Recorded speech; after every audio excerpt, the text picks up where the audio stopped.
Welcome to you, sir. What's going on? BSY. What's good? All right, so we got that going. Bets are all locked in. Uh, kind of should use my laptop and use YouTube chat with that, but I'll just do it with my phone. You guys excited for this one? This card's a fucking doozy, man. This is what it's all about. I would say, this will determine who's the casual in the community of, who shows up at fight night at 6 o'clock and the fights are over.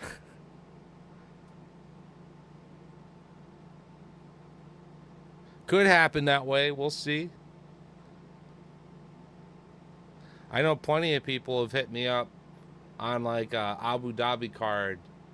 Like, yo, you excited for the fights tonight? And I'm like, bro, they just ended. So, yikes.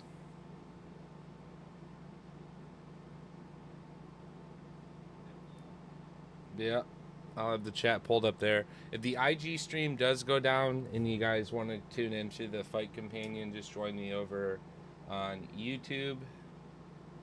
If you want to be a G, also just tap on into YouTube.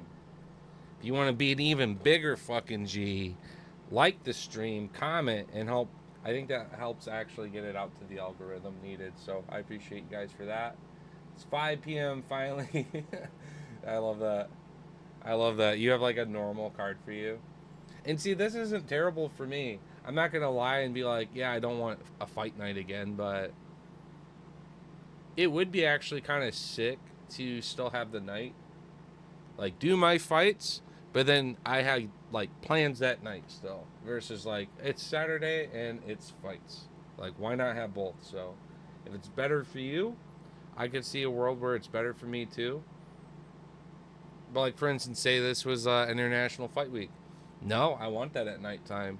I want to watch that one with my brother. Well, he works till like 5, 6 p.m. my time, which would mean the fights would be over, right? So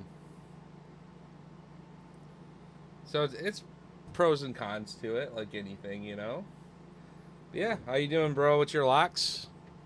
I um I like Nazim and Ignacio by finish, and as like a third leg that I'm fairly confident in, I threw Mullins on it. 3 leg, $20, pays about 220. I'll take it. I take that. Feeling pretty good about that one though. Nice little 3-legger, get a little 10x out of it. Had a horrible fucking week otherwise. Trying a couple more things. Trying to do a little more baseball. Uh, hit very fucking, I would say hit and miss, but it's been very, very fucking miss with a few hits. So, um, it's not my thing. And respect for those who can cap it. Not my thing. I've been looking forward to my fights. This is where we make the bread. We're stable out and had a good time trying to make the bread.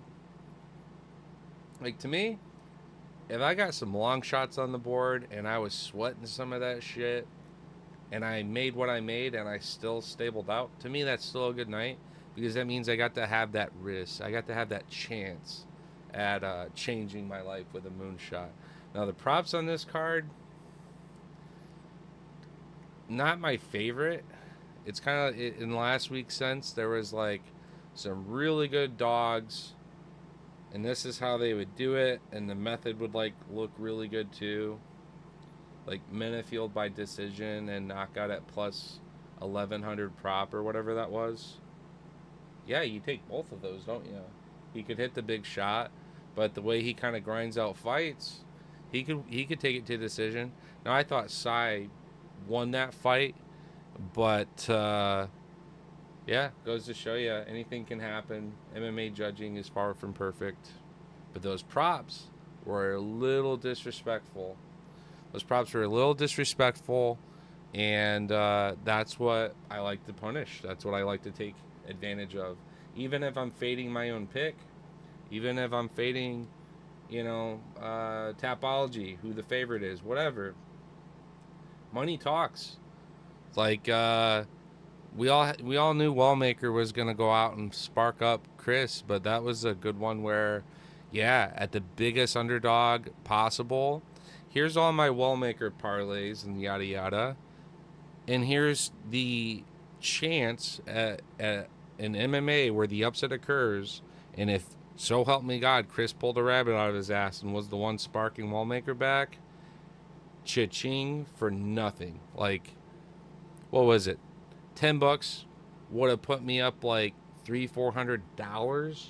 Okay, well I'm hammering all my Wallmaker shit and then a little sprinkle on that. Sweet. You see what I mean? It's still a one-on-one sport. Anything can happen. Islam got fucking sparked by a can. You know what I mean? Like, anyone can get it. So I love fading the bookies when they fuck up and have too much confidence in a pick or a method or somebody. So there. Now, first fight on the card, you got Mohammed Usman and Hamdi. Hamdi's very likely to get a decision, a little bit of favoritism in the area. That's going to be a factor on this card. I don't even need to say it may play a factor into this card. No, based on the region of the world we're in, it will play a factor. So, Usman to grind out a decision, kind of tough, honestly.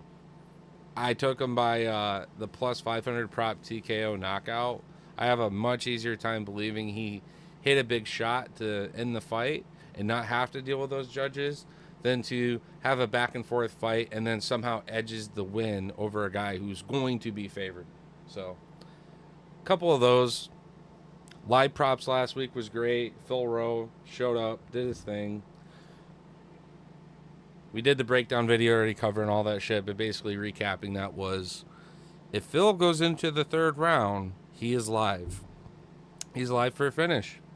He's going to be the better third round fighter. And Losa became a loser. That boy was muscle fatigued, and yeah, Phil was going to the body on him. Had some nice shots open up real nice. We had Phil at plus 560, 580, 460, 480. And I swear on my fucking life, FanDuel, I had a receipt at plus 1100 prop right before the TKO took place. Because time was a ticking. And Losa came out even okay in the first few minutes. And that prop just went whoosh, way the fuck up. Like, plus 1100 prop, had the receipt.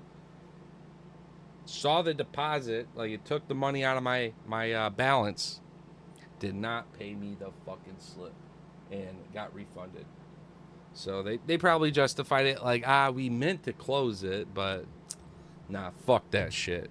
You take my money, pay up when I win, because I pay up when I lose. All right.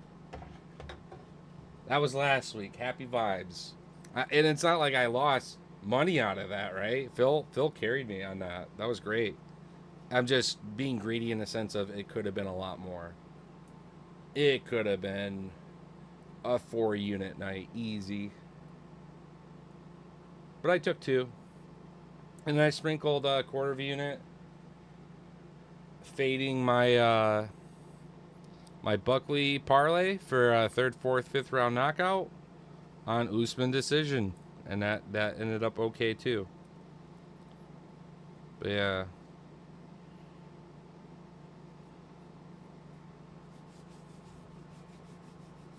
It's alright. Buckley will be back.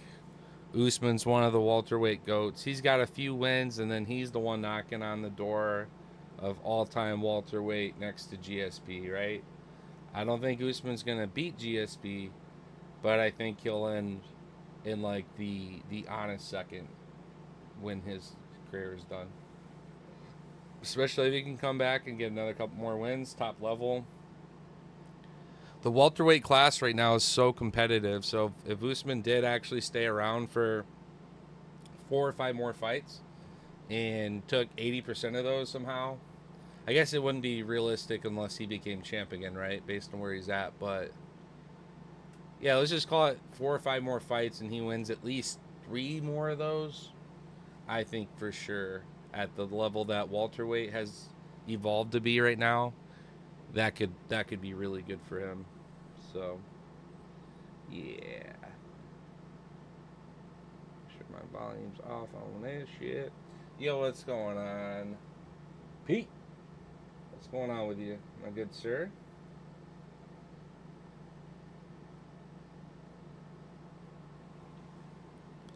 I'm gonna make a better video on this, by the way, but just want to show you guys something real quick. Why we're waiting for these fucking fights like we typically do.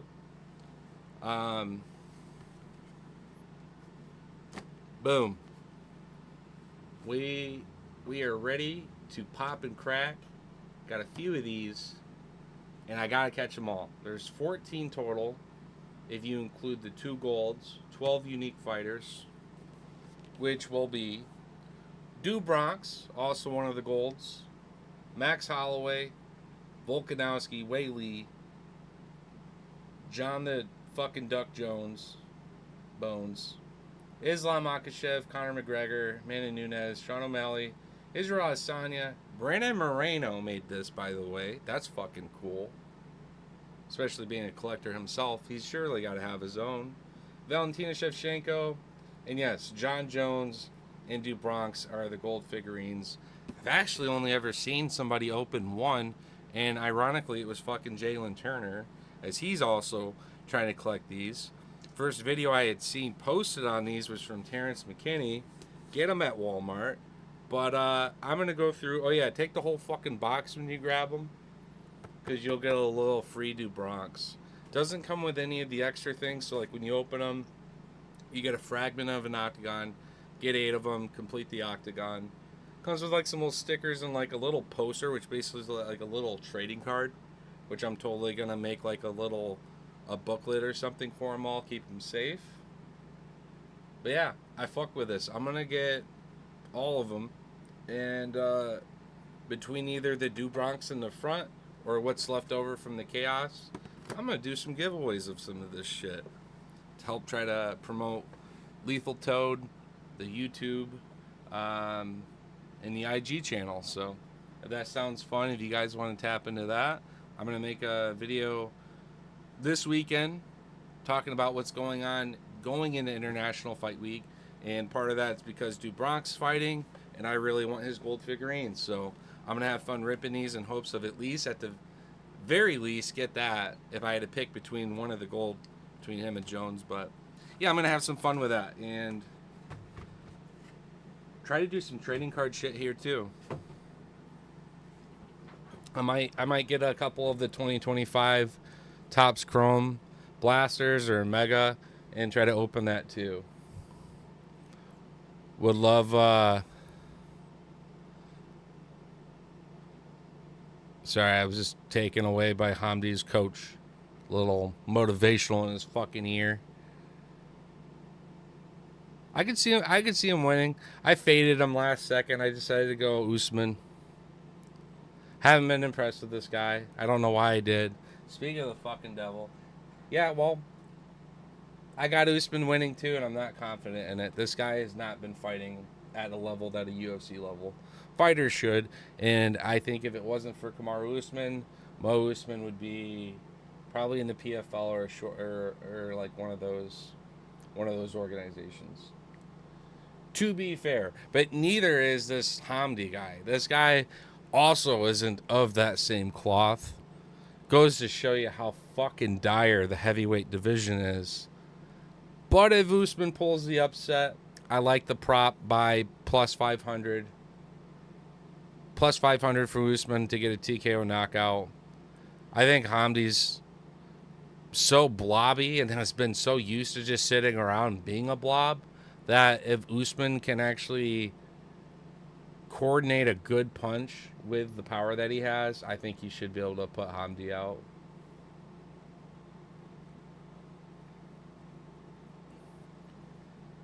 He did win tough, to be fair, and he's 0-1 in the PFL, yeah.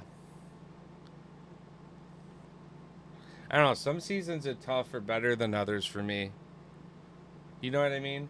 Some seasons of tough, you're sitting there like, yo, I'd give 3 or 4 of these guys the contract. And in some cases, they bring on some of these guys, right? Fill in fights, whatever.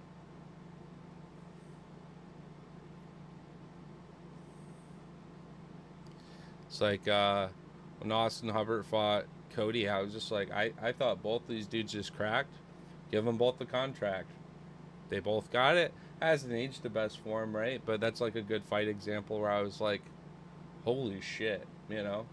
At least these guys will go to war for you and put on a good show in front of a live audience if you need like a prelim fight.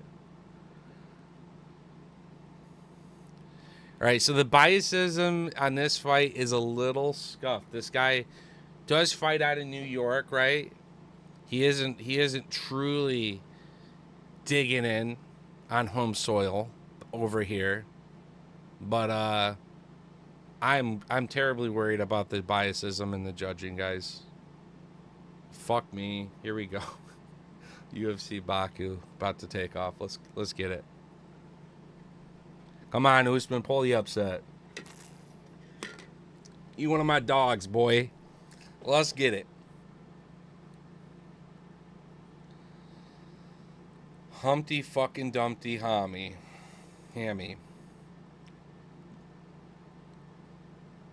Usman almost already kicked off his fucking feet from one tiny little kick from Hamdi is how we started.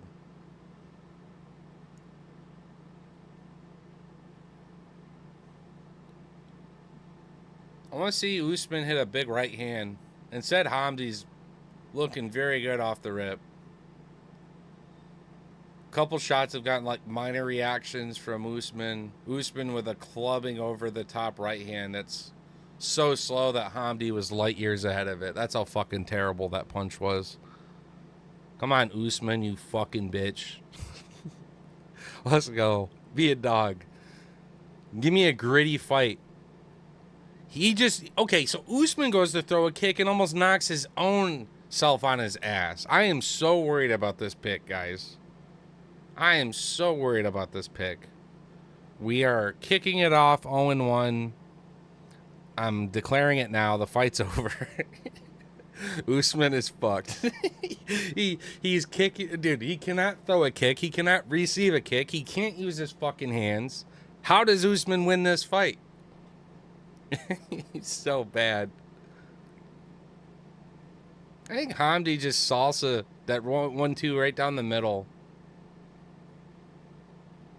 Just prove me wrong. That's all I want to say right here. Just prove me wrong, Usman. I'll admit it. I was wrong, but I'm fading Usman 2 seconds into this fucking fight.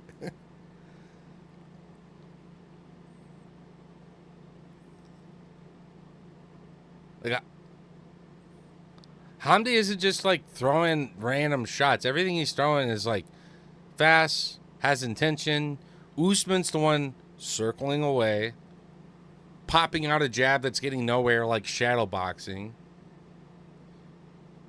It's already thrown like a desperate ass overhand. But it's these legs that are worrying the fuck out of me. If Hamdi keeps chopping on that front left leg of Usman, it's done. Done deal, banana peel. We will see Usman literally fucking out of this fight before it begins. If he just chops. Now Hamdi steps in with a nice left hook. Usman comes stumbling back. Hamdi throwing another shot. Actually turning it up here with 2:20 to go.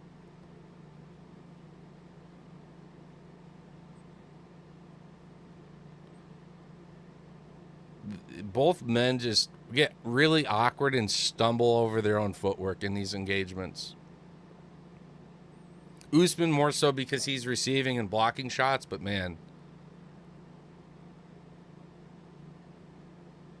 Now, I saw some people like the prop plus 100 whatever to have the fight go the distance because we could see a, I don't know, kind of like wet blanket, controlled time, clinched up on the edge of the octagon, some wrestling on the ground, but not really hunting a finish. As we see this fight ensue, I think we do get a finish here. But I'm not confident in Usman getting it, sadly. Hamdi throwing another quick hand. Usman peppering back with shadow boxing. Nothing's getting home. Wasting his fucking energy. Yeah, first round Hamdi's just walking down fucking Usman. It's just weird to see. I need to see Usman step in and have confidence in that right hand. Set it up with a left. He's also only top shelf hunting, you know. It's not like Usman's going to the body of Hamdi. He's not going to the legs because he can't throw a fucking kick to save his life. So Hamdi's able to just wait his turn and keep his guard high. And it's been really safe for him. Like, Usman...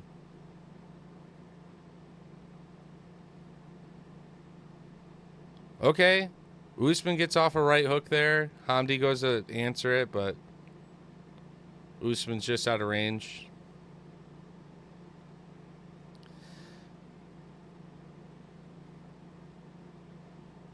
Okay. Everything that Hamdi is throwing on Usman has, like, had an impact wobbling him or something. I have this fight starting a second round, so good, we get it. This is a very... I didn't believe that the fight could go the distance, but I thought for sure we'd see a second round, so that I guess cashes that leg on a moonshot parlay, but I'm not confident. Yo, what's going on? Lethal, Leo, Ale. What's good with y'all? What is good? Man, Usman. So fucking clumsy. And I wish right now I could hear, if anything, what does his brother have to say? How are they related? He looks so fucking bad. I don't get it. Dude, he just doesn't ever have his fucking feet under him. Like, the dude's built like a fucking monster. And you think with all the resources and, you know, things that he would naturally inherit from Kamaru Usman being his brother, we could be a little bit more technical. But no, he's clumsy. He's sloppy. If he hits a big shot, it's out of desperation and luck. Like, at no point in his fights do I sit here and act like this dude's got a shot at this. Hamdi walking you down is just... God damn, how bad do you have to be? He gets so sloppy the way he, like, gets buckled and his hands come down and then he charges himself up and tries to retaliate back. I feel like if you hooked up on Mo Usman with a big shot, send another, because he's not recovered. He's too busy like a fucking baby learning how to walk on his fucking clumsy ass feet. Yeah, right there. He does like this desperate charge up, wind up, right overhand. And if Hamdi is gauging this shit, getting out of range, how the fuck you gonna hit many of these other guys? I think I just saw Usman hit his first kick without tripping himself. What do we got? An eye poke?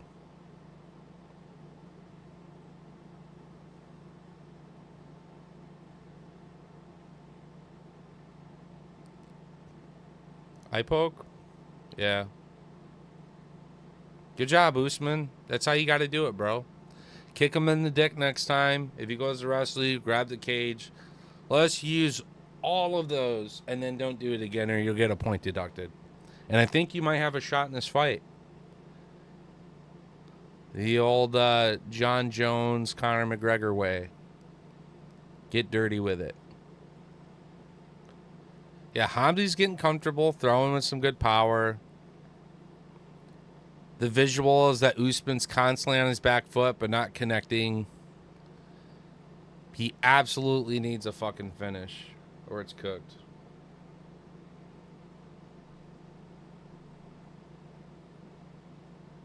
Okay. Usman with a big fucking right hand chasing down Hamdi. Hamdi ate it. I mean, looks like he's already recovered, but...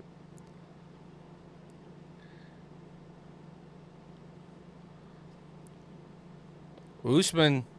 Okay, Usman finding some shots here of his own, but Hamdi somehow eating a bit of these. He just threw back and connected back on Usman. So good exchange here in the second round.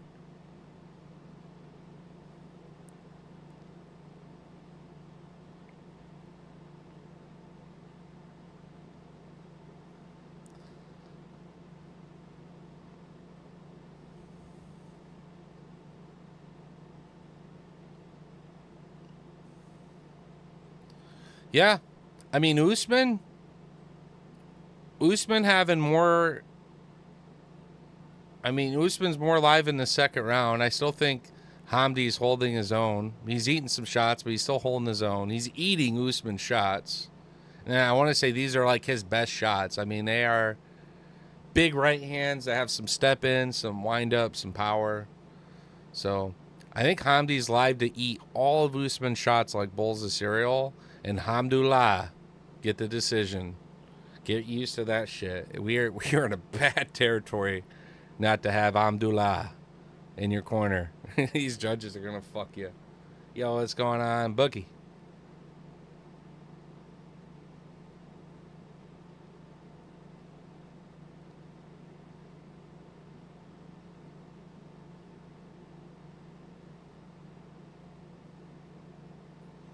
So who's been having a bit more success this round?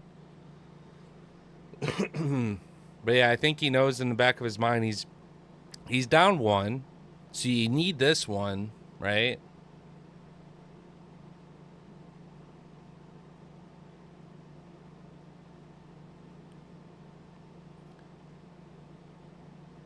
I like the level change there from Usman, but I wouldn't initiate with the grappling. He needed that level change and then hit like some kind of counter. My man's cooking. Who you got? Who you got cooking? Oh shit! Couple more good follow-up shots by Hamdi at the end of the second here. 30 seconds to work. I'd give Usman this round. Unless Hamdi can just start rocking him and have his own flurry. I mean, there's another jab there where Usman's own footwork gives a bad impression to the judges because it looks like his feet just aren't under him, like he's wobbled at times. I want to see this guy just fucking do some shuffles. Does he have knee problems? Does Mo Usman have fucking knee problems? And I don't like the impression that I keep seeing with Usman off the back foot. The volume picked up there. We had a couple more significant shots, but oof. Ever so slightly, I have it 1-1.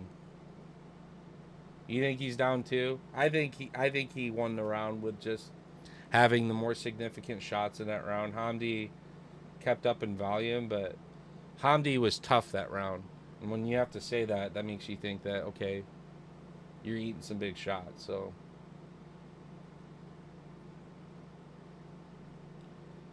I think it's close 1-1. Where we're at in the world, most judges probably, minus one judge, probably gave 2 to Hamdi off that. Yeah, UFC.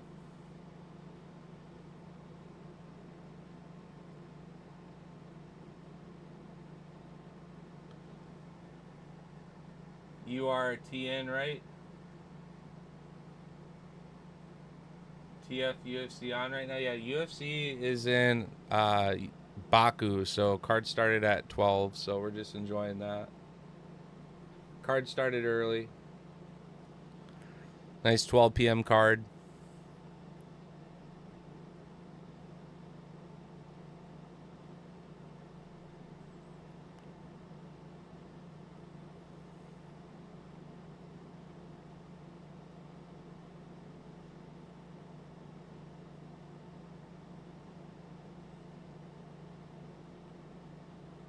So what's going to lose Usman this fight is every time Hamdi comes in, whether he's hitting or not, Usman, his guard goes up, he circles off, he resets range, but he's not returning any shots. He keeps circling off. Again, right there, he almost slipped over himself up against the cage. These impressions, doesn't matter if Hamdi's hitting clean or not. Hamdi's on the front foot. Usman's the one with baby legs. And he hardly returns back. Right there, he just hit Hamdi with another good shot. Hamdi planted his feet and was ready to throw.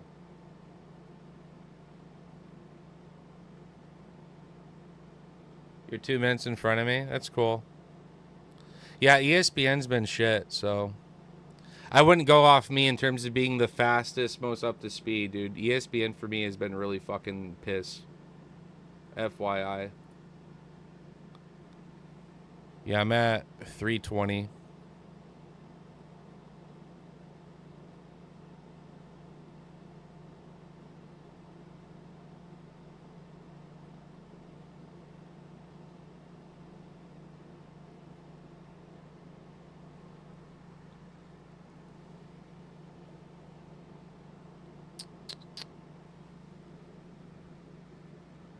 I don't know why the starting fight didn't have the right order up either. That's interesting. So where the fuck's this fight at? They swapped the order of it. Gotcha. For my graphic. I like to have the graphic up, look at strikes overall as fights ensue. I mean, yeah, right here you can be like, yeah, but Usman's got more volume. No, dude. He ain't doing shit. He hasn't hit a single takedown. He doesn't know how to use his legs. He's one of 2 leg kicks. Hamdi's had 11 of them bitches.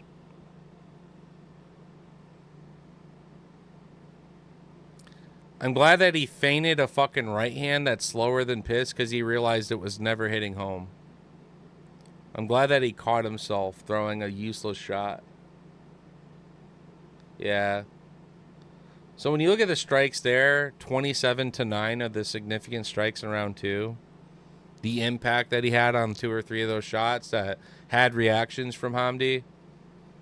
I'm okay giving this second to Usman, but not this third. He's got to have a knockdown. He's got to have some blood. He's got to, like, do something in this fucking fight. Now, he puts his head down in desperation, like he's going to commit to a takedown or something, and then he runs away. Hamdi's been chasing Mo Usman around this octagon, which is to imagine. It's hard to imagine that guy chasing you. I really don't see it. Again, Usman putting his head straight forward, arms down. Hamdi, like, throws a small little shot that gets through. Usman with a minute left to cook. Hamdi throwing a little bit more power there on that last shot. Yeah. I don't know why either of these guys are in the fucking UFC. I just said at the beginning of this. No idea why either of these guys are in the fucking UFC. Yeah, it shows I'm 20 seconds behind the ESPN. I'm at 30 seconds, and it's like 10 seconds left in the fight.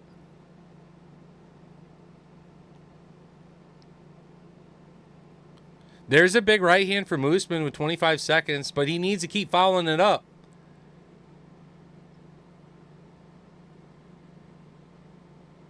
Okay, that's what we were talking about. Usman needs big finish or something here. Damn, he's not going to get it. A little Superman punch. Yeah, Usman is soy as fuck, bro. He couldn't finish anybody. I don't think Hamdi was all that there. He was actually kind of hurt. He whiffed a big right hook that just missed entirely. I don't know. Couple good impressions there, but when you've been the person on the back foot this entire fight, I don't think it looks good. The strike count for Usman looks way better than the reality of what we just saw. He doesn't use his legs. His feet aren't under him the best. Puts his head down and ducks and tries to run away in desperation. That's the recap for me. Hamdi probably gets this. Alhamdulillah, of course. We are in UFC Baku. That's what happens. So, first pick, first fight, very back and forth for me. I said in the beginning of the breakdown, I was like, switched my pick twice. I started with Hamdi. Kind of thought about how bad he was. Thought, yeah, maybe Usman actually does deal with this guy. Keeps the fight on the feet and gets, like he did on paper, better volume. But I did not expect to see Mo Usman on the back foot for 15 minutes. That just isn't a good look.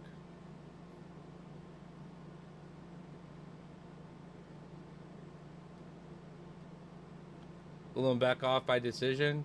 I like Ulanbek off by sub and decision both for a little higher juice for the respect of the submission. Nice. Good luck, dude. For me, I like Nazim by finish. I respect. I know how tough Rafael Fiziev is, but I still respect Ignacio's ability to get it finished. And then I threw Mullins on it, so that 3-leg, 2 finish Mullins, 20 pays at like 230.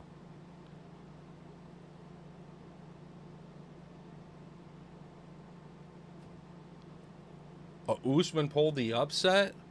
Wow. Wow. Well, that's a great start to this week's contest, boys and girls, because I was one of few people that had Usman. Do I believe that Usman won that fight? He had the significant moment in third. I think he won 2. But he had the most significant moment in the third round in which Hamdi was coming forward and still I thought had, I don't know, better efforts. These small little peppering jabs, these top shelf, it's kind of like Costa last week. On paper, those stats look good, but when you watch the fight, they're not hitting. If they're not doing much, I don't think we should be giving this shit as much juice as we're giving it.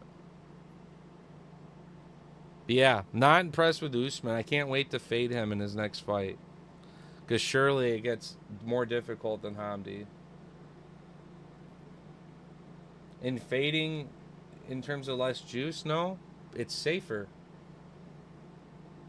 Ulanbekov, I respect the submission capability a lot. It's just safer. But you do you, man. Decision's a great bet for him. I would be too scared to disrespect his ability to get a submission. Unless the prop for decision was so high because of that.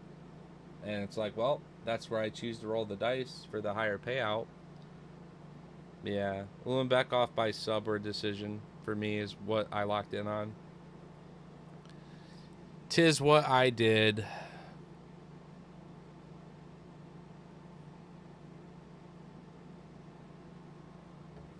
All right, 1-0. Cheers, boys.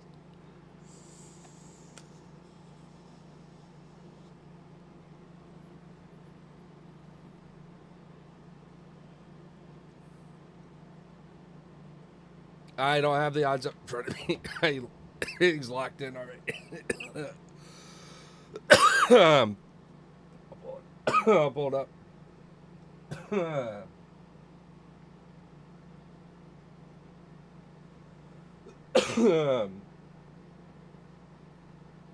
I love it when facial recognition gambling sites recognize this face right here. That's how you know that shit's safe. Hooked up with all my money and shit. All right. So if Tiger got this done and we said double chance and we said submission or points, hey, negative 420. Yeah. You're just fading the already what? You're fading the already 560, negative 560 prop. So at that prop, not a lot of juice. That's moved a bit. But yeah, probably not a lot of juice. You could go distance, no. Be live for the upset, submission, and if you got a TKO. But I could see you grind here for 15 minutes. So it's expected. If you said distance, no. Overall in the fight, plus 144 prop. Not the worst there, given what I expect to see on the ground. The submission is plus 240. And by points, negative 120. So, see, the lines on all those suck kind of cock, right? But negative 120 for a straight up method, I don't like that. I don't like single methods at negative anything. Double methods, different story. I'm being greedy. Here's this guy's tool belt. Here's the 2 ways I think he gets it done the most. Zap. Yeah. Well, yeah, negative 420 is a bit tough. I agree. Secured in some parlays, of course, as like another leg, but no, I didn't really put a lot on that moonshot. The bigger hammer for me is Nazim, Ignacio by finish, and then Moneyline Mullins for the confident third leg. With the little boost X out, the extender boost on FanDuel, $20 will get me like 230 or so. That's the one that I was like, I'm gonna have fun on that one. Live betting, could have done some there. Probably would have been in Hamdi's favor at the end of two. Something like that. I wasn't really following live props, but for that one at least. But yeah. Anyways, those are the props for that. I'm good on what I got. I'm not putting any more at that fight. Not at those props. They've moved a bit throughout the week. Yo, what's going on? UFC picks. Tap in V. Thanks for tuning in.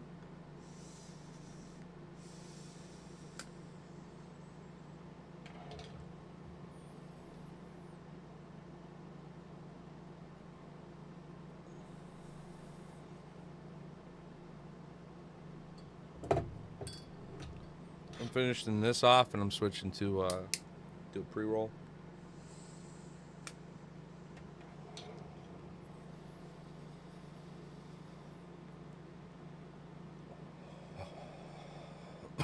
All right. How we doing this Saturday? How's life? How we doing? Big Nookie joining in. Yo, what's up, Big Nookie?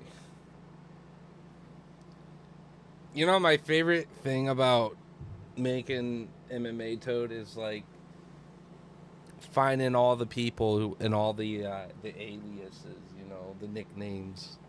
I don't know why. Maybe that's like just from being a gamer over the years and just seeing really fucking hilarious or your cool nicknames, you know.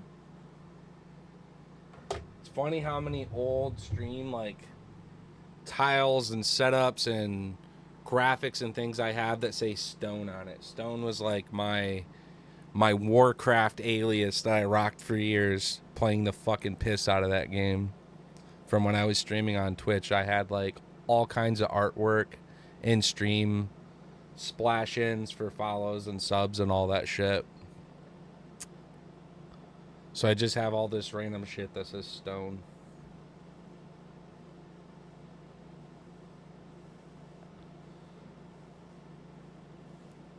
Hey, to be fair, I don't know what the underdog props are in Ozat for pulling the upset, but my dudes over there are actually good warriors. I know they're very picky on their fight conditions and terms, like Shavkat. But Kazak's dope. I fuck with their warriors, their fighters. I fuck with Father's Plan and Team Khabib a lot more. So that's my pick here, but you know what I mean? Those guys are good. Yo, it's good.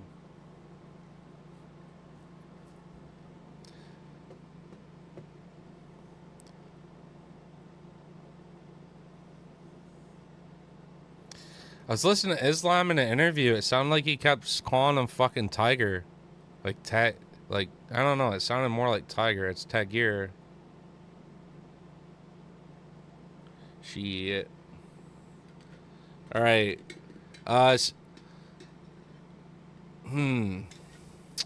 for anyone who straight up went distance and was that confident, negative 20 prop, congrats. I respect the submission more than anything in this fight from Tagir, so. Distance, no, though. Remember, we called that one out. Plus 144 prop, distance, no. And that respects both sides. I think that would be a cool fade on this one.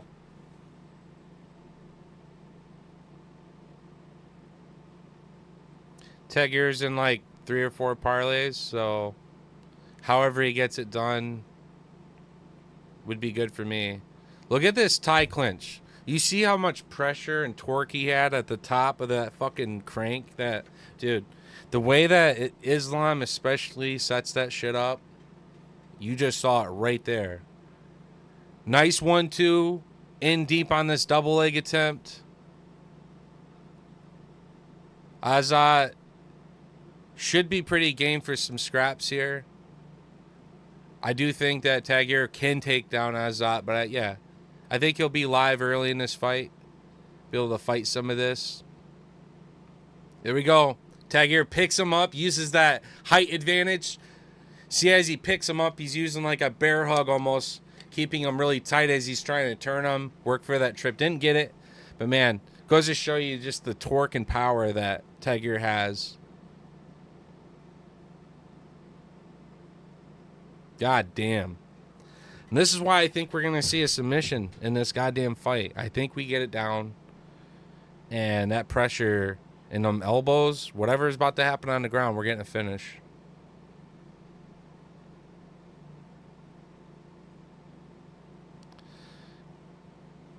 Here we go. Picked him up high on a left leg.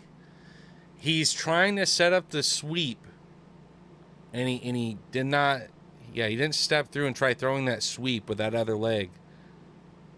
Now, Azat's able to swing, break up here. Resets down in the middle.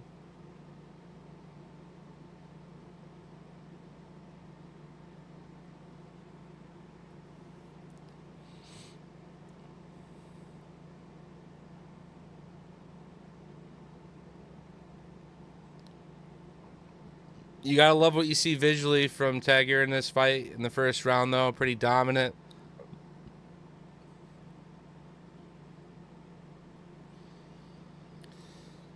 I know these count as like failed takedown attempts, but they were committed. I mean, we've had them up in the air twice. Nice right hand there from Ulanbekov again.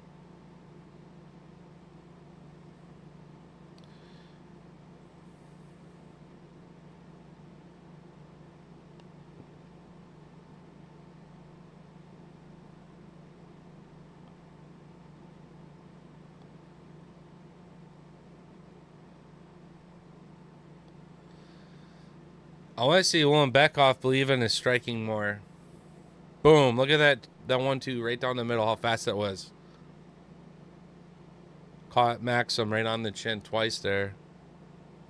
Just at the end of those combinations, too.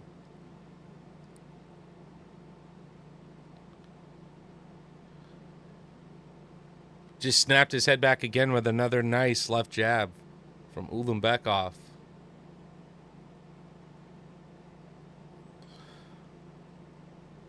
Maxim respectfully fighting up in rankings as Ulanbekov is ranked 12th.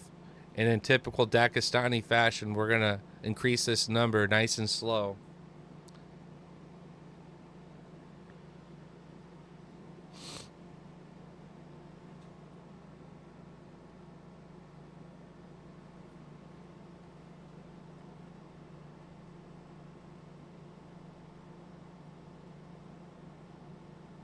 $40 seconds to work at the end of the first round. All great impressions. I feel really good. Definitely a high favorite, though, on this card. One of the biggest favorites here. Maxim would make the bookies rich.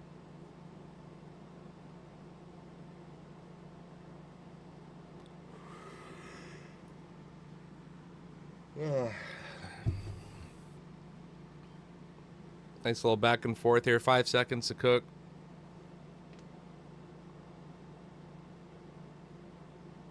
Got a little scrappy there last 10 seconds, but yeah, Tagir looking good.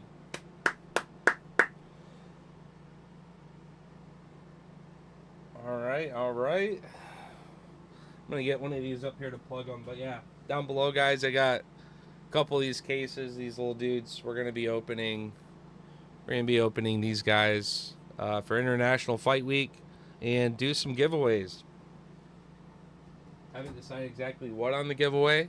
Could pivot, do some stuff with some cards, or have it be a pick 'em, choose 'em, open up the floor. But yeah, there's 12 unique fighters, 14 total, 2 gold chases. And I care about getting the Do Bronx one, because fuck John Jones. So that's what I want. And what a better time to do it than International Fight Week. Let's fucking go Do Bronx.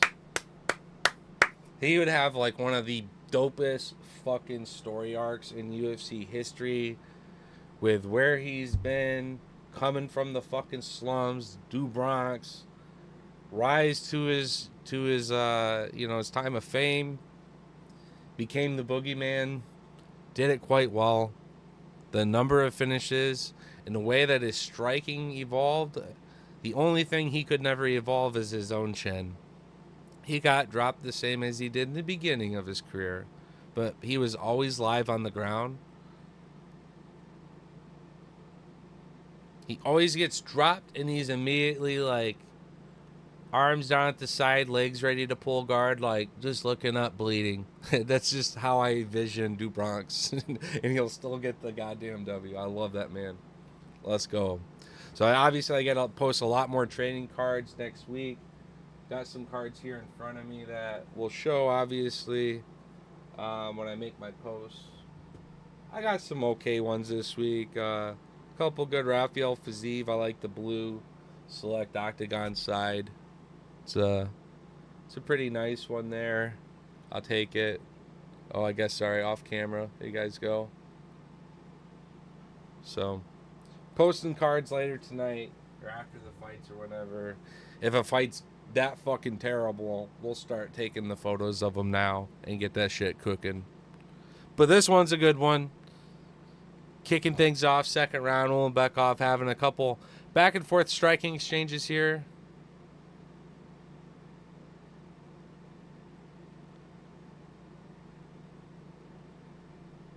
I just saw a bunch of people tweeting 10-9 Maxim. I'm sorry, but who the fuck was that? I need to go back and get some names. Who thinks Maxim's 10-9 right now in this fight after that first round? You've been fucking too many goats over there, my good sir. That is wrong. Maxim is 9, and Ulanbekov is 10. Now, the second round's a little better, but you got to give some respect to this fucking jab coming off of Tiger right now, because it's snapping Maxim's fucking head back. And also, I don't care that he's not completing a takedown. He's picking dude up into the fucking air, and he's getting close. And it's still an attempt, and he is still offensive. So when you understand MMA grading criteria, explain me how the fuck you give Maxim that first round. I'm not even listening to him, but I am paying attention. Let's look at the bookies real quick. Yeah, Ulanbekov, negative fucking 700 prop on ESPN right now.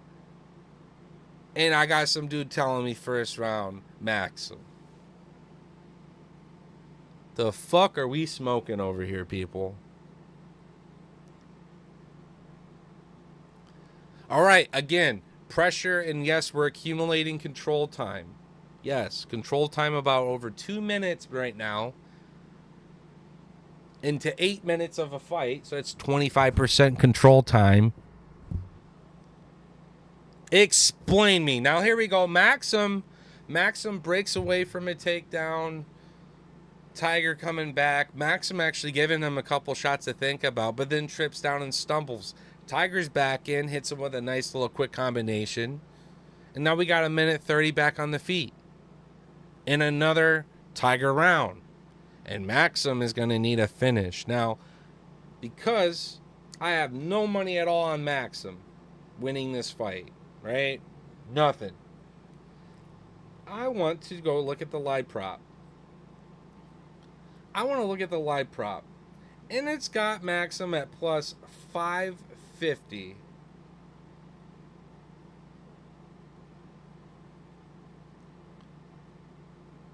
He ain't winning this fight.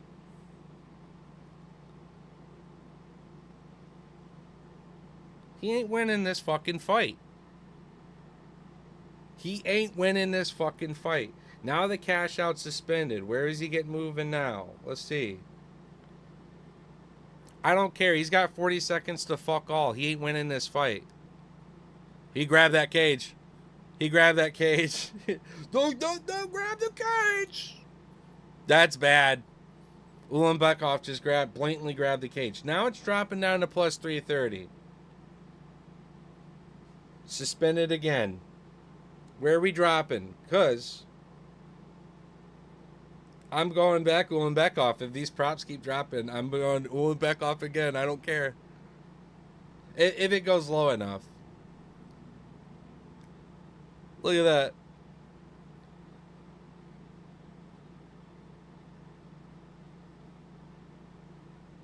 Live props are waiting to be uploaded right now. What in the fuck is going on? God, that fence grab was awful. He's plus 330. I'm putting something on it just before it ends. I don't care. Just a little sprinkle for fun. We'll have him at plus 330 though. Let's go. Let's pull the upset. It ain't happening, but that's just a fun little sprinkle. He opened the fight at like the same prop just about, I think.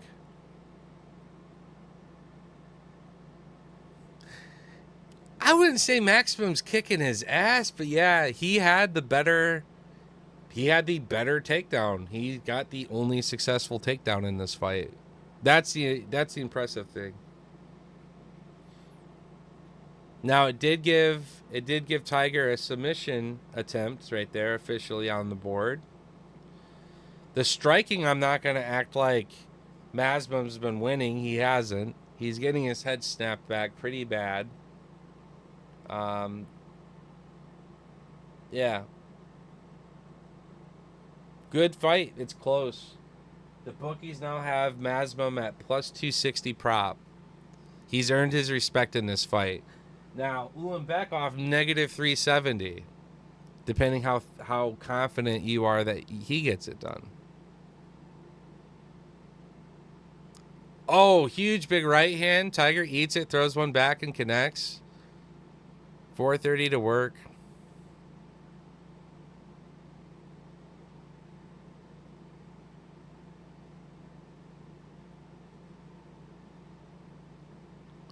Left hand, right hand.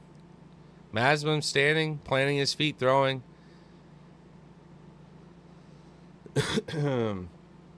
Tiger getting some underhooks right now. Nice knee up the middle. Using that length well with those knees. He's still got that torque on the back of the neck. Breaks it away. What's this live prop now? Masbum throwing some little shots of his own here.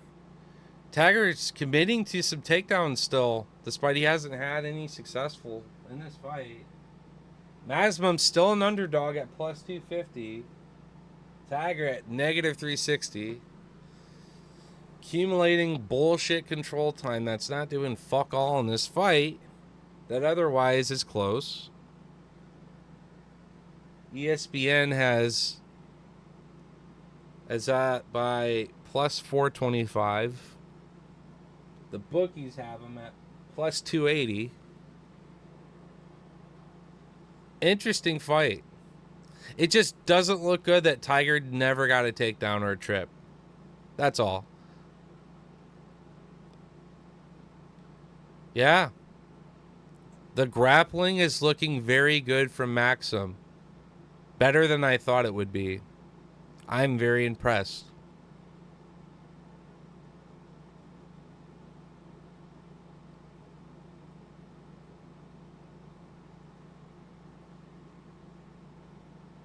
Now, Maxim just breaks it away. Back to his feet here. 240 to work. Congrats if you're taking the over 2.5 because you're still live for a finish. There was kind of a desperate takedown attempt from Maxim and Tiger stuffs it, but now Maxim's feeding some shots underneath as Tiger was putting his head forward, eating a nice little barrage from fucking Maxim. Shots under the, down the middle, up and under. Everybody take note. This grind, this pressure, this wrestling. Look where his head is. His head is down. Feed it. It's still there. Maxim. Swing those shots. Channel your fucking inner Joshua Van. And swing them fucking bitches down the middle, up and under. Let's go. Pull the upset. Make the bookies rich. I faded with a sprinkle. Fuck up all my parlays.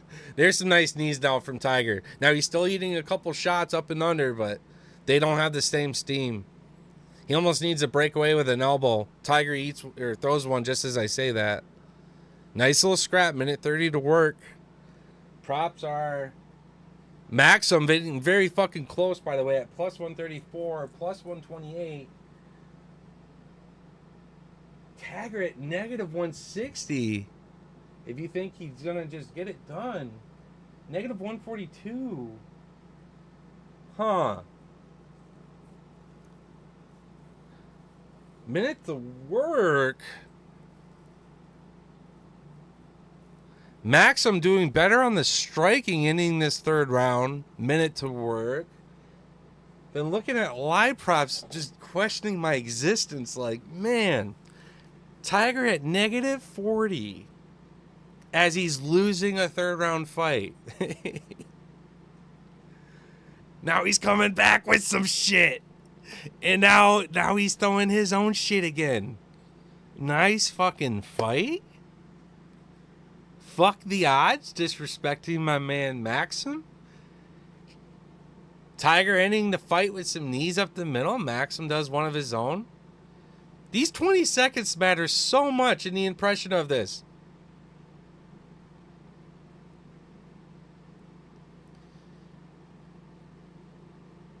Maxim gets another fucking takedown on. Oh my God. And he's picking up Tiger and slamming him on his fucking head to end the fight. You can't help but think that the judges are giving him the third. And so all these people saying first round Maxim, I'll be fucking damned if you give that first round to Maxim. But if it happens, that's happening. Khabib coming in and goes, starts hugging, calm as fuck, telling him right in his ear, Don't worry, brother. You win too. And then he's right. I think Tiger won 2 rounds, but fuck, bro. That was a heavy underdog. Tiger was like pretty favorite to win this fight overall. Negative 560 prop, money line. Azat was like 300 something before the fight. Went up to like 800 that I saw. And then when he actually came back, I put in for like 330. Just a sprinkle. But some parlays could be getting fucked up here. Let's see what he does. That was a fucking fantastic fight. Don't let these odds makers make you think that you're not in for a good fight.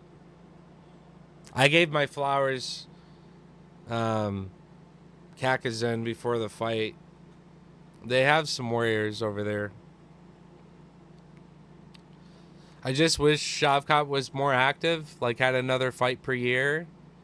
I know injuries and stuff is a setback, but I think he is very selective in this fight bullshit, you know.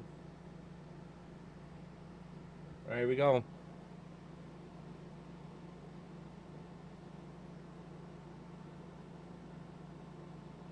$29, $28, $30, $27. Wait, what? Who had $30.27? Who had that shit $30.27? Who's judging this shit? Now again, we get to pick right. We make some money. The parlay is advanced. But I'm mad for my man here. Who had it? Who had that fight $30.27?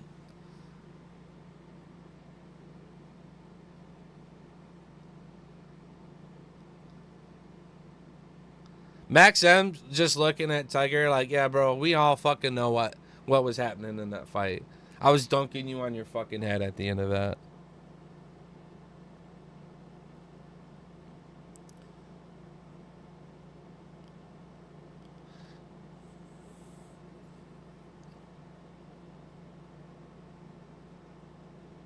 All right, this is a big piss break, shit break, whatever you got to do. Segula gonna get her ass beat. Irina, we liking this fight? That was silly though, huh?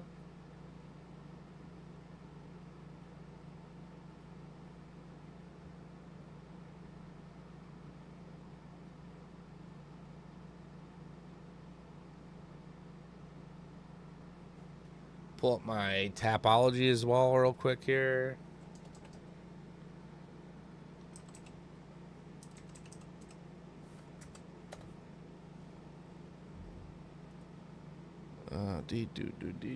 We're just checking something real quick, y'all. Ignacio, I'm just targeting this week's card. That's how I did it. All right, so Irina here. I'm pulling up how she, like her finished props, right? Her knockout and her submissions real quick. Sometimes they get crazy in women's MMA. So like Irina's TKO is plus and knockout is plus 650. Her submission is plus 230. I'm gonna take just the 650 here, and I'm gonna fade that. Right, she'll probably get it done by decision, and it's more likely that she's gonna hit her submission. But I like the plus 650 prop. I don't think Segula likes getting hit. I think she cares more about trying to be like a pretty girl. Dude, this is hilarious. All right, we just had a little sprinkle on that. Fun one, easy one. Now the main one I'd be more confident in is obviously by finish, but there's no way it's gonna pay shit. Yeah, don't. Plus 135 when you instead you could go TKO at 650. Ooh, we roll that dice. Yeah, I know. 30-27 was fucked. No good. No good. Yeah, Maxim, to our surprise, was able to defend every takedown attempt. Now, in the first round, when he actually had that like bear hug pickup and was like squeezing the inside in and turning, he normally can like shovel over and complete that takedown. And Maxim was able to posture in a way that prevented that, get back to his feet. So, yeah, those Kazakhstan dudes can grapple quite fucking well. And so that fight never really went to the ground unless it was against Tiger. That was wild. Well, I mean, he did have that shitty guillotine attempt at the end, but that wasn't hitting. But yeah, I like Segula getting TKO'd in this one for the money prop at 650. Pretty girl. I don't think she likes to get hit a whole lot. She's only ever lost 2 finishes. That's all. And it's much lower level opposition minus Melissa Mullins, who's beaten every woman on this fight. So, all right. Cheers.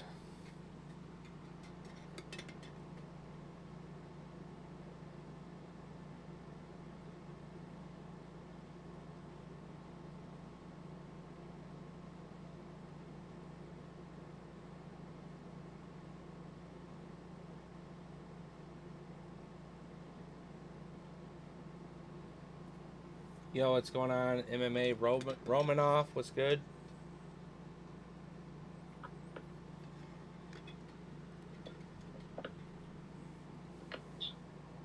Yo, what's going on, Lethal?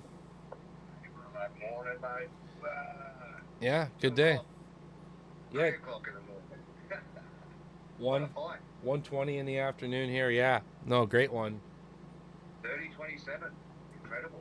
That was a really terrible judge. I thought it was 2 judges. Was it 2 judges or 1 judge? It was one judge that gave the 30-27.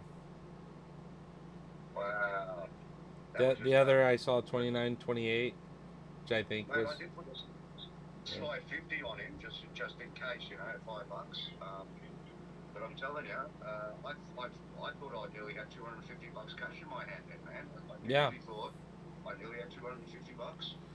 I thought he was coming back. Well, I put a little sprinkle on the live prop there too. He certainly he made that a fucking fight, and It was a great fight. I was really impressed. One dude's got a 15-1 record. That's why I put the $5 on him, man. I just looked at the record. Yeah. I mean, I wasn't gonna be far fetched if people actually had him as their pick, you know, in the actual fight. Like, yeah, I think this guy could do it, but generally, Team Khabib is very hard to beat, and it's an interesting region of the world as far as biasism as well. I still haven't worked out where Baku is, man.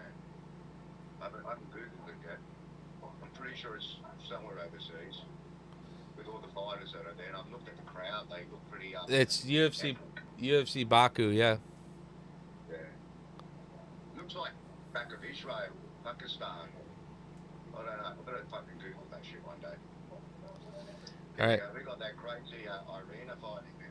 Yeah, I like the prop at 650 by TKO or knockout from her. I think she likes to come out, guns blazing, swing, swing, swing. She's an offensive fighter. And Isabulov doesn't like being fucking hit. She doesn't like pain. She doesn't have pain tolerance. And when you look at her, she doesn't look like she has it either.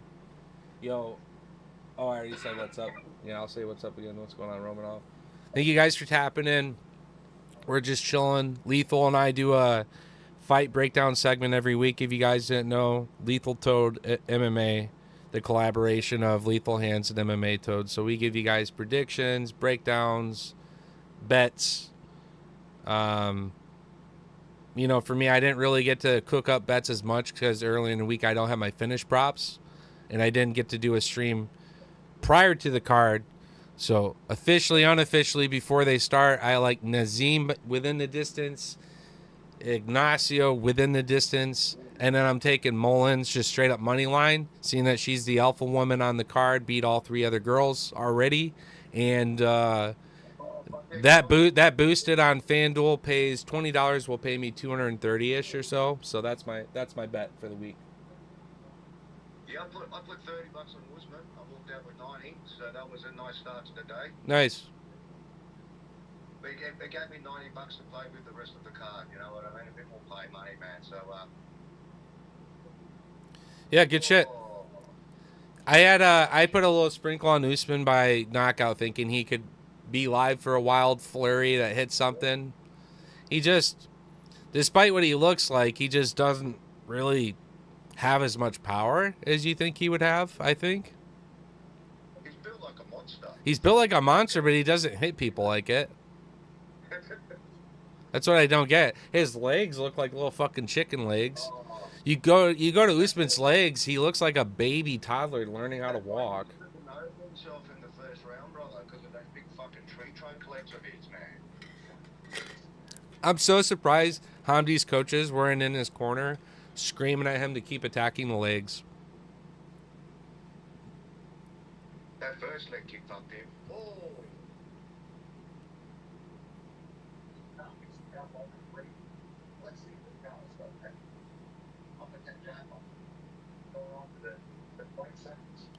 Segula with a big hit there, and Irene comes back with a little 1-2.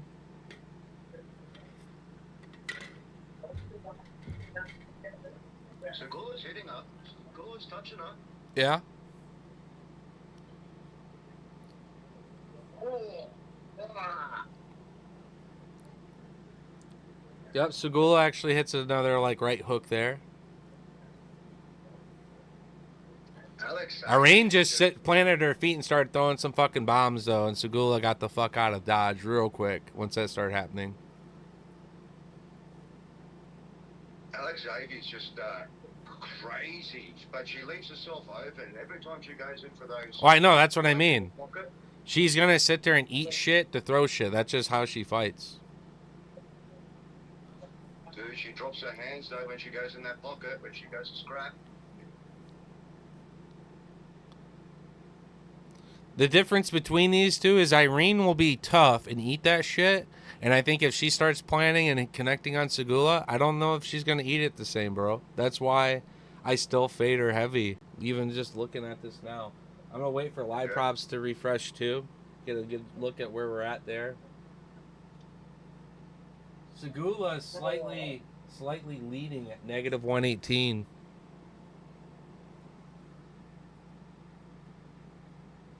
Negative 134 now.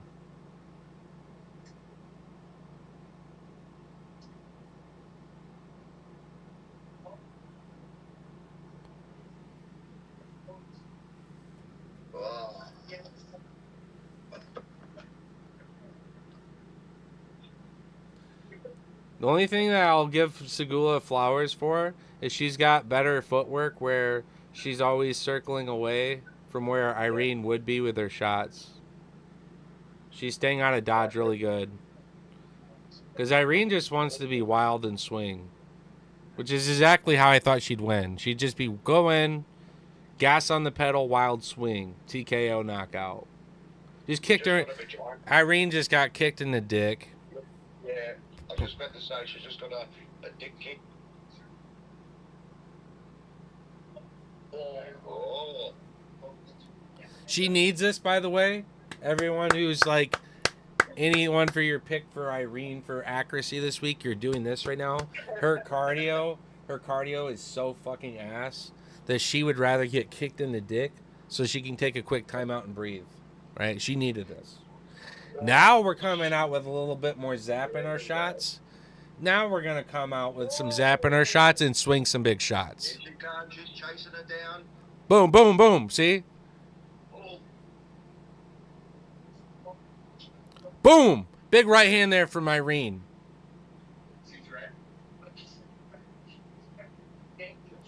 Going out with kicks.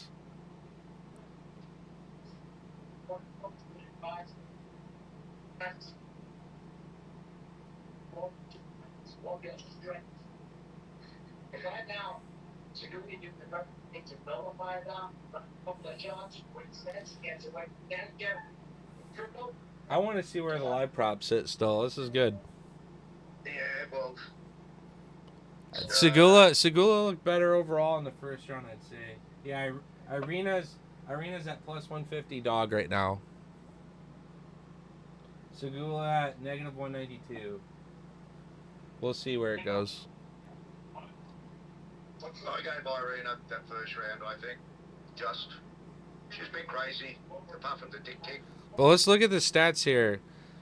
Strikes are near identical. 41 Irena's at with total strikes out of 99 attempts.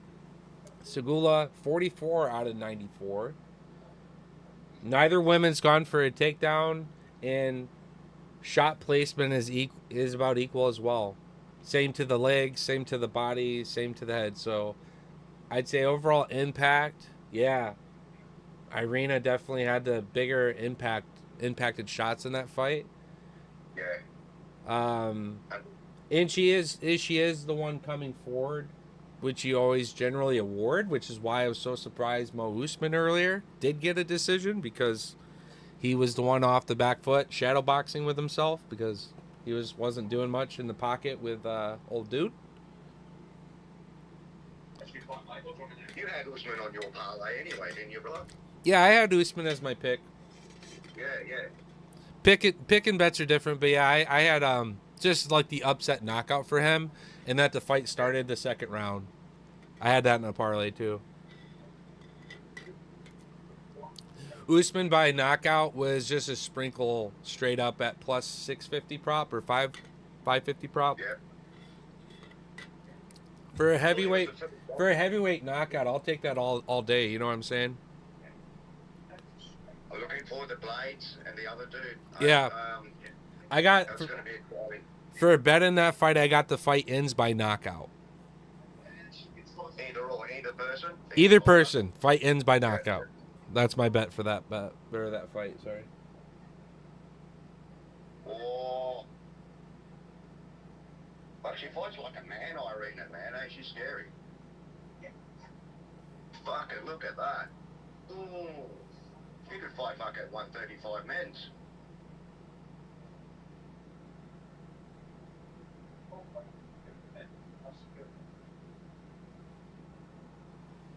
She's messing up here. She tries to go left or right. Stay down. Whoa, 2 dick kicks. 2 dick kicks. The second one was right in the dick. Someone tweeted 10-9 Segula, 10-9 Segula. So yeah, a lot of people did give the first round to Segula. It's a good one to fade, for sure. Oh, that was a big dick kick. Number 2, brother. Oh, that one disappeared up her legs. Oh. Yeah, it's that was right there, right in the fucking dick. Her foot disappeared on that second one. Fucking Machine Gun Kelly got kicked in the dick.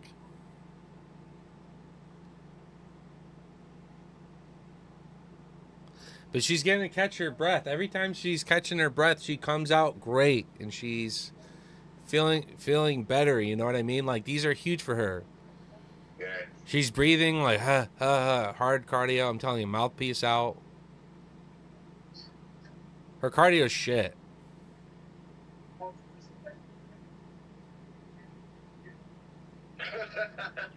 You would kick here. Hold on. Where's the fucking bets at? Where the fucking bets at? If he's gonna take off a point, I have to go. I have to hammer the piss out of Irina. If she takes off, if they take off a point, you hammer the piss out of Irina. That's my take. Nothing yet. Fights reset. 320 to work. Buy props still have Irina winning this fight, by the way. Or sorry, losing this fight as a dog.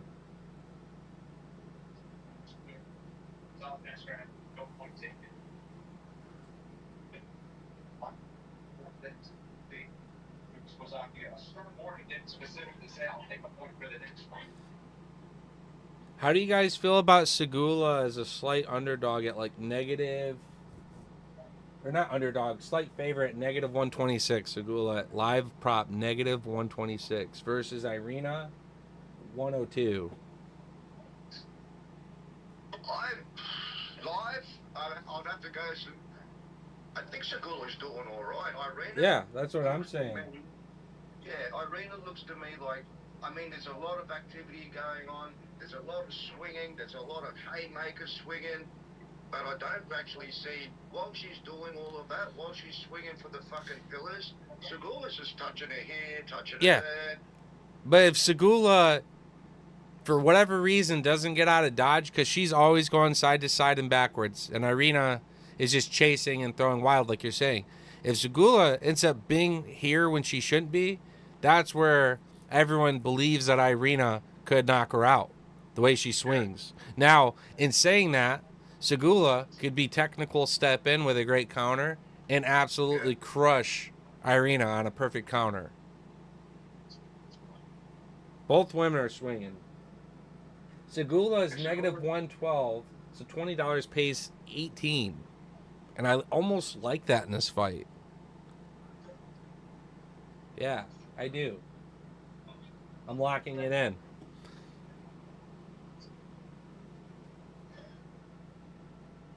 Just kidding, I'm not, but you know what I mean? Like, like it's,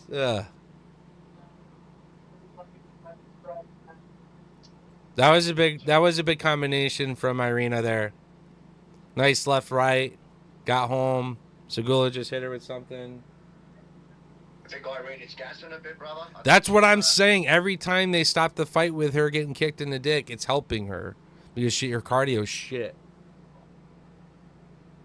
Segula still looks fucking fit. She still looks like she's moving. Irina looks like, I don't know, man. That one of those hooks might get through, though. Oh! She's swinging for the pillars, mate. Yeah, she swings harder than piss.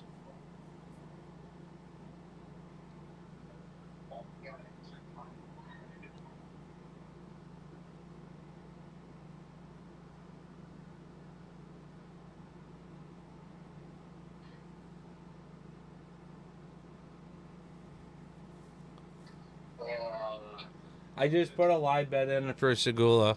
Yeah, dude. I just put a live bet in for Segula. It was like she was like negative 150. I was thinking about it at negative 120.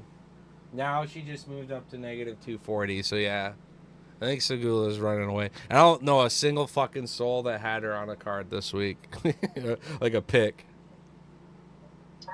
Yeah, I just. I don't know a fucking soul that had Segula winning this one. Yeah, I did not have Sabula.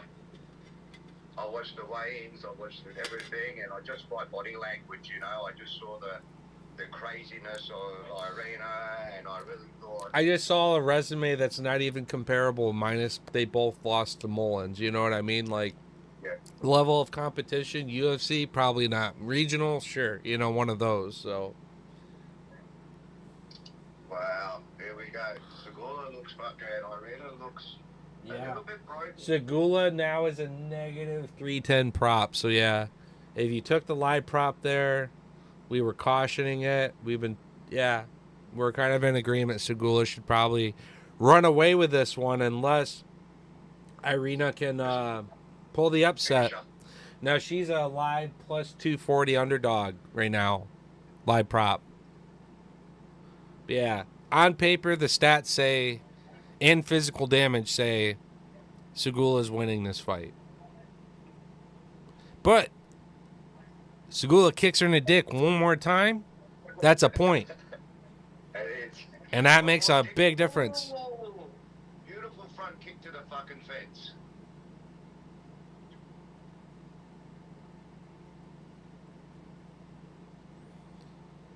Oh yeah, nice kick. Goes to throw some wild shots.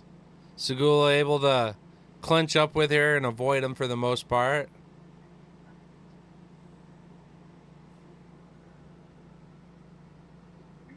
Start to look for some elbows as well.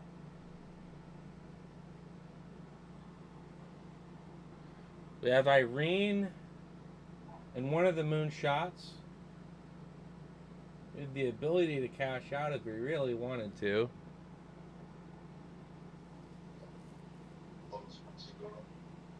Nice shoulder strike there from Irina.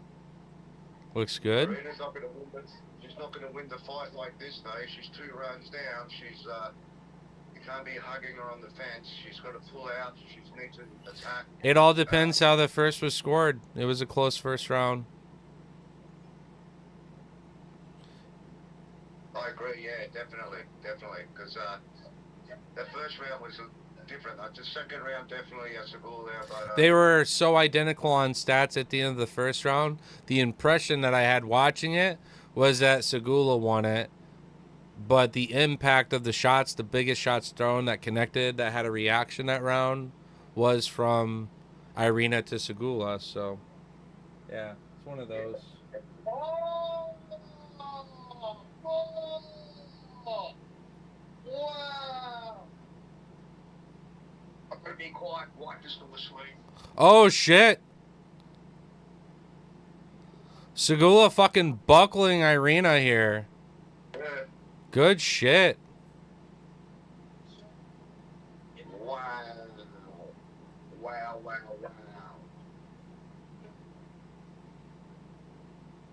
That's it. If she stays, if Irina stays like that, this round's over. That was enough to win this round. Yeah, I would say that's probably going to win the fight for sure. Yeah. Irina needs to do something right now. Nah, it's over. It's finished. She's just got to hang on to it now for a minute and a half, and it's done. Yep. Nice knees up the middle, too. There's the takedown. Hell yeah.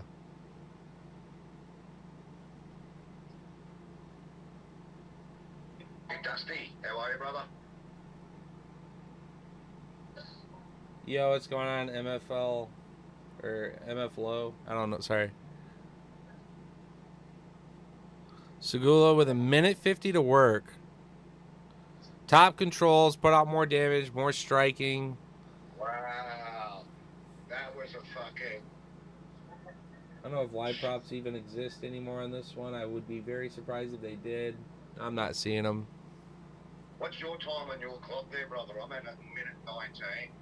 I'm a minute 25. All right, so they're both on the ground now, and Yeah. Irina looks like she's absolutely fucked. Wow, what an absolute destruction. Look at that. Oh, shit. Well, the Segula live prop should definitely cash now. Wow. Full mount on the ground. Segula over the top of Irina, peppering down some shots to the side. Irina just locking her hands around Segula, holding tight, trying to avoid as much damage on the ground as possible. She's gassed. She's fucked. Segula just throwing down shots. Full mount. Oh, yeah. That is absolute hammering. Wow. There goes my picks. There goes the parlay, couple parlays. Oh. I don't know what I included. I think I had her in one parlay, truthfully. Wow. Nice. Well, that pays me about a quarter unit, my live prop for Segula. So that's good. Let's see what else we got here.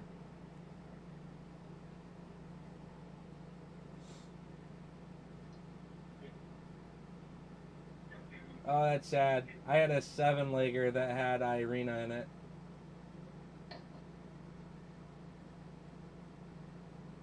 I had a 5-legger with her in it, and then I had a whole parlay with her in it. She sucked me in once before too, I think, man. There was another time where another fight she came in, and she came in the same energy, the same everything, and I got sucked in by that day as well, and she lost. Yeah. That might have been the Mullins fight. Yeah, maybe. Yeah, Mullins is good. I like Mullins so much this week that I put her on my main bet, which is Nazim by finish, Ignacio by finish, and I put Mullins just straight up money line because she goes after it, but it's also women's MMA where it goes to the judges too a lot of times. But yeah, I fuck with Ignacio, dude, a lot. I had him fucking huge on my Noche card. We hammered the piss out of that. Yeah, what's going on, Dusty? Thanks for tapping in, man. Thoughts on the fight so far? I would say, yeah, we've had a couple. The dogs are showing up and making these fights, and here might be actually one of the. Obviously Usman had the upset, but I wasn't confident that was happening. Truthfully, I thought Usman lost that fight. Yeah, this is another dog on the card showing up.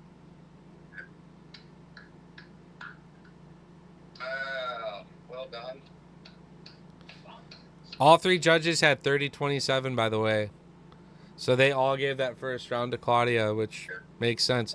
Now, again, we called out the live prop on this shit. We called it out early, and we said that shit was low, and it was plus money. And then I said, fuck it, I'm in, and I bought in at a little sprinkle myself. So that cashes out. Let's fucking go. If I ain't getting them right, I'm getting my money. That's how it works. You ain't getting me both ways. You ain't getting my money and my dignity, damn it. I'm getting one of them back. Let's fucking go. How you been, brother? How was work week this week for you? Fucking. You talking to me? Yeah. How's life been? Oh yeah, man. My work yesterday, busy as fuck. I've got to find a new employee, man. Fucking. That's what he said. How much would it be to relocate me? Oh, dude. You could write it off in your tax shit for company work. Come over to God's country for a while, mate. Hang out down under for a while. Get away from all the war and all the fucking. Hey, I'm not gonna lie. I would do it. I would do it if the opportunity was there for me. I would. Yeah. Definitely, brother. Definitely. Hey, by the way, Big Dusty over there, fucking, he's the beautiful gentleman that took all my hidden gems and all that, man. And Oh, yeah. sent them to the pool. Yeah. Good shit, yeah, dude. When you shared all those cards with me, I was so surprised to see the volume that you had because I'd been part of a lot of breaks and I'd only seen one hidden gems pulled, and I'd been part of a lot of auctions where I had like participated and tried to like snipe one, you know, and I'd always be like a second bidder in the $200 mark, somewhere in there, $300 mark. Yeah. I really wanted a couple of them because I had like pretty much every other case hit out of that shit, minus the hidden gems. So I didn't have any of that insert, that case hit. Well, I saw the new hidden gem set they got out. It's not as good as the old hidden gem set, if you know what I mean. They haven't got a bulk, they haven't got a, who do they have? They've got a bow nickel, a grasso, I think there's a Delia, which is fair enough. But it's not a John Jones, a GSP, a fucking, you know what I mean, a fucking Habib. So Series 2 doesn't seem as impressive as Series 1 hidden gems, brother. Yeah. Yo, you fucking people ever gonna pay up at FanDuel? I want to take the money I just won from you fucks and roll it. And you're just taking all day. Pay the man up. Pay me. Yeah, sometimes it takes, for me over here, they get me right to the next fight before they pay me. I'm like, you're fucking kidding, right? It shows the slip as a one slip, but then it ain't paying up.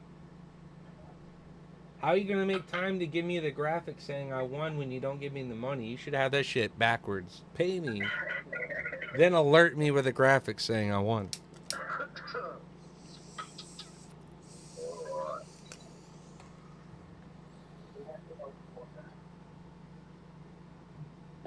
Here we go.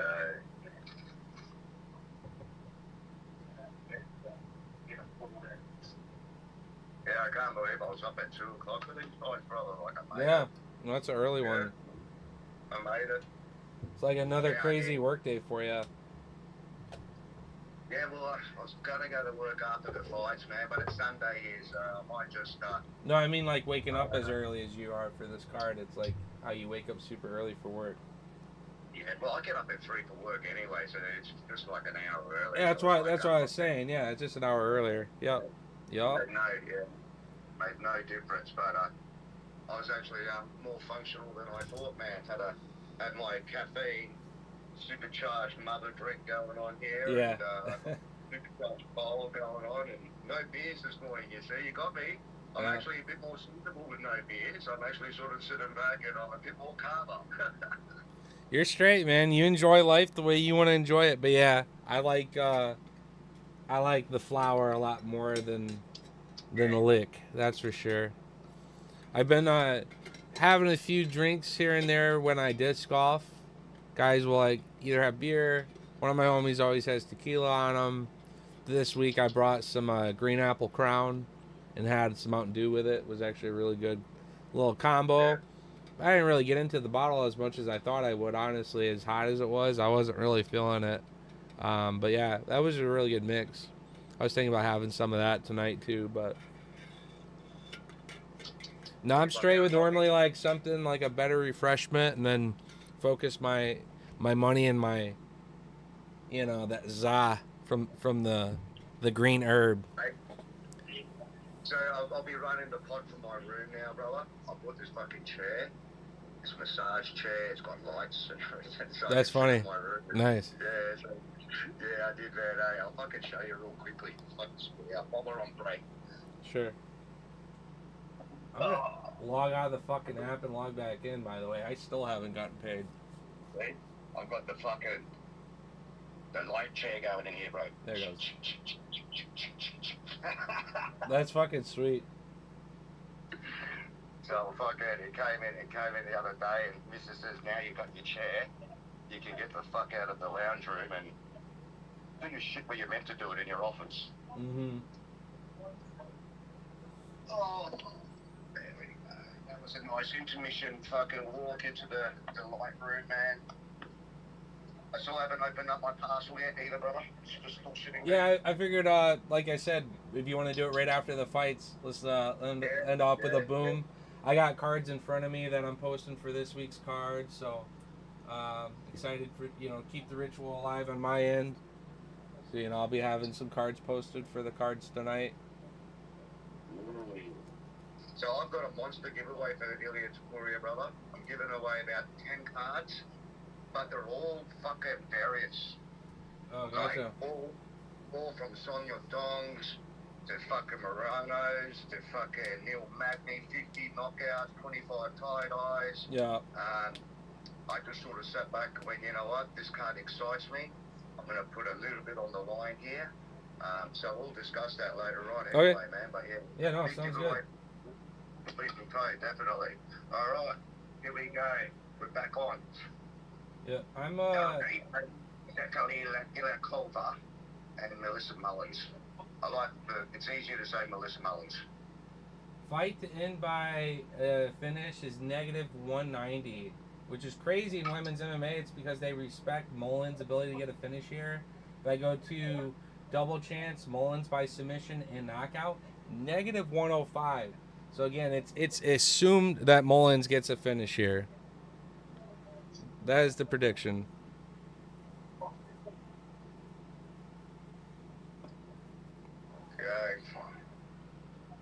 I got Mullins by money line, but on a couple parlays and shit.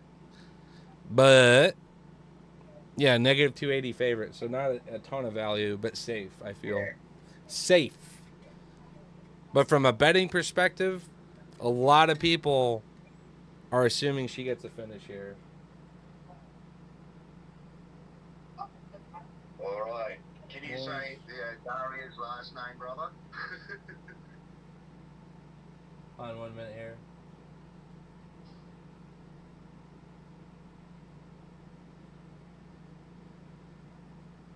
I put the smallest sprinkle in the world on Mullins by submission because the prop was so high. I didn't respect it. I think she gets it done with a TKO, some ground and pound. But the prop was so disrespectful on Mullins' submission, I just took that. A small sprinkle on it. Otherwise, get it done however you want, my girl. You're part of my primary trio. Part of my primary trio, Mullins.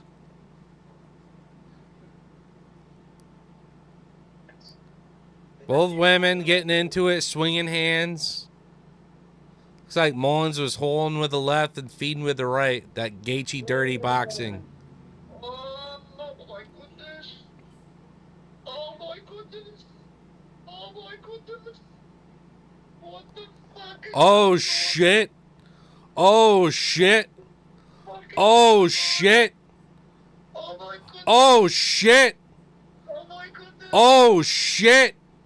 Mullins is just getting fucking rocked all of a sudden. Holy shit. Oh my god, Mullins coming out eating fucking shots. Oh, she's gonna get finished soon, dude. It's only a minute in the fight. No fucking way.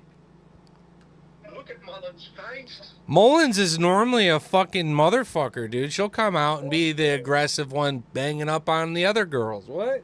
Wow. Wow. Mullins looks like she's done 3 rounds already, brother. My goodness. Jesus, Maria. I'm looking for the live. Okay, the live props have Daria respectfully -235. Woo!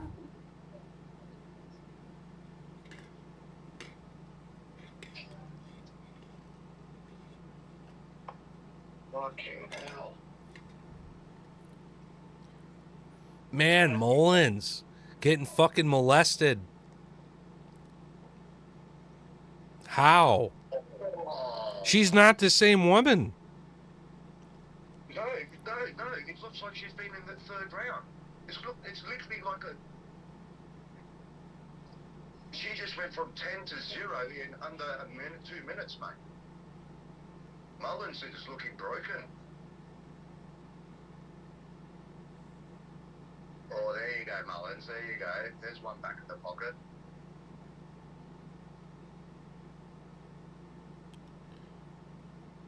Oh, that's a fucking big, There we go. powerful shot by Mullins there.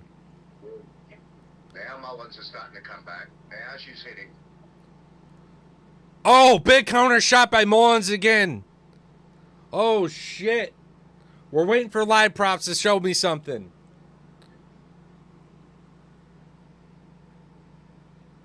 Mullins is still a plus dog right now, respectfully. She's been losing this round. Wow.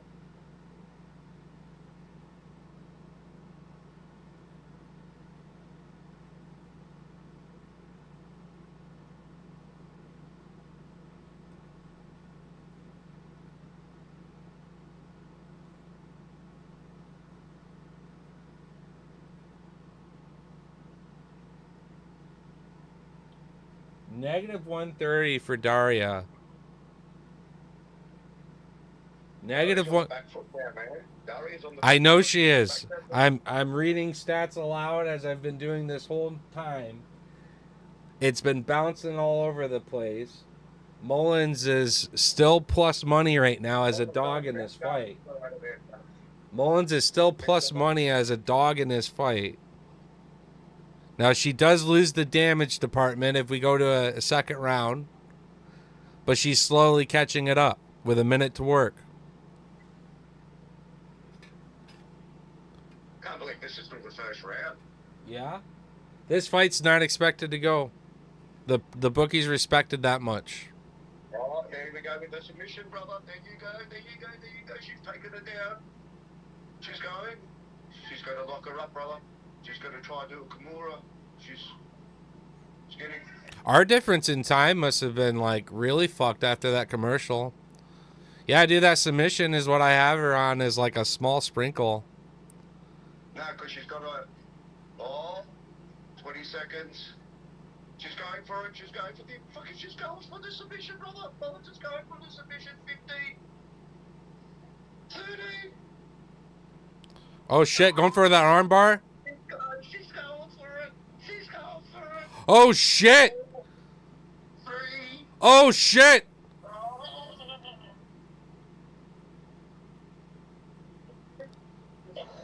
Oh, my God. Wow. So basically, she comes back at the end of this round, puts all the damage back to tie it up almost in the damage world. They're very similar. And nearly hit a fucking armbar. And we put a sprinkle on that prop finish because it was so disrespected. Let's fucking go. Good first round. I need to go grab a joint. Oh, fuck. Gotta go and check something.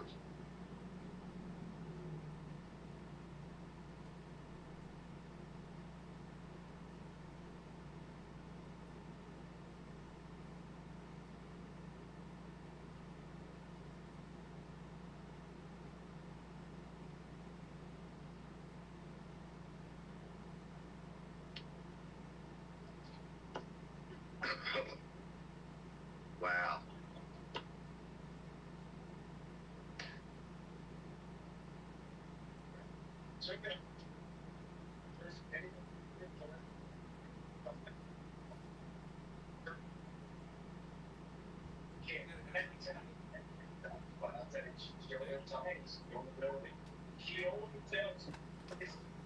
All right, so here we go. Starting the second round.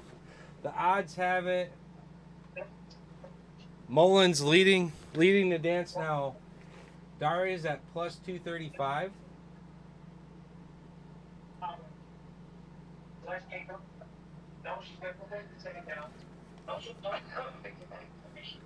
I put a small sprinkle on at Daria. I put a small sprinkle on Daria at plus 235 prop.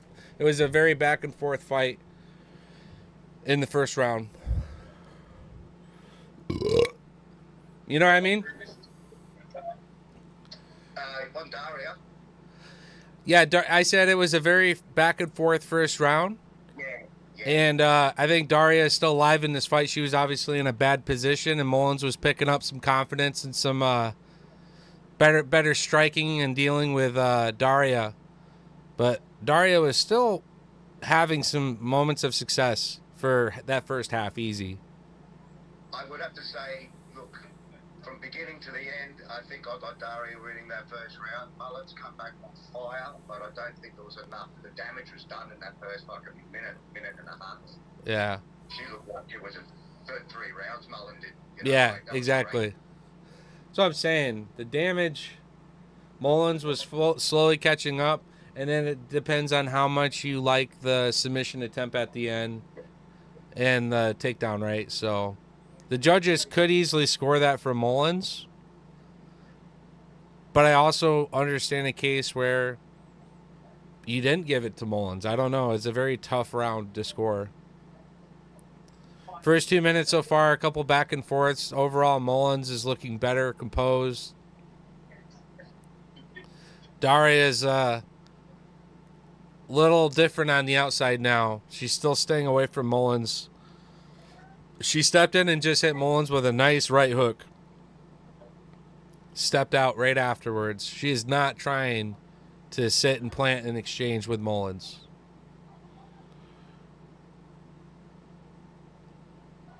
She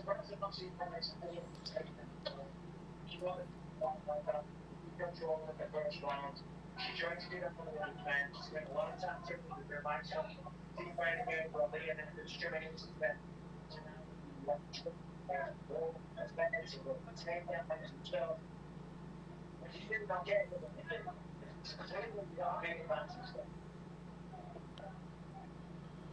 Come on, Mullins by submission, baby. I'm waiting for it. Get her to the ground again. Get her to the ground again. Let's go. It looks like you're path to victory instead of standing there. Like, finish this fight. I think she could, instead of like stopping, like when Daria steps in and goes to throw, and Mullins steps in to counter, and they both step in. If she continued to follow through, I think she could just hit a really nice, safe takedown, head off to the side, and get right back on the ground and control this fight. Extra cushy. Something happened. I don't know what it was. I thought it was a dick kick, but it wasn't. Oh my god. Oh shit. Oh shit. Big kick to the body, it looked like, from Daria, who's coming back from the dead, swinging on Mullins. Oh shit. Mullins comes diving back with a takedown to save her ass. Like I said, we're back on the ground. I'm happy in life because we got Mullins by submission as well. Daria had fucking Mullins hurt with something, like a teep kick or something, right in the dick, right to the body. It looks like it was just under the titty. They're just doing the camera shot now. Just under, maybe a bit of liver shot. Looks like a liver shot. Oh, wow.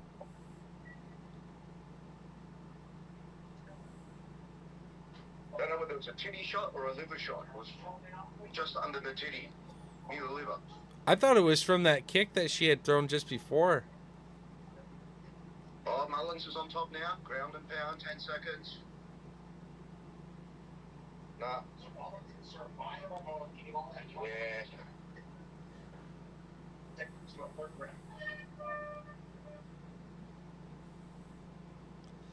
Going into the third round, everyone favored a finish here on this.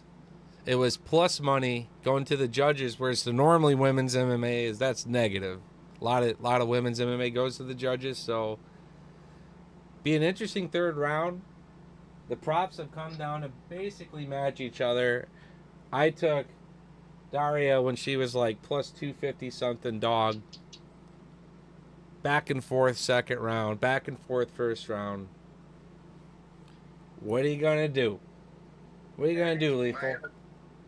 I think Daria took that second round, brother. I think so too. Yeah. First round, you want to go Mullins? Sure. She came back. She earned it. The submission attempt, the takedown and the damage she was able to put on at the end. Cool. Very, very split. I thought overall Daria was live in the first round too.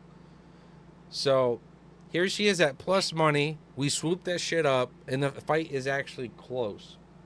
Now, disappointed to say that Mullins via money line is part of my big dog dicker parlay this week.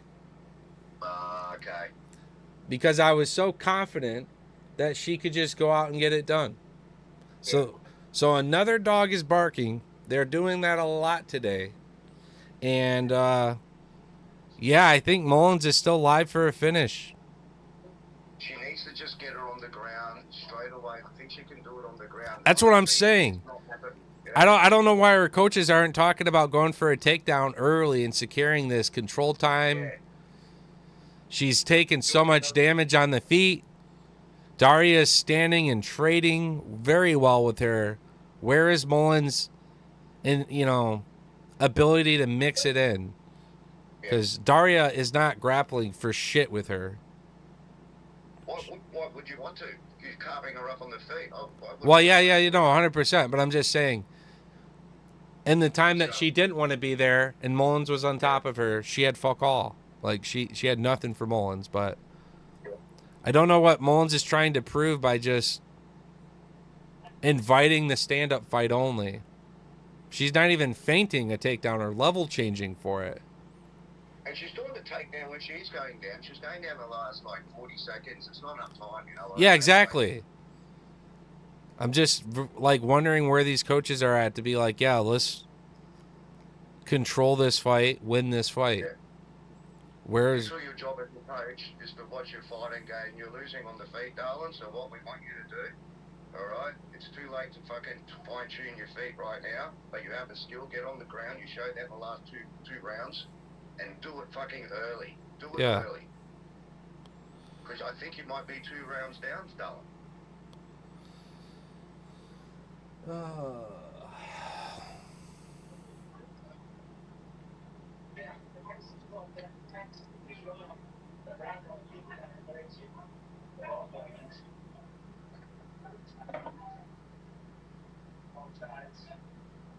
See, even now in this round, man, not much going on, but Darius is just, their stand-up's way better. She's tired her. She's touching her. Yeah. She's just sort of standing there, yeah. Yeah. Like. Yeah, let's look at the live prop on this. Daria in the third round has taken control at negative 700 prop right now. Mullins, yeah. Mullins is a plus 580 with 2 minutes to work in a fight that she's now losing. She's got nothing for her. That's interesting. That shot to the body changed everything. Yeah, it did. It changed everything. Oh, see, she's going for the takedown again at 1:50 this time.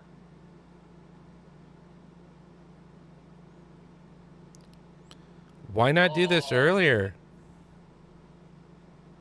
Oh, yeah, that's right. That's right. It's the last round. She might as well just started the round at 1:40 then. You know what I mean? Like, why? Looks like Daria grabbed the fucking cage. Yeah, she did. Jesus, she grabbed the cage and was able to avoid being swept because it's all about that snap at the end of that trip that rip backwards, and she lost all that snap with that fence grab. I think Mullins was just robbed the fucking a takedown there. I think that would have hit. I don't know. I still think Mullins went down this road way too late.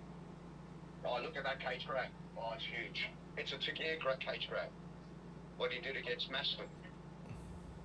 They're going to take a look at it here.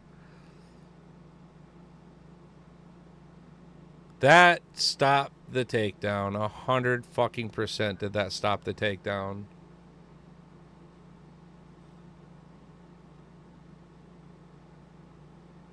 Done. Another dot comes through. 20 seconds left. That ref did not do his job. Very close fight, back and forth. Mullins very dominant on the ground. Would have had about a minute or so to work with on the ground. And that takedown's robbed from her. That is fucked. That is fucked. And that is fucked. That is fucked. That's fucked. That's Wow. absolutely fucked.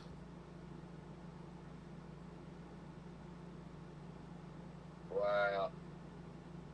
I reckon there's going to be a few 30-27s in this scorecard, dude.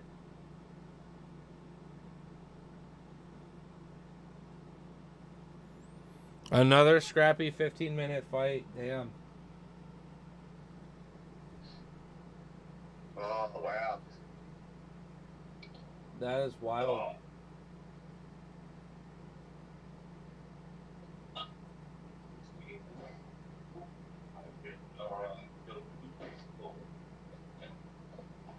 It's now time for the strawberry milk.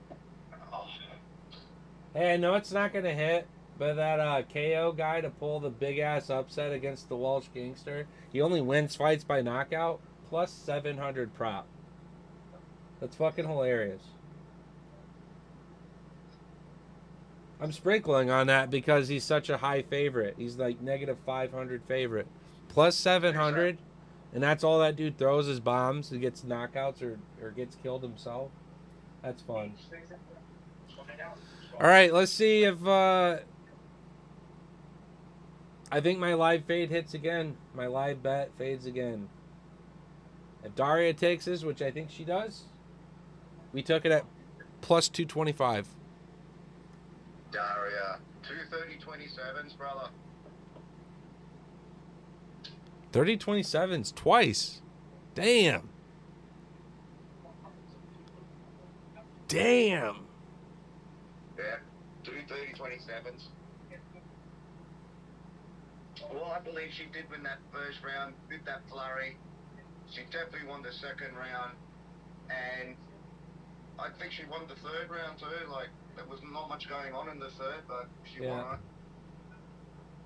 Well, now I got to rebuild my finish parlay with Nazim, and that's why I like that leg too, by the way, is you can rebuild it earlier in the card. So I still like my Nazim finish. I still like my Ignacio finish. Maybe I just put... damn. Maybe I do that. Distance, no. So this prop's changed a lot, by the way. The Curtis Blades prop with Rizvan has changed so that distance no is negative 164. So if either guy wins, no matter how, over. Doctor stoppage, all that shit. Yep. How the fight ends by knockout doesn't make any sense anymore because that's only negative 125. So first leg of this rebuild, I'm using distance no in that fight. I could see how they hug it out and they wrestle, but I believe in knockouts. Curtis either ground and pounds, gets knocked out, knocks people out, or gets knocked out. That's how he fights. Nazim, I like him by finish. So we take that. Submission or knockout. And then we go up down to Ignacio. Yeah. And we say Ignacio by submission or knockout also. And I know Fiziv's tough. Gaethje couldn't get him out of there, yada, yada. I know that. Just a different kind of matchup, different kind of threat. We could go to the ground and be very dangerous here. Ignacio by money line is negative 144. If we go by method straight up, points for him is only 160. That's fucking awful and scary as fuck. Knockouts plus 500 and submission is plus 900, which is fucking sick. But if I wanted to play it safe with some cheddar, I would say if I got double method, Ignacio submission or knockout plus 310. Boom. We add that to the three-legger plus 960. We're doing our rebuild. $21 hits me at $202. Nice. Boom. That's a nice return. Yeah. Fuck yeah. That's a lovely. Oh, sorry. 223. 223 because that didn't show me like what I'm getting back from my wager. So, anyways, pretty dope. That is a lovely, and that's just for the finish, right? Either or. Either or, submission or knockout. Submission or knockout. So, the live prop just hit there for your old girl at plus 225. So, we got paid out on that and got her. Again, what did I just say? We lost our dignity, but I got money back out of it. You ain't taking both, damn it. You just won't do it. That's twice I've done that tonight. Fade the picks when the bookies don't respect what the fuck's actually happening in the fight. All right. I've got 5 parlays left, and they're all left on the main card. Segulia stuffed me. That was a bad one, so that sort of took out my whole card parlay and a few little nice ones that I had. So now I'm left with 5 parlays for the main card. It's going to be interesting. I can see all favourites coming up on this main card. Like, I can't see any sort of more long shots. We've already had 2 long shots. We've had Usman so far, and we've had Segulia. Mm-hmm. So that's the second long shot for the card. But that's what I always in the videos. There's always 3 or 4 on the card. It's up to us to try and find the long shots. I didn't find Segulia. I did pick Usman. I think in the main card we're going to see a lot of favourites. Jamal Hill and Roundtree is the only one that over here they're at $1.92 even, both of them. So they're fucking absolutely even Stevens on the bookies down here in Oz. I just wanted to show that off. Filter on this is crazy, bro. Little fucking stick of dynamite. Anyways, I'm listening, brother. It looks like a stick of dynamite.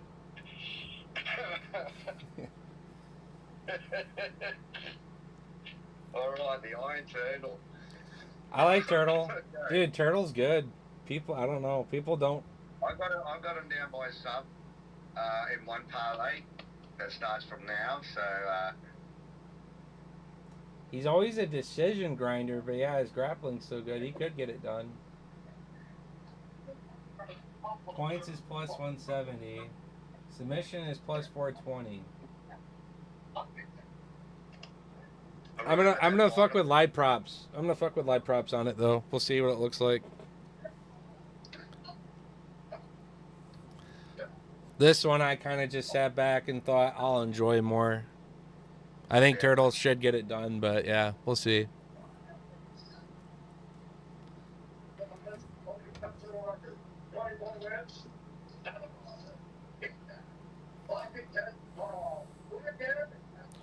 I'm saving this for the co-main and main, by the way. Oh, yeah? The 2 dynamite fights. That's how I'll think of it. I think Curtis Blades might be a bad fight. I think that might be a bit interesting. Oh, yeah, no. Yeah. I agree. That'll be a good one for sure. That's the first leg of my parlay, though, so if that hits with a finish, then it's like, okay, sweet. Now we're cooking. Then we get that out. Going into the co-main. Okay, here we go, the Turtle.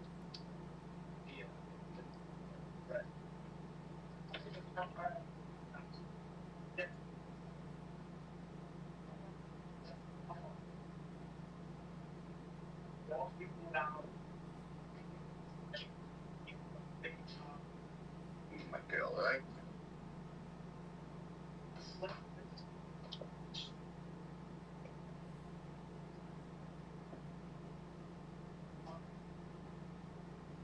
That's great. That's sheer power.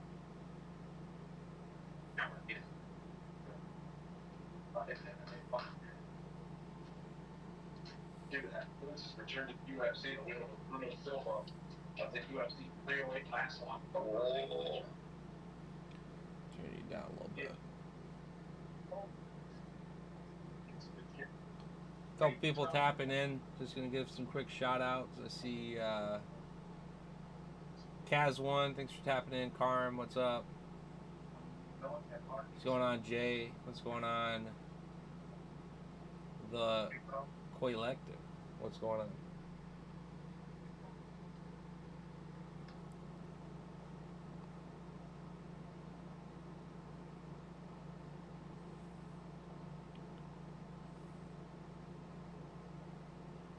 Nardia throwing a bigger combination there. Park staying in the pocket for the most part.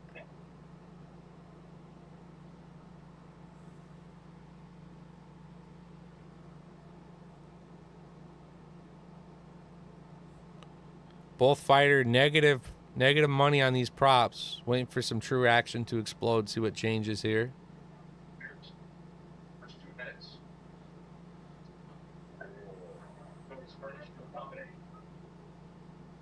Nardiev gets a nice end of that shot. That right hand got home.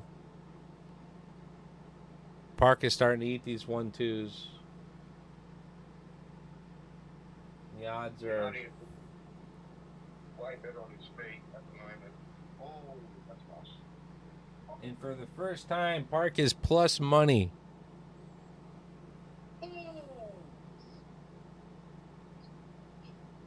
Nardiev, yeah. Nardiev with another right hand. Looks like he's not having a problem getting around the guard of Park. Park just got stumbled there. Ate a big shot that hurt him.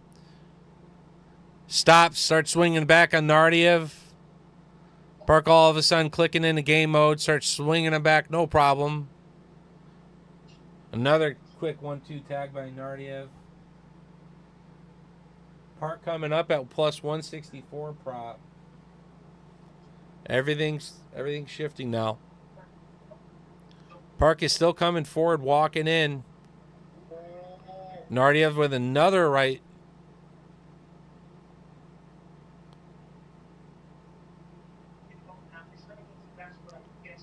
Park just opened up with a quick 1-2.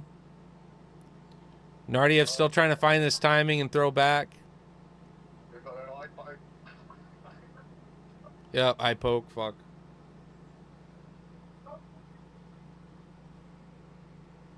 Park plus 128 prop.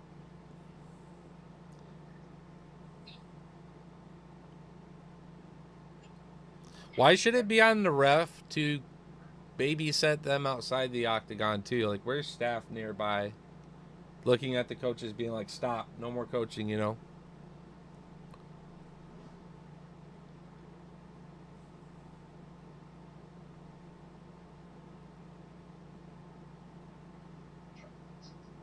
Quick little refresher, eye poke, 120 to work.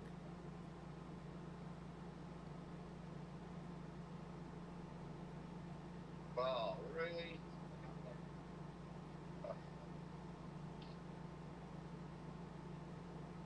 Boom. Nardiev right over the top. Now he's grabbing his dick. Was there low blow here? Fuck is going on tonight?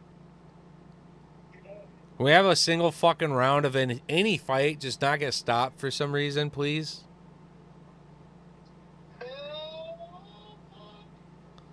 Oh, fuck. Nardiev. Another big connection off the side of fucking Park's head. 40 seconds. Comes back with a quick little flurry. Stumbles Nardiev. Both men fucking having their exchanges. Both men attempting a knee. Both men just fucking digging in. Another nice shot by Nardiev.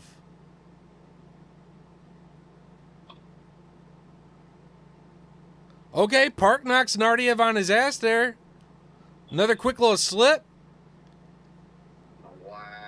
That was nice. Park breaks off the clinch here with a nice little elbow strike as well. Right across the face. Nice quick little elbow strike. Damn.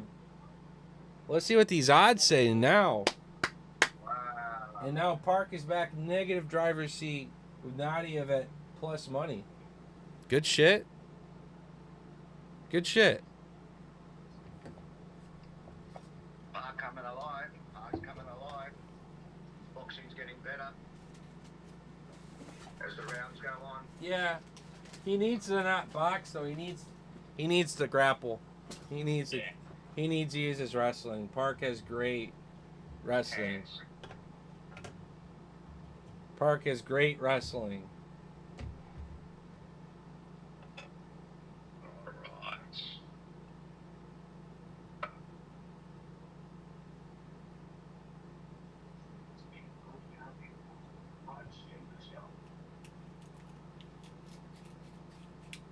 Okay, we're back on. Park, fit little cutting bastard. There we go. Round 2.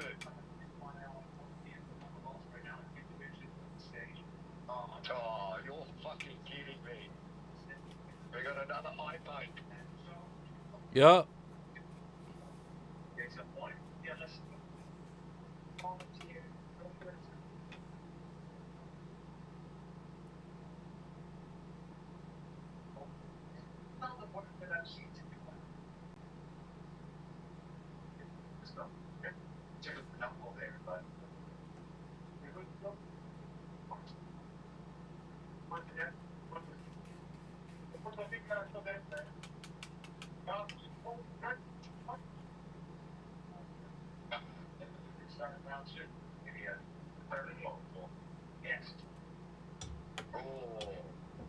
Oh, Park coming back out. Oh, there we go. All right, both men fucking going nuts, exchanging here, swinging here. Done. It's finished. Park got the knockout. Knockout. Oh, Nardiev. Illegal knee. Illegal fucking knee. Oh, he won't continue. He's done. He can't even open his eye. Illegal knee. Wow. Wow, straight to the head. Oh, that fucked his eye. Oh, fuck. Wow. Yeah, that knee, that eye might be just fucked. That's it. That's a no DQ. That's DQ. DQ, you reckon, or no contest? DQ. It's a DQ. I'm sick of this shit. I mean, they know the fucking rules, and I'm sick of warnings, and I'm sick of fights. Fighters not getting like their win bonuses or whatever this looks like. The fight's going this way or that way. I'm sick of these no contests, acting like we don't know the rules ahead of time. Yeah, he can't continue, man. I don't know why they're even asking. He can't open his eye. It's like ridiculous. It's a double whammy. It could be a doctor stoppage / it was an illegal strike. So this is going to be stopped for 2 reasons. Right here. Right? 2 reasons this fight's getting stopped.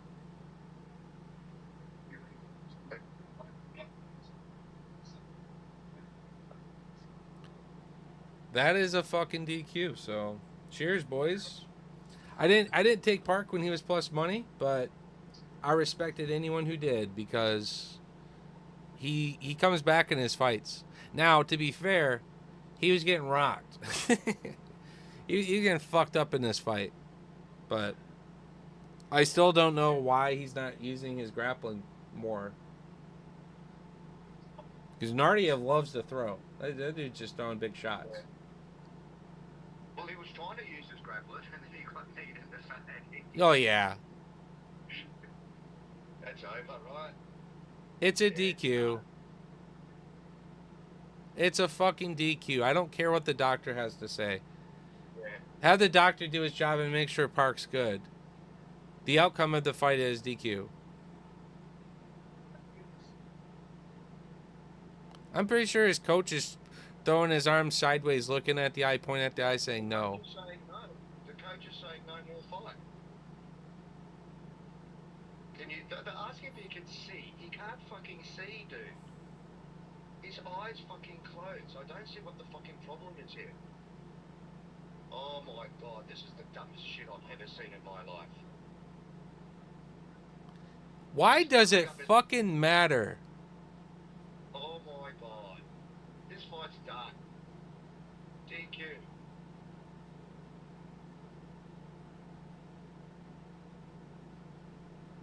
My goodness. He can't fucking see! My goodness. That eye's fucked. That eye's fucked. No. Park, no. It's a DQ. It's a fucking goddamn DQ. Oh my goodness. Okay, what are the fucking odds? Yeah, get in there, dude. Oh my fucking god. Fucking idiot. Give me the Go fucking sort this odds. out, dude. FanDuel, give me the fucking odds now. Because it's not going in Parks. He's telling him about. Oh, he's giving him a warning. A warning? 1 point. 2 points. 2 points.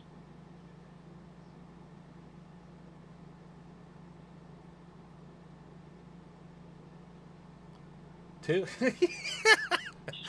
2 points. All right.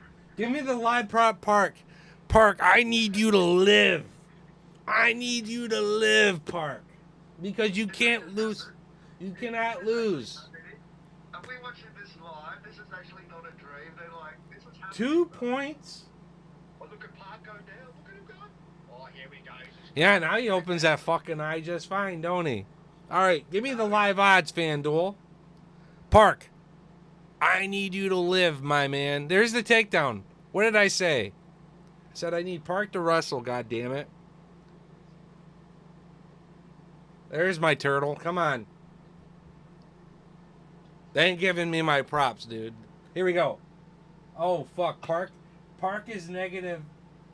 Park is negative 1,100. So guess what I'm doing?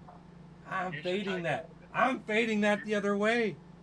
I'm fading that because he's plus 560. Nardiev is plus 600 doing illegal strikes, fucking up Park. And he's still alive for a TKO. I don't give a fuck. I took Nardiev right now. Park's got it. Park's going to finish him, I think, man. He's very angry. The iron turtle, his head is popped out of his shell, and he's fucking really pissed off.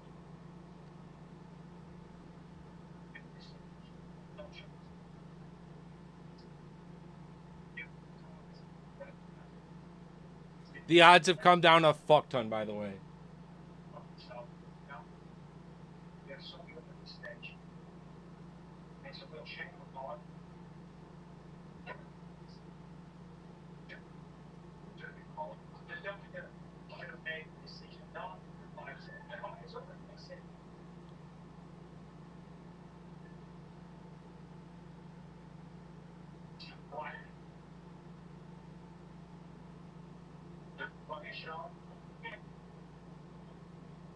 Dude, I think Nardiev's live for a finish still.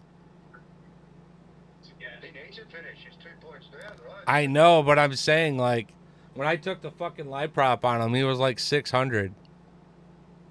That's fucking nuts. Seeing that he just really fucked up his opponent with an illegal shot.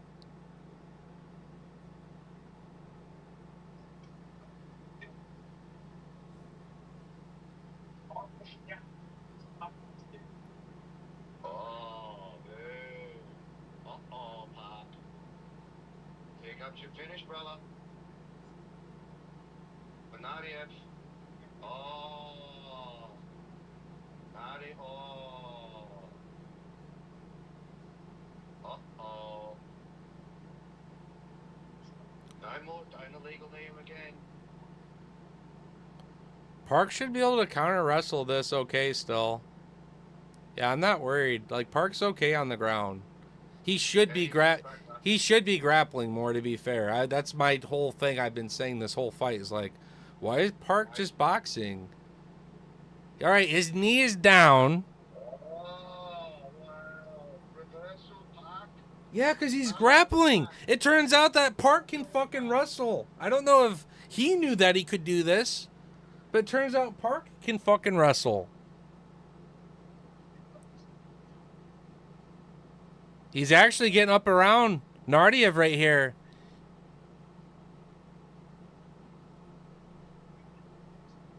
Whoa, wow. Fight's been all over the fucking place. Holy shit.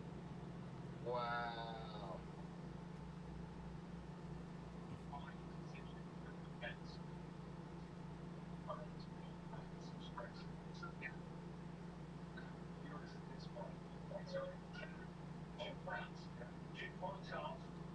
But yeah, with 2 points off, like fuck.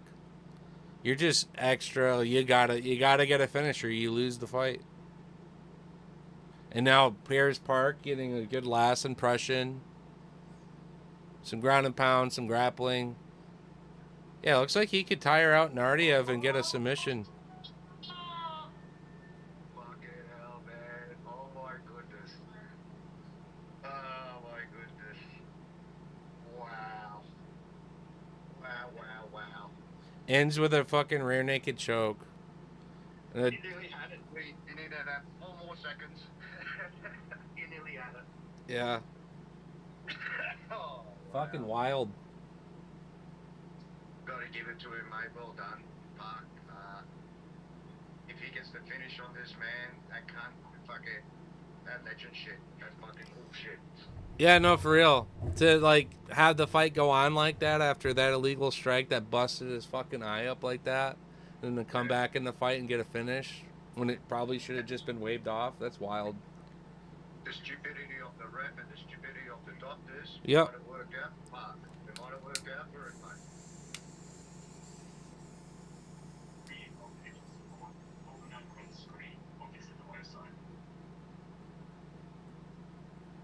Alright, round 3. Here we go. We're back down under. We're 20 seconds in front. Park's eye looks not as bad. You can see. Till he gets hit again.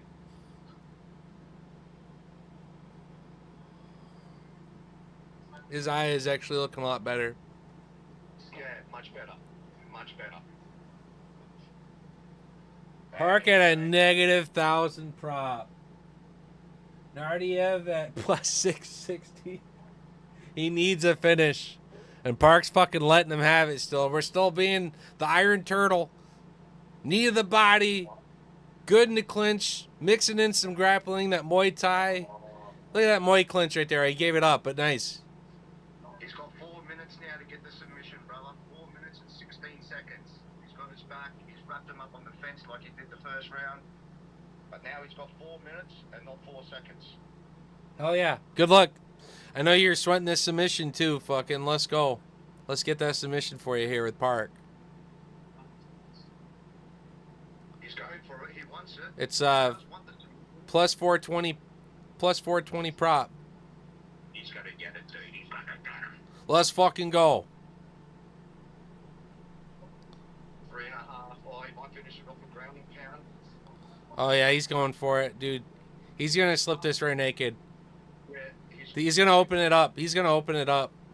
Some big ground and pound here maybe, too, will open it up. he's looking for that submission. He wants it.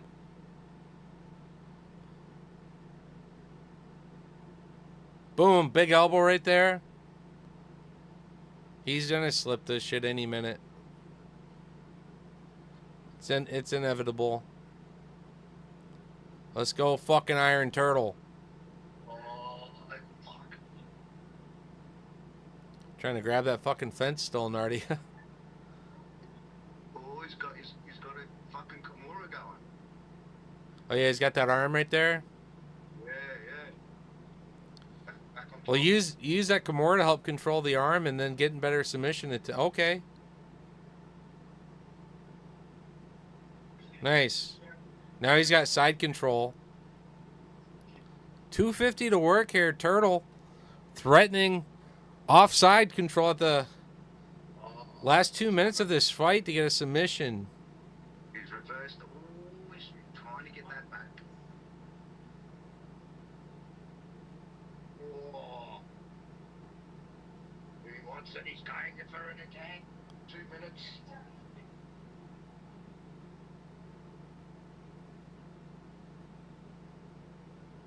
Oh, fuck, so close. Turtle just popping his opponent's head all around right there. Nice little flurry. Nardiev doing a good job of rolling away.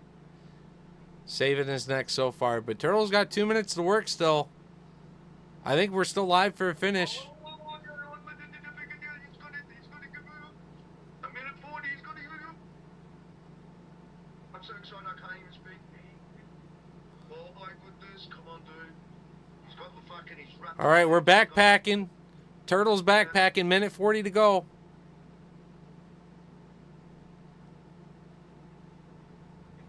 Park's still peppering with that left hand. Nardiev more than aware that Turtle's trying to choke his shit. Rolling away. Minute 12. Oh, he's nearly got it. 2-on-1 wrist control. Minute to work. He's flattening him back here. He's going to get up under this jaw. Oh.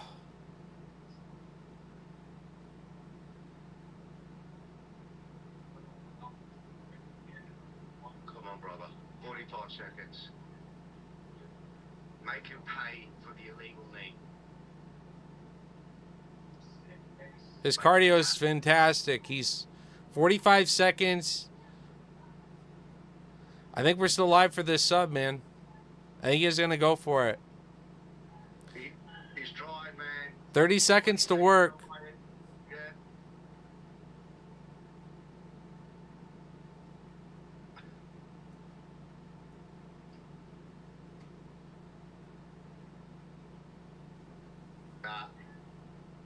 Nah. He did get. Oh.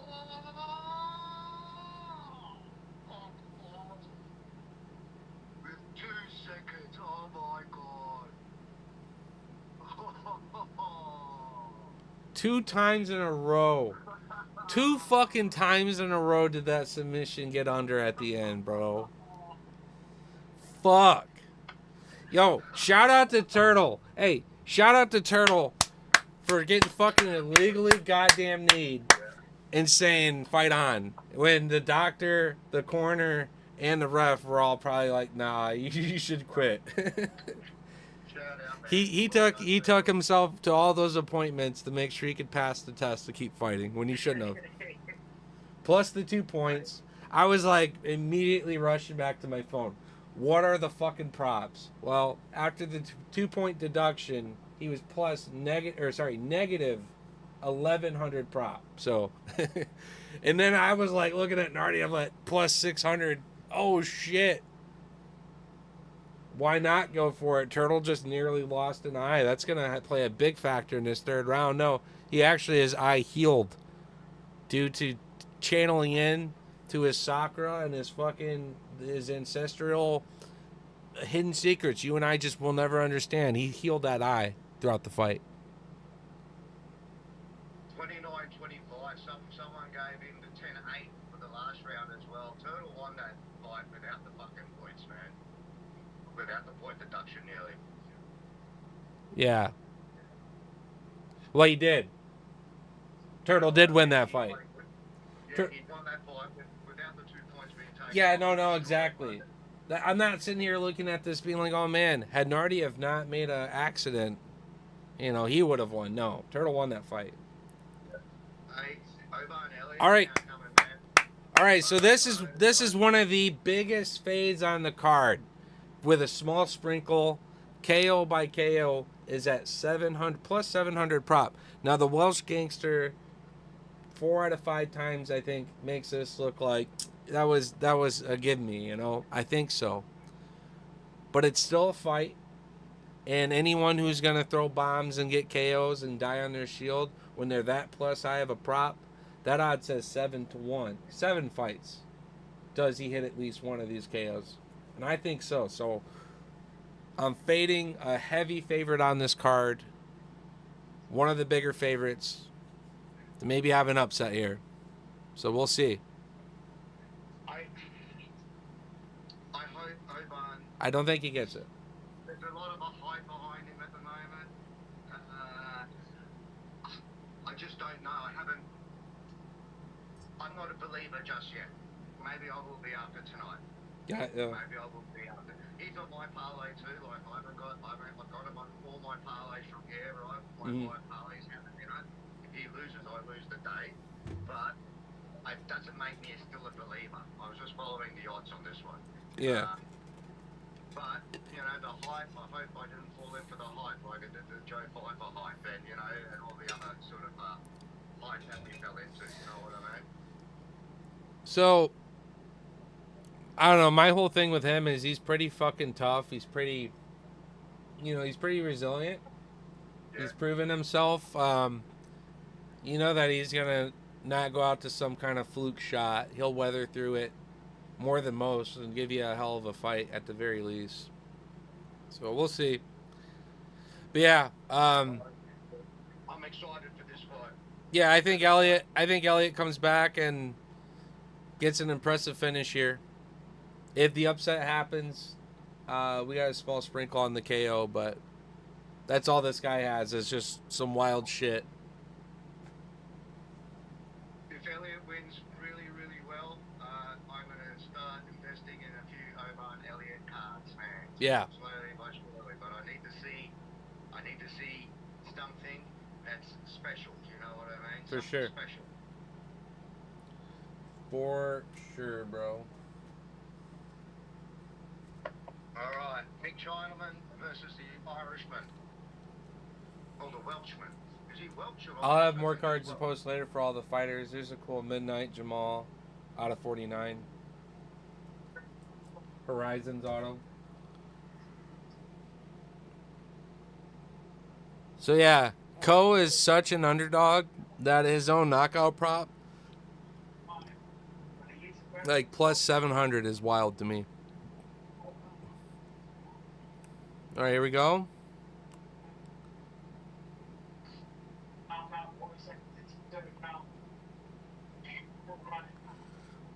Boom. Just threw a big, powerful left.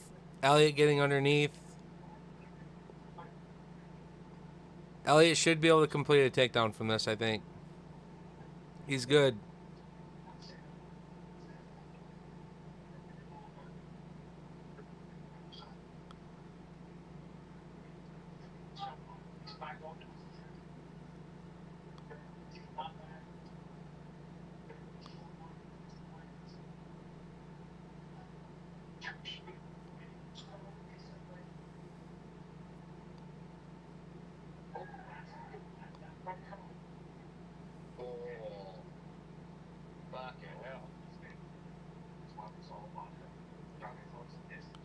There's a big left hand there from Ko.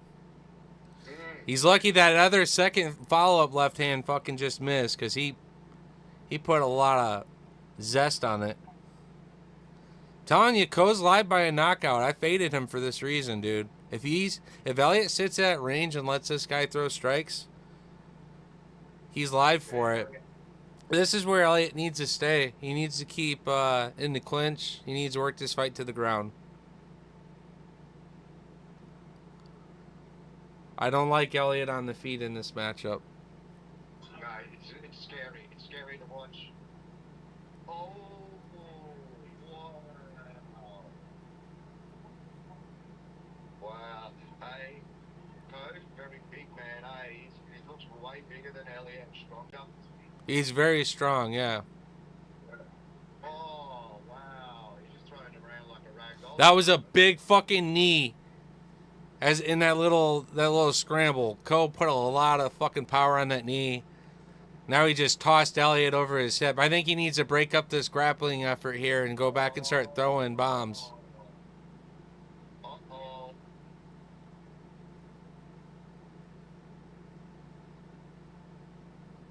way. Ko takes the back, then transitions on top. That's fucking impressive, dude. Against Elliott like that. Ko's actually not stupid about fucking control.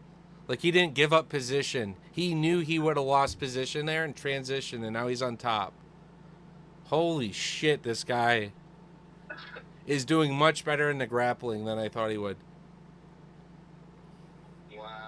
With Elliott, at least. I mean, Elliott's got decent fucking grappling. Oh.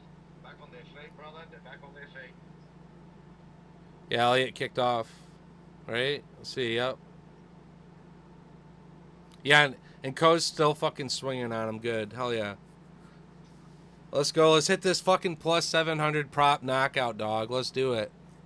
You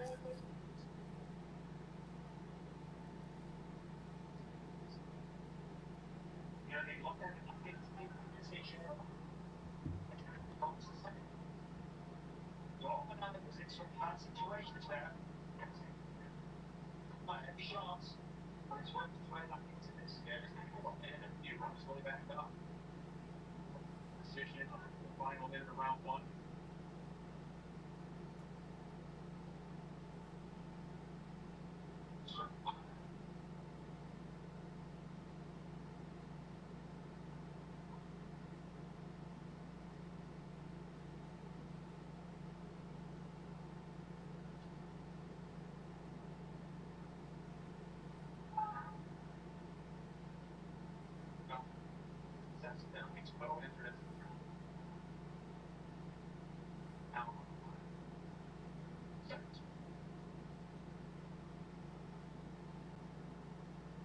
So we see all that here, the house. I feel that the house is that intro. You have to do all your own inside, back. Wow. Interesting first round. Dude, like I said, Oban's not really showing anything that I had a feeling, but unfortunately, like I did say, I followed the odds. So I believe Oban down round one. I mean, Oban's had a lot more levels of opposition, you know, so I think a lot of people are just like, yeah, I mean, he should show up and, I don't know, teach this guy that there's levels to it. No, he comes in great. The only thing that's impressing me is his grappling. The on the feet shit's wild enough where I could see him eating the worst end of it at welterweight. There's so many killers at welterweight, dude. Like, he's got to have something more on the feet. And from what I'm seeing, he's good about hitting the gas pedal. But when he gets someone who's going to sit there and trade with him, like Brian Battle or something, he's fucking donezo.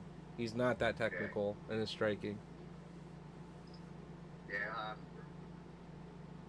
One run down Code, and I think Code is happy to have him on the ground too. I think Code's stronger on the ground. He's manhandling him on the ground. What's the props by Code by submission? Yeah, props by Ko by submission. That didn't look, but his knockout, which is all he does, is he gets knockouts. That's plus 700, and that's crazy.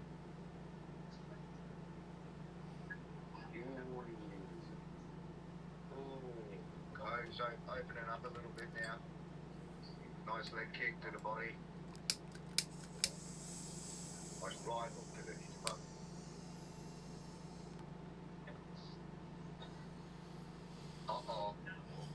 Both fighters trading fast kicks here. Big left hand from Ko. Elliott on a single leg. Ko. Look at that fucking transition again from Ko. Yeah, beautiful. I want to see him start raining some ground and pound. Big knee. Good coach from Elliott there to scream for the knee, to guard it. He did.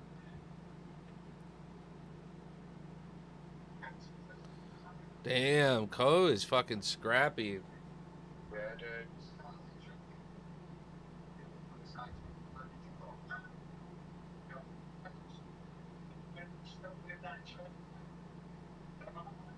Oh, here comes a bit of ground and pound, my brother. enjoy what I'm telling you. 20 seconds in the future. I'm 20 seconds in the future. He just started. You're like 8 or 9 seconds ahead of me. It's 3:18 for me. What are you at? 3-7. Yeah.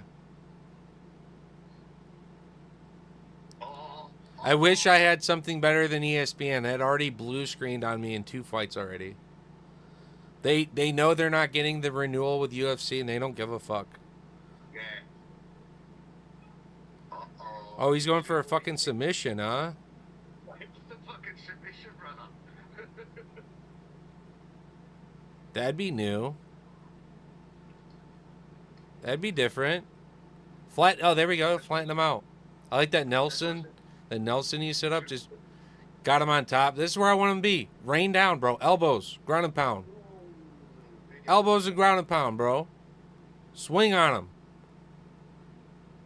Cole, let's go. Cole, let's go. Cole, let's go. That was a big elbow right there. He stood up. He just cracked Elliot with. Keep throwing that shit, bro. Do you know what a crucifix is, Cole? Take that left arm and crucifix his shit. He's going for a head arm. He's going for a head and arm. Joe, but he's too close to the fence. Yeah, he is.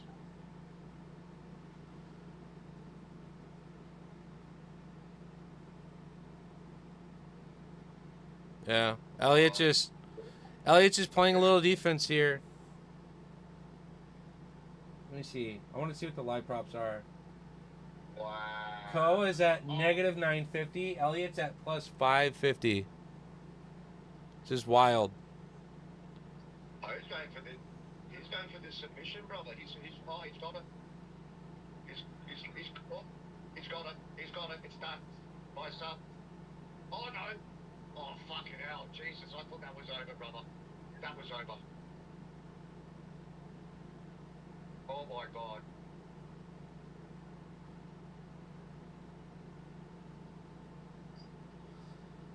Oh, Yeah, dude. Ko keeps fucking having these like close ass submission attempts there. That was wild. he nearly had that one. Yeah, he did.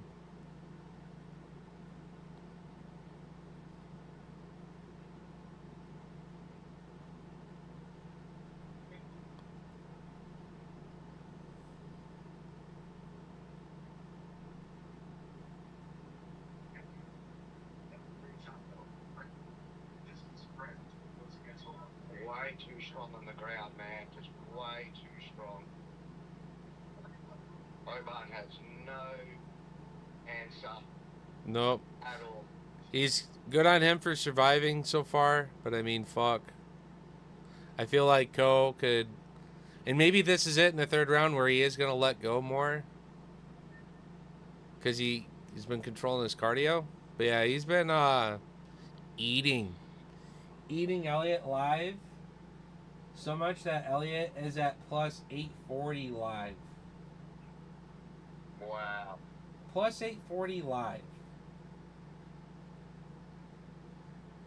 I think it looks like Elliot doesn't sort of know what to do. Sure. I think he looks a bit lost. I think he looks lost. I would agree. So here's my thing. At plus 830 live, that nearly pays you like 9x, 8x. That's fucking sick.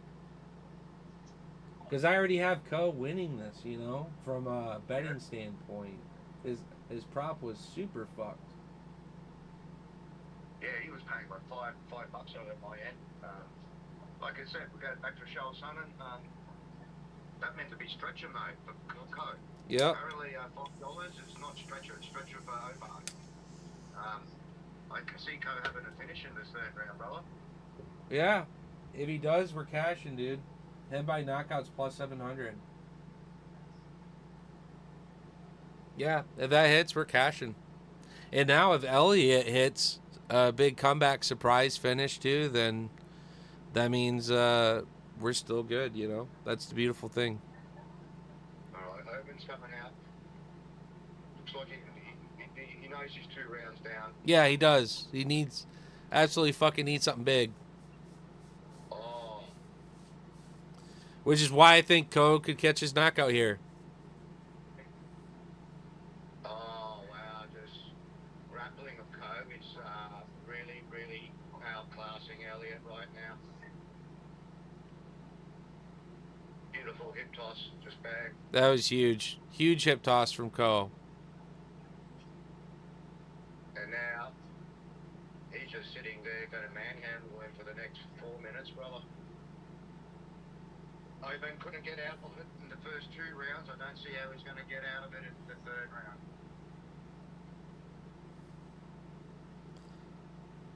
I want Ko right here to rain down some elbows right here. Boom. Bro, keep dropping those fucking elbows.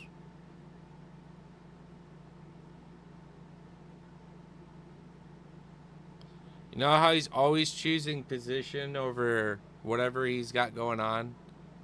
The way he's always adjusting and circling off. His IQ and grappling is actually really fucking good for this. He's always done the smartest, best thing to keep position overall. And that's why Elliot's not able to get up, hardly. He got up that one time earlier, but otherwise, Ko's just been... Yeah. Yeah, what a show. I need Ko to post up with some big raining ground and pound, though, some elbows. I see some blood raining down from the eye of Elliot there, so... Yeah. That's one thing I do find from all the Chinese fighters, brother. Apart from saying the Wang, they don't have that finishing instinct. You know, they get all the way here, and then they sort of, I don't know. Well, it's like, I think what they do is they favor the control, knowing that they're winning the fight. They don't have to take that risk. Risk, yeah. But the reward's in the risk, you know. Yeah, I know. When we think about that from a betting perspective, but from a fight perspective, they just want to win the fight too. So they'll play. Not all fighters like to take the risk. There's a lot of fighters that play shit safe. Look at Magomed Ankalaev. You telling me that guy doesn't possess more capability of hunting for big knockouts and submissions? He's always a boring motherfucker taking people to the judges. So, yeah, there's tons of them out there. Ko could end this fight. He's being smart about his placement the entire time. He's not out of position. He is the underdog in this fight. Yeah. Is it his debut as well? UFC debut? Pretty sure. Yes. Pretty sure. He came off Contender or whatever. And don't forget, China's got their own PI now, man. The fights you can see coming out of China are going to be a lot more high level than in the past. Well, I mean, China was already blowing up this last year. That Ming Yang card and... yeah, there's all kinds of big star power that bursted through that card. They're definitely going to go back to China this year. They'd be fucking up if they didn't do at least once a year a big-ass China card. 1 billion people, dude. They need to go back to China once a year just to make some extra cash. Yep.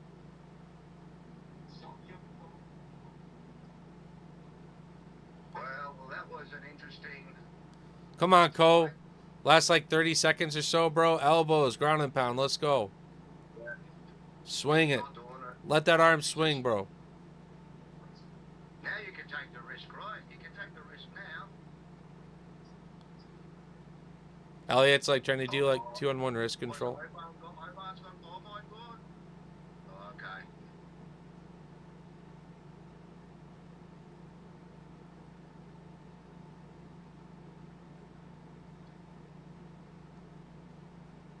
Wow.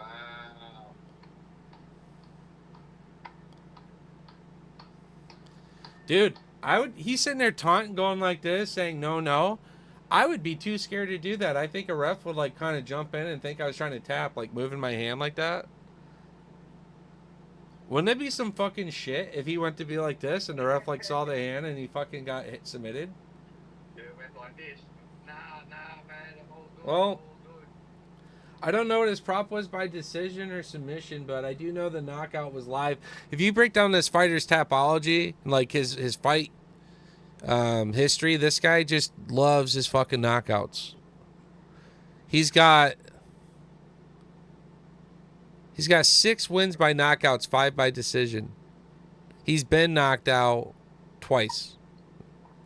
Well, Mr. Coe, welcome to the big show, brother. And you just took out the Welshman, Oman Elliott, with ease. Absolute ease. Yeah, he looked great.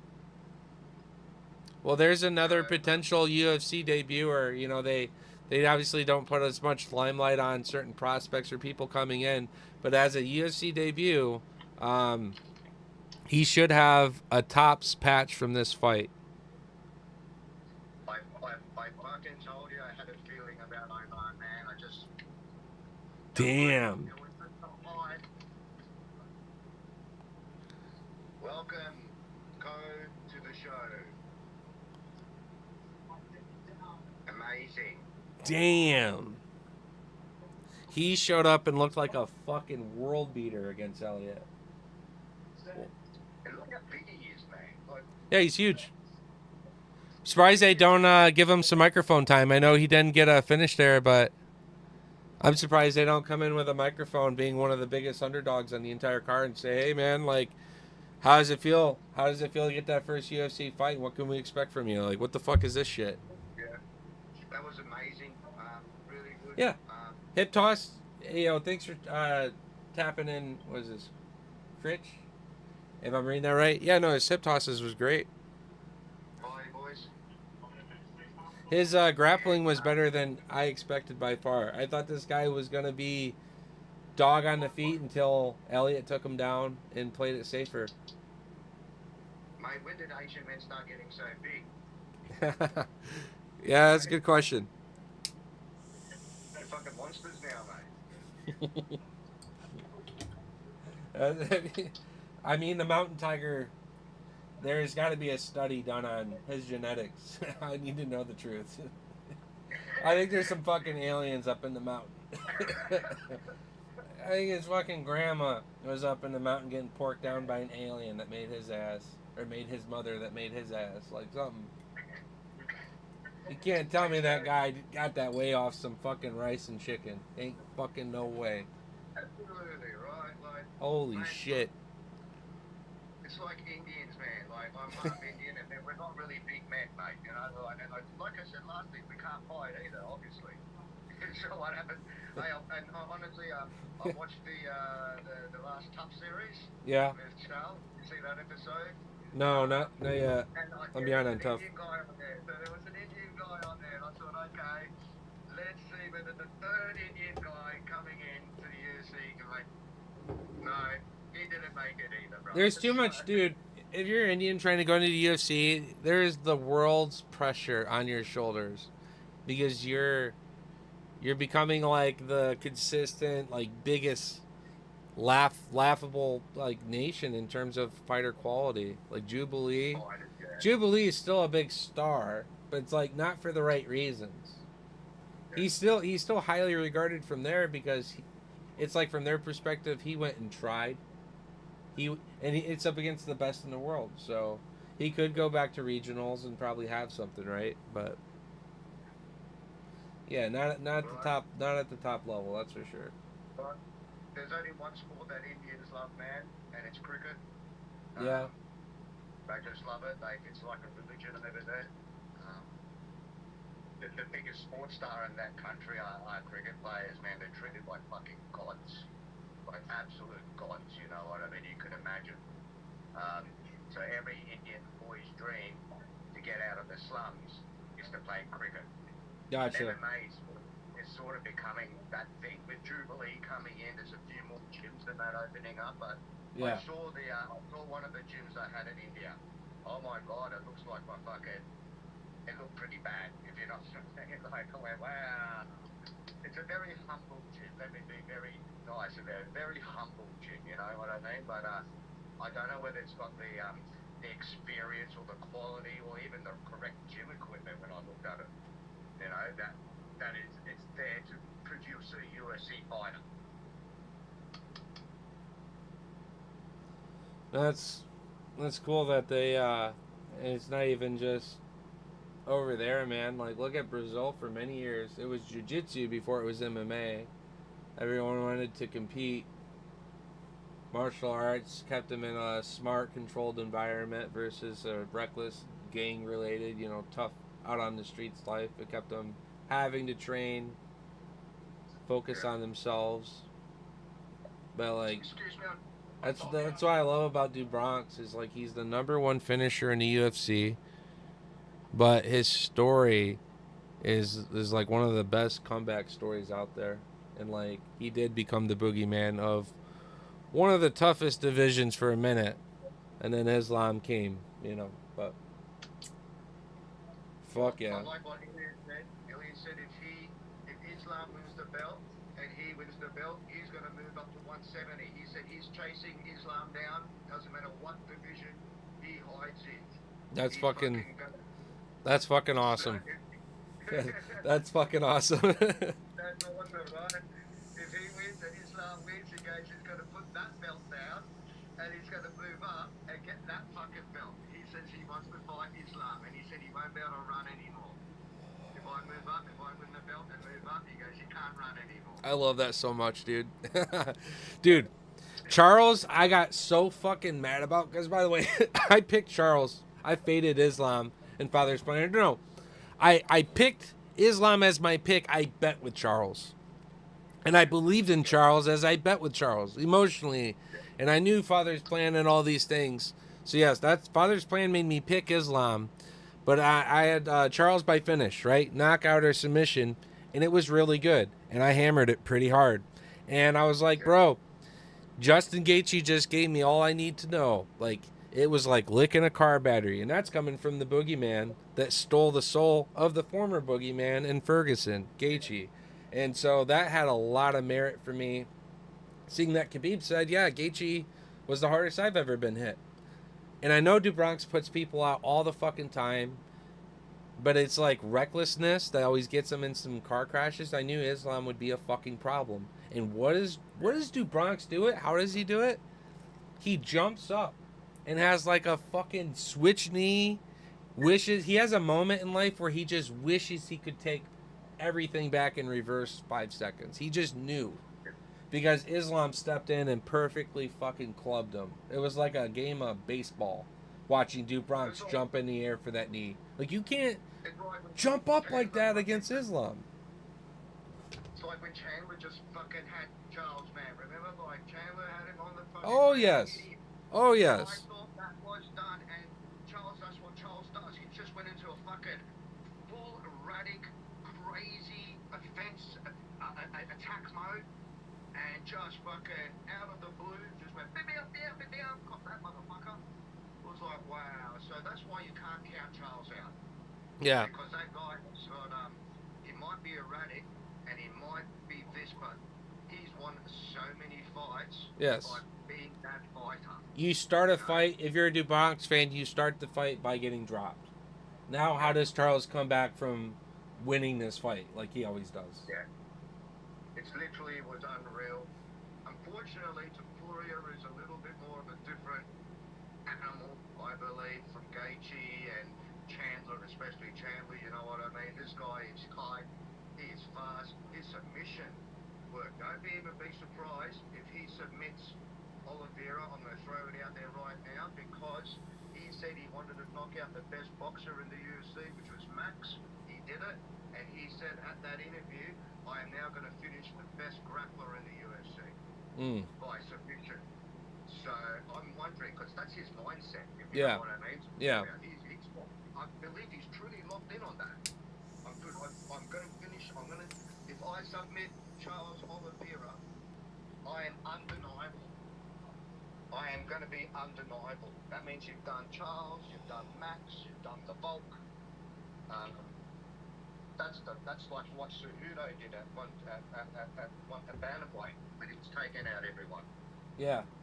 Yep. All right, dude. This is the main card, my brother. I've just got to quickly check something. Let's do it.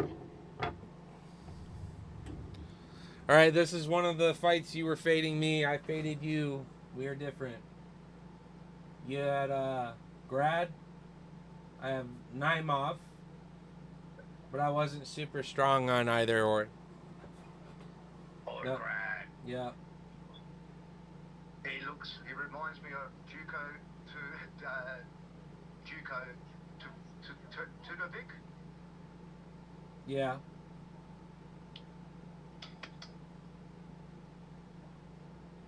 Sorry, I'm trying to get a couple things done super quick No, here. no, myself. you're good, man. I'm just watching. Oh, God. Whoa.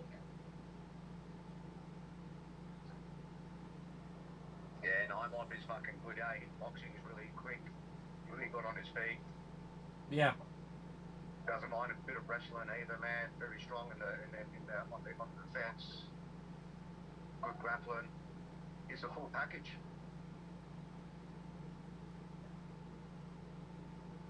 And there's something about these Israeli fighters too, man. You know, Mm-hmm.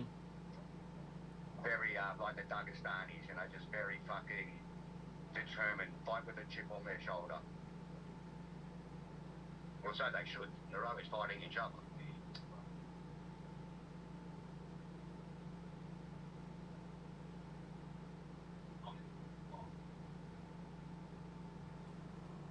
All right, I gotta meet you guys. I got a phone call coming in real quick here.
Off. Very good kicking game. Taekwondo.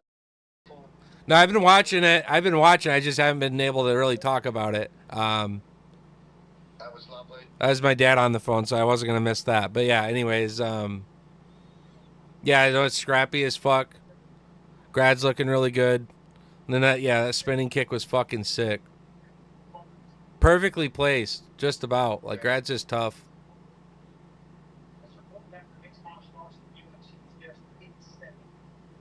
Oh, I like Naimov. His ability to get it done by a finish too is pretty good. Grad, like you said, his boxing's good. He's fast. Oh, wow. Yeah, Naimov just caught him down the middle there a little bit too. Yeah. He's way too quick with the hands.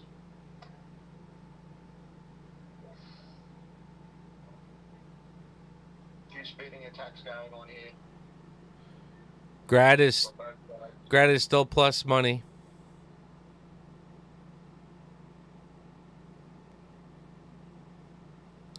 Huge spinning back fist from Naimov that could have killed a man.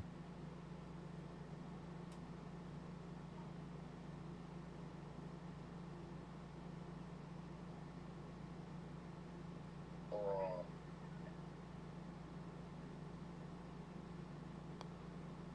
Nice inside knee by Grad there. Couple of those now. Naimov is able to reverse position here. Here's a huge fucking knee that hits Grad across the head. Grad is plus 300 now.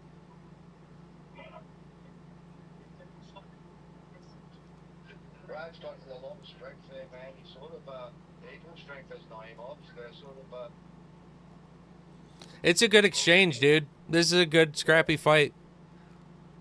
Remember, I was pretty split on it too. I just was like, not really favorite one guy or the other. I'm just going to take Naimov. I like where he's at, and I think he's just going to be a bit more scrappier. And Grad's showing up in this fight. and look on paper, it's meant to be Naimov all day. Yeah. But there was just something about that Grad I saw in this last fight. And it wasn't a great fight. It's a little bit boring, but he's got tenacity, man. He's got heart. He's physical too. I mean, he's not big, but he's strong, you know. Yeah, absolutely. He's fast. And he has He's fast too. I mean, he was paying $3.45. I got 4 parlays left. He's on 2, and Naimov is on 2. Nice. So, either or. End of the first round. And the thing about Naimov is he loves those spinning attacks, and we all know you could get Shevchenko'd. You know, you could really be somewhere you shouldn't be and just lose the fight that you're winning. So Yes. I'm not a fan of how much he throws his spinning shit, but I respect how hard he throws it. If it hits, I think Grad's going to sleep. Everyone wants a Uriah Hall spinning kick, brother. Everyone wants that on their bucket. Yeah. That was, you know, like, if you want to talk perfection, that was still till today the best fucking spinning kick that's ever been done. You know what I mean? Yeah, for sure. All right. We're back in. Yep.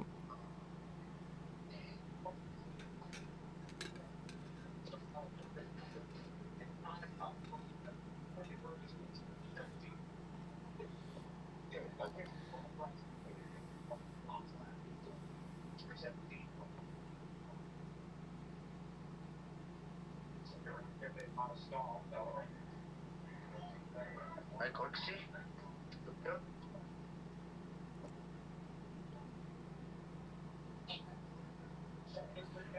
Grad's come down. He's plus 260 a dog right now. Naimov's still a favorite. Don't trip.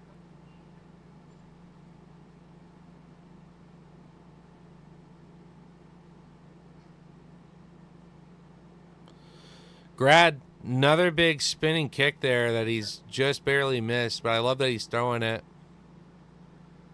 It's a lovely spinning kick too, by the way. Yeah. It's very good technique.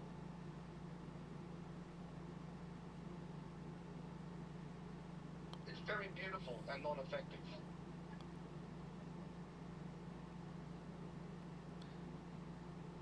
Well, I like that he's mixing in the kicks with his boxing, because I think a lot of people think of just his boxing, but he's actually good about using his kicks. Whereas, like, Naimov loves letting his fucking, like, spinning back fist and shit go. I'm worried about it. I can see him setting up for another one. He might see something. I think he he just switched stance. Watch this. Yeah. So there was the kick. He's going to step in. When he gets up against the back of the cage, he just almost did it. Yeah, he's looking for that spin. Naimov is. He's trying to get Grad to step in as he's rotating off to chase and then punish and just throw himself at Grad. Yeah, he just almost did it again. I'm telling you, he's setting up the left jab. He leads with the left jab and rips that right hand around to counter if it's He must be seeing something in Grad that he with that spin, you know, like he's been trying to set himself up for it for a little bit of time here. and we still have Grad at plus money, but it's looking better for him. Plus 164 prop. People are getting more respect for Grad in this fight as it goes on.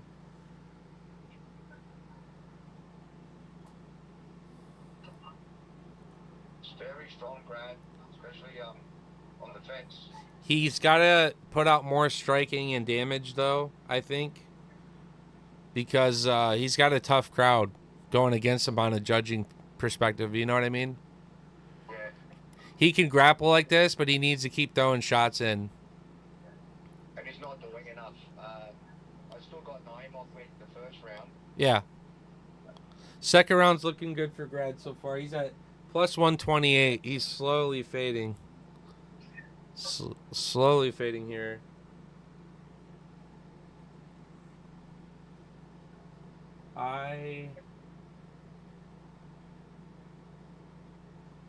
Hey, did you know that distance no and Ignacio and Fiziev fights plus 122? That's crazy.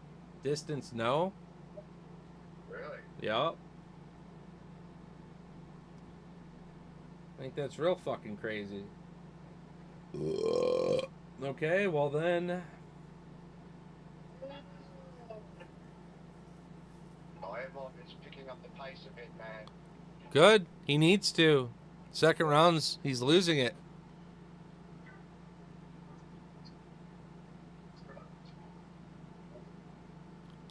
One, two. Oh, that was a nice entry. For Grad, he entered into that very nice, came in with the elbow, and then. Yeah, I think you give round two to Grad right here. Uh-oh. Uh-oh. Nah, surely not. Surely not. Nah, it's all good. Oh, Grad just gave up his fucking neck.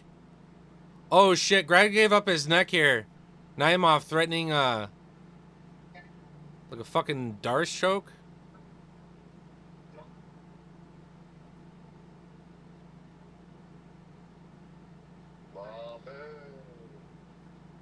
Damn, Grad able to circle around, reverse that quite a bit. He's able to survive here. Damn.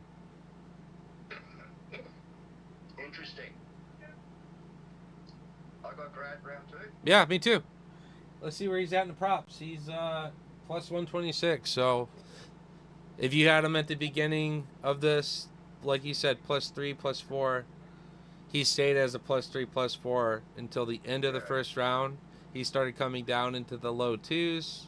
Yeah, he's finally respectfully. He's still. So it's. I have it 1-1 in the fight. In the book, he's giving you a plus opportunity on Grad if you think he'll round out. Now, typically in MMA, if you're losing the second round, you don't always come back and win the third round as easily, right? It's you're losing that momentum. It's not going your way, and your opponent's downloaded you. Maybe. I don't think Grad at plus money here makes sense for the bookies. I think this is going Grad's way right now. He knows what he has to do. I tell you what, Naimov looks pretty fucking like it's his first round. But Grad does look like he's in his third round. Grad went to hug him, and Naimov told him to fuck off. Yeah. Those little shots off the side of the head were nice. But Grad's dad is actually Baraka from Mortal Kombat. And he eats that shit. You went for that spin? Another spin?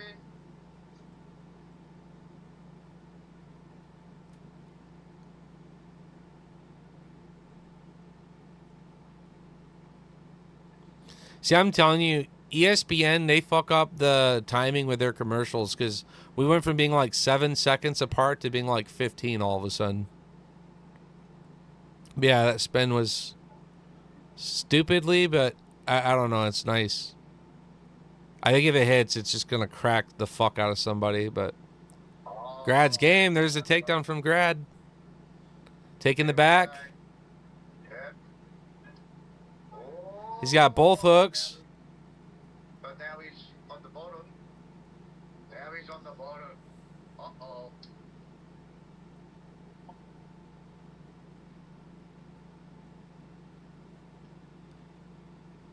That was a nice spin around for sure from Naimov. Well, that's what he needed, brother. I know he did. That was fucking nuts. This is domination. I can't see Grad getting up now because Naimov on the ground is pretty fucking strong. He has good control.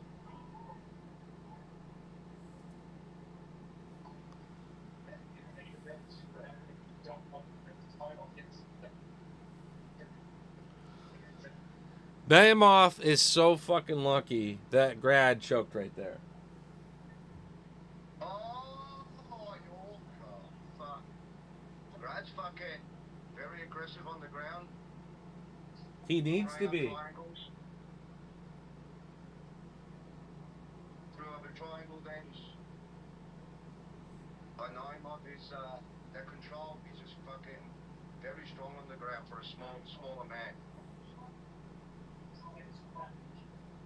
He's got that bellow, but Muhammad fucking strength. Yeah, he does. I'm just saying, Naimov is lucky as fuck that Grad went crazy and decided not to care as much about, like, I don't know, positioning and placement. He got really aggressive. He went after it. He's been doing great. Yeah. He had momentum. I think Grad was going to win this fight. And now you got to think about where he's at in the world, what this looks like in the third round. Both fighter having one round that looked good. Yeah. Yeah, I think Grad was going to win this. That's crazy. He just choked. He fucking choked. Because now, look at, Naimov's not looking to advance position, and he's just doing these off to the side, which we all know isn't going to do shit. Now he actually went body head a couple times there. That's good. That's nice. They stood him up. They got stood up. They stood him up. Well, yeah, Naimov's been stalling. He's not really doing much. Wow. Did they not threaten him and tell him to keep busy? Wow. I didn't hear any threats. No, there was no warning, nothing. Just stood him up. That's fucking wild. That is wild. Like, he had full control for a minute then. He could have rode out the fight right there.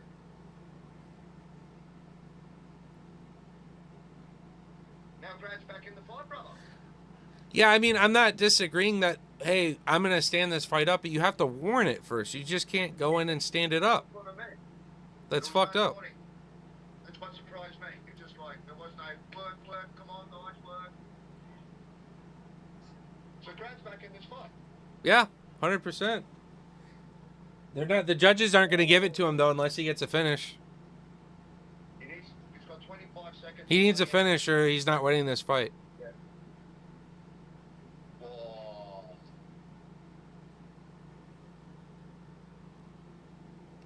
Oh, nice. Kick was fucking nice from Naimov. And then Grad nearly hits his own fucking head kick, bro. Crazy.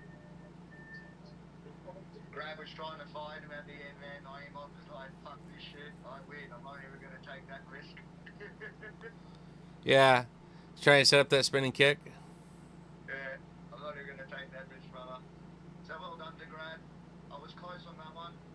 When we did our... Yeah. thing, so I had to Your boy choked. That's what happened on that one. Your boy choked. He did turn up. Your boy choked. All right, well. Interesting. Who are we up to now? Who's next? They just fucked up the live graphic hard. They just brought back Daria and Melissa Mullins. Oh, that makes no sense. ESPN shit in the bed. Dude, I fucking hate ESPN. I'm so ready to have UFC move on beyond them.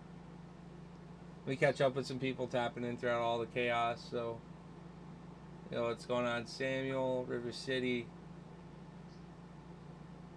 Prath, UFC Analyst, Sports Card. What's going on, guys? Thanks for tapping in. Check out YouTube real quick here, too. So it's 5:30 in the morning here. I've been up since 2 with the toe bad. It's been a pretty good day, though. I've enjoyed these fights. Yeah. I haven't been too bad. Interesting. Got some weird shit going on. I think Park deserves 50 grand so far. It's the best fight of the fucking night. He definitely deserves. I'd give him a bonus for fighting on. Yeah, dude. Having his eye get fucked up. Dana loves that shit, man.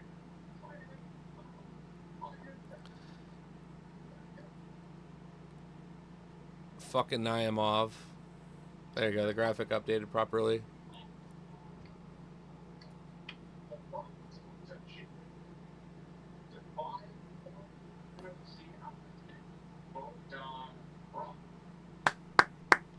He got lucky.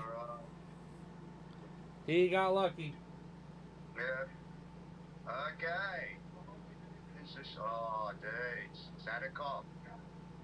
Nazim. Very looking forward to watching Nazim fight, brother. I'm a big fan. This is where shit goes down for me right here. I need Nazim by a finish. I need Nazim by a finish here. No one's picked. I mean, Mata by knockout just because of how, like, he does plant his feet and throw fucking bombs. I don't disrespect the, like, sprinkle on the fade, because that's the only way he's getting it done, I think, and it's plus 750, which is wild. But, yeah, no. I think we all expect the knockout from Nazim here. That's what I think. All right. Well, I've got the 3 parlays left. I'm still alive, brother. I'm still alive. Oh, yeah. This is where it all starts happening for me, too.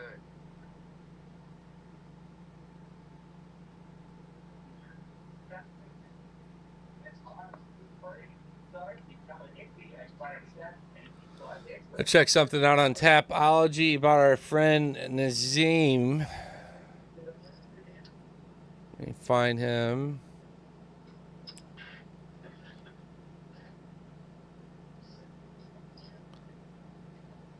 Doctor stoppage on Bonfim. Took to a draw with Slava Claus. Rare naked choke on Terrence. And Terrence actually has like some good grappling and jiu-jitsu. It's like a lot of strikers, their ability to open up a submission by damaging and exploiting a neck or something. I love fighters that can bring it. And Terrence in his own regard is one of those too. He's either getting the knockout, submission, or he goes out on his shield. When I'm looking at the stats, Nazim by a submission or knockout is like negative 165. And I know he's more likely to get it done with the knockout. That's just how he fights. But Nazim is at plus 500 prop by submission, which is wild. Yeah. I can't see this fight going to distance. It's not. Motor's a scary one, man. This scares me a little bit. The odds say this and they do say that, but Motor's no fucking slouch, man. He's 15-5. Yeah.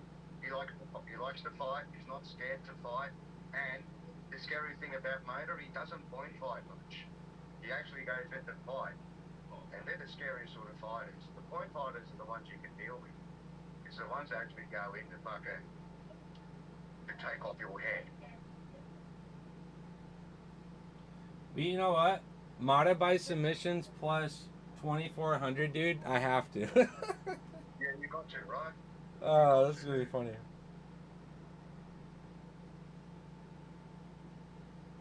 Because you can't count that out.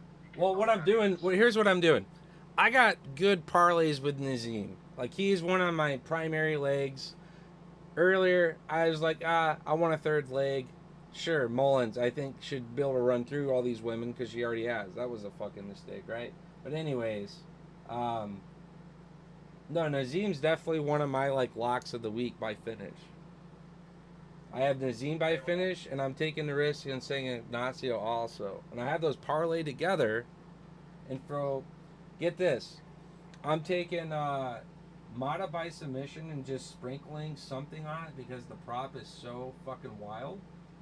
But I'm also putting it on like a crazy, crazy small moonshot because the prop like gives you 2400x on its own.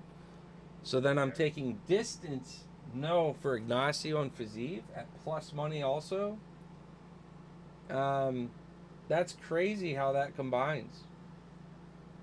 That just the parlay blows up, but it's a moonshot because Mata's not getting this shit. You see what I'm saying? It's a moonshot. And in theory, it's taking one thing I believe in a fucking moonshot and making a moonshot a moonshot. If you're gonna do it, mate, I heard something saying, you know, if you're gonna go to Sydney, don't stop at Newcastle. You don't know what that means, but if in Australia you do, it just basically means we're always going to New York, mate. We're always going to Vegas. We're not stopping at the diner along the way. We're going straight in, and we're not fucking around. No piss breaks, no any breaks. We're just driving all the way in. That's basically how I drive too when I've been on the road. Like when I made that trip to Oklahoma for one of the fight nights I was watching there. I came from Michigan, started that trip at 2 a.m. I was watching fights at the hotel at 6 p.m. Like I just... Because I knew if I made all these stops and fucked around outside of stopping to get gas in and out to use the bathroom like once or twice, I was not making the fights on time. Absolutely. And then I was in the hotel waiting 30 minutes to watch them. So I started ordering I ordered all this Mexican food. I got through like maybe half of it. And I'm like, I can't touch the rest of this shit. Fuck it. It's always about getting to the destination. I can take a piss break and take in the views. You know, nothing's, you know, if I'm locked in, I'm locked in. I'm just watching this preview of Kai France and Pantoja. Got Hermanson versus Rodriguez, Robocop again. He fights a fucking fair bit, old Robocop. Not that for an old bastard. Mm-hmm.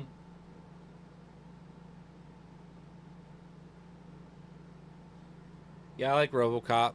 He's dope. He's a scary little fucking man. He definitely looks like he come out of a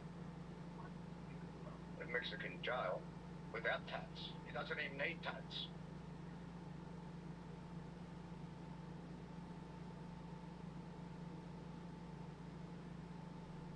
Oh, wow. Here we go. So yeah, I actually just put a bunch of darts on the board for Mata by submission, by knockout. I already had Nazim on some parlays. I had Nazim by straight up submission because this prop for that's pretty high at plus 550. So all I gotta say is we're about to cook. One way or another, whether the upset happens or not, we're about to cook. Hey brother, we've seen I think 2 or 3 upsets today. Oh yeah.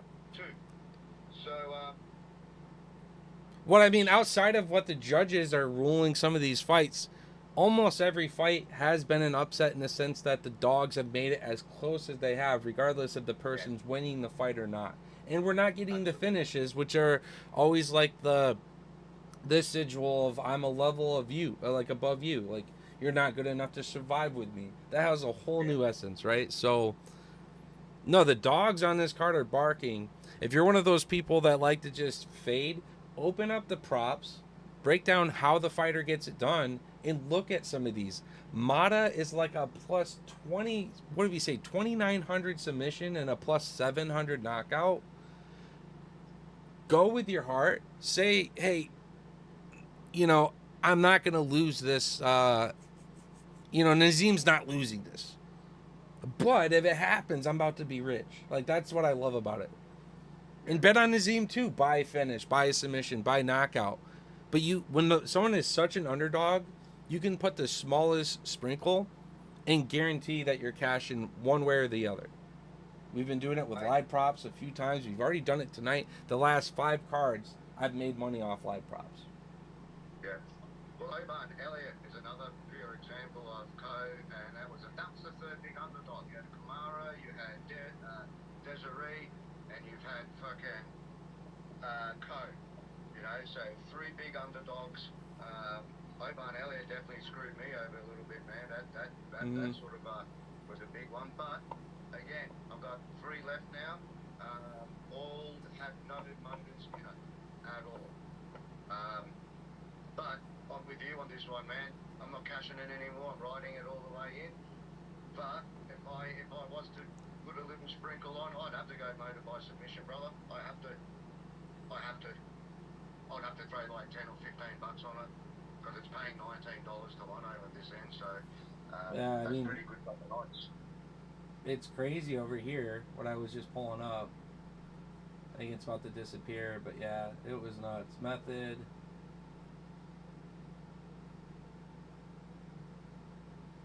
Plus 2,400 still. But it ain't happening. Nazim's actually lock of the week for me by finish. Next to Ignacio. He's my other lock of the week. Because I'm gonna be brave. Because I'm gonna fade Fazeev. But I like Ignacio and I'm gonna ride with him. Yeah. Him and Joel Alvarez and these big 6'3" fucking sniper rifle 155ers. I want all that smoke. I love these dudes, so it's always a finish. They're gonna come out and just be motherfuckers. You're not seeing judges in their fights hardly ever. That's what I want. If you can do those things, you're likely one of my favorite fighters. If you're a Magomed and you want to hug someone and sniff their nutsack for 25 minutes, probably not one of my favorite fighters. I'll point out Ricky Simone from last week. Yeah. Yep. All right, here we go. Black Wolf. This dude's a fucking gangster. Mata possesses huge power if he was to hit like the perfect counter shot, but nah, dude. I don't see it. Mota hitting those head kicks, brother. You're going to see these head kicks from Mota in a second.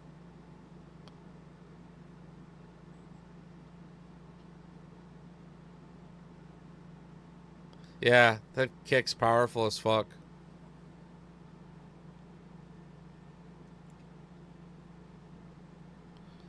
Nice kick to the body, though, from Black Wolf. Had a nice smack on it. Oh, nice. Nice.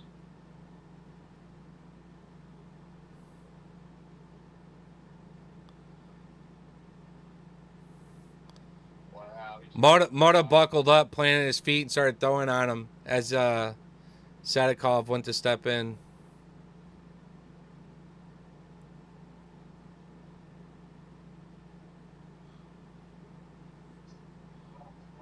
There you go, nice big left hand. Uh-oh.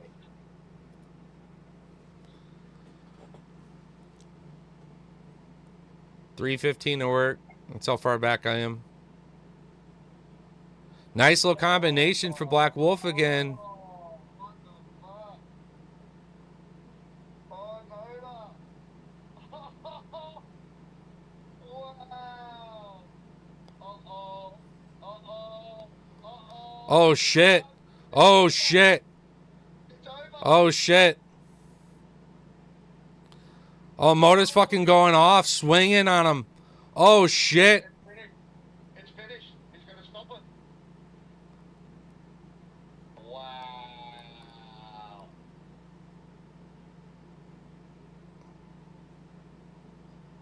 Oh, my God. Oh, my God. Mota's just fucking cracking, swinging off. Oh, my on Sadikov. Just swinging, cracking to the body.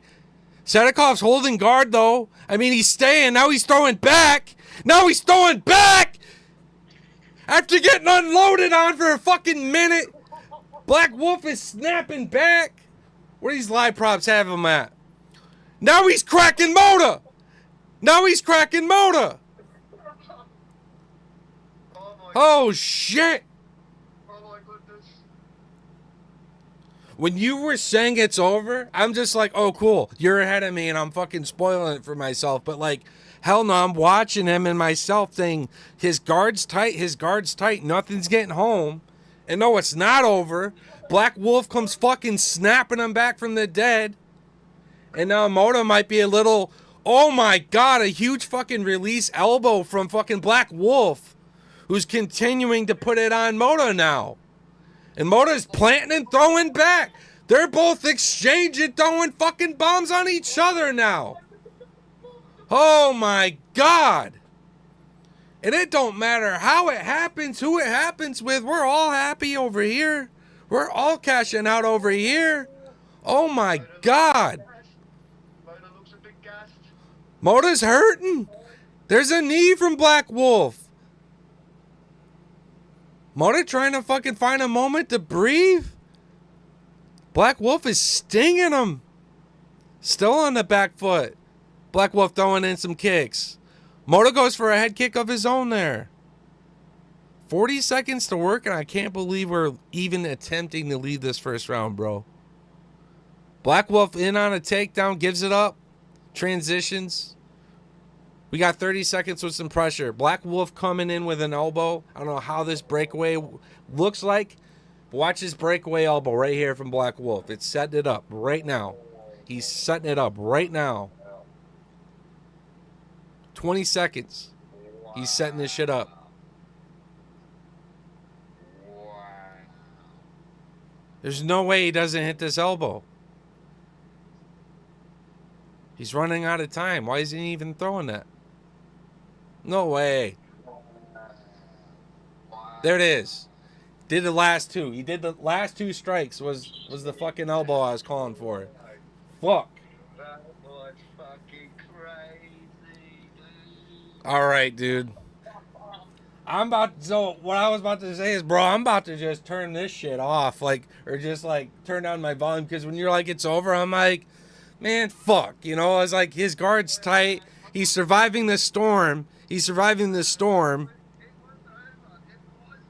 And then it wasn't over. God damn. That was amazing. Who's the service that you watch the fights with, by the way? Foxtel. Yeah. ESPN is like 10 or 15 seconds behind that shit.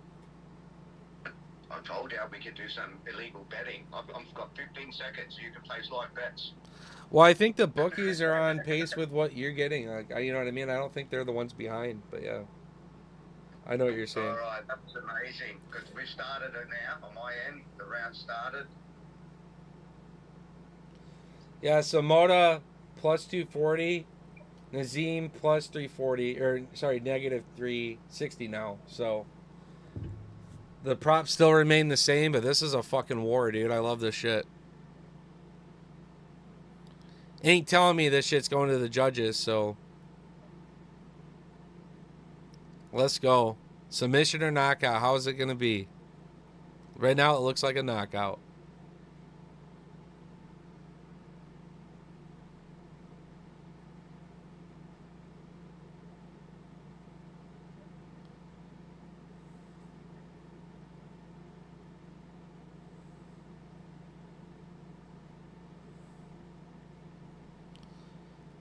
Come on, Wolf.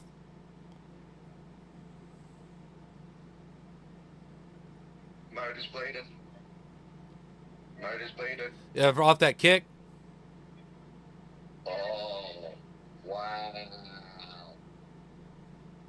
What a fight. Moda gets hit. Lets his tongue out. Look at that cut on his head. Oh, yeah. Huge elbow right there, too. Hell yeah. Big split.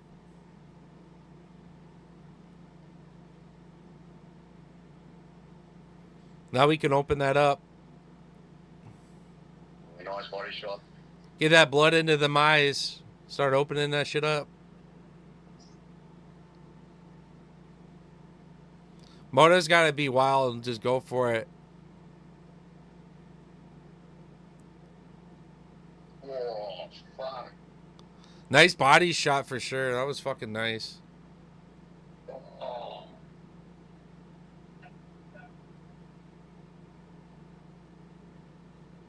Oh, wow.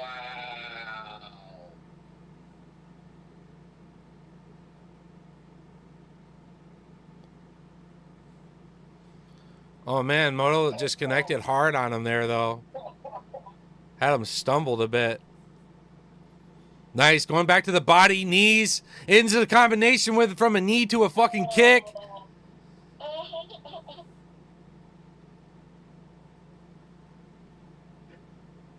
Oh shit!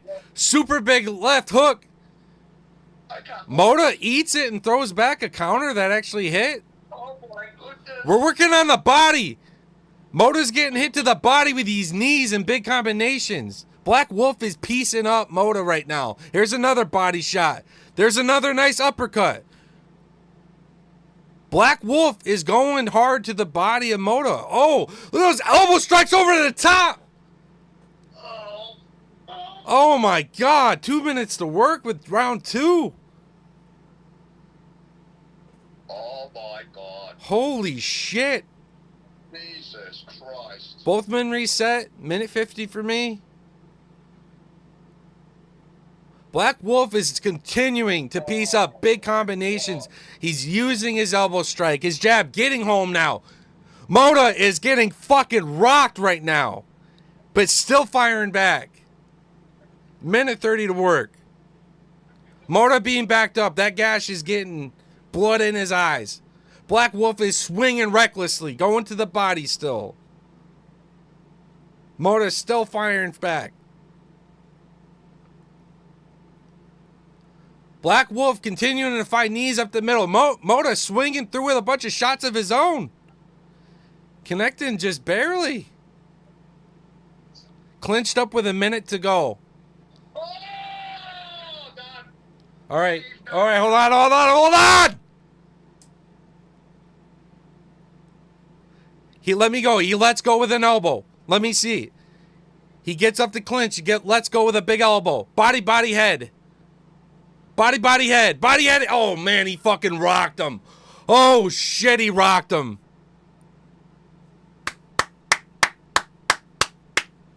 Black Wolf finally rocked Mota enough to just finally finish the fight and drop him. What the fuck? Let's fucking go. Second round knockout. Oh boy. I picked him by second round knockout on my Tapology. Yeah. On my Tapology this week, I had him in second round knockout. Because I thought Mota would be tough enough to get to the second round. But then from there, it'd be a submission or a knockout. Let's fucking go.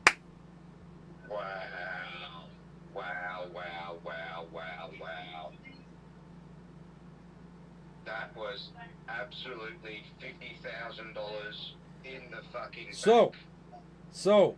the main missile Dookie Daddy parlay, leg 1 check. Nazim by submission or knockout. Leg 1 check. Now, we need Curtis Blades and old boy not to go to the judges. Then, we just need Ignacio by submission or knockout. Against the... I'm kind of shorter, smaller, stockier, more explosive, but at range.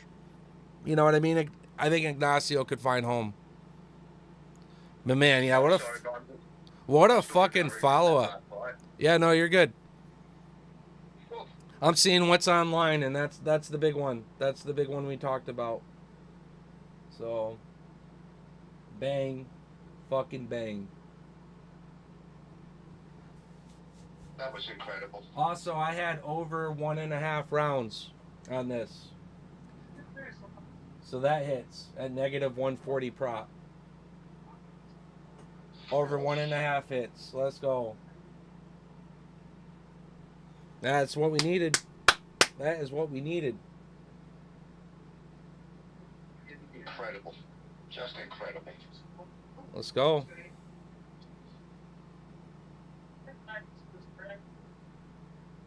A new motor comes into fight. Fuck, he nearly had him in that first round, brother. Yeah. Right off the bat. That was unbelievable.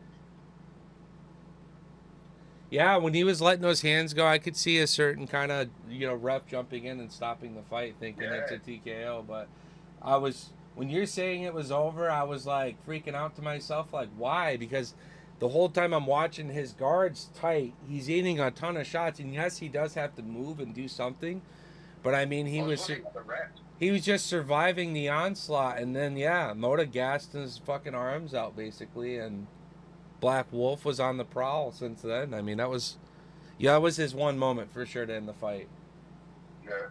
He should have reduced the volume and loaded up and mixed in like knees, elbows. Like the reason why Black Wolf got that finish is because he does knee, he does elbow. He's using his strongest, sharpest tools. You know what I mean? Dude, Nazim's a beast. Cha-ching, let's go. Let's fucking go.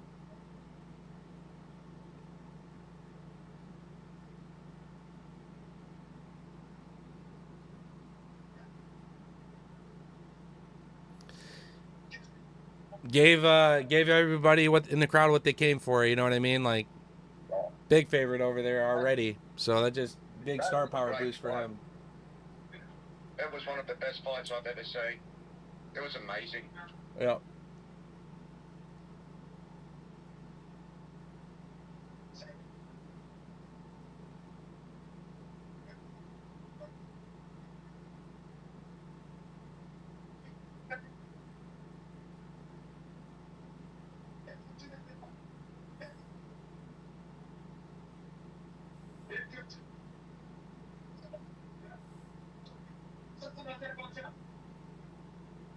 Talk to me about what was going to five obviously it was back and forth in the first round it loaded with a 75-punch combination when you stayed up top and then turned it all around.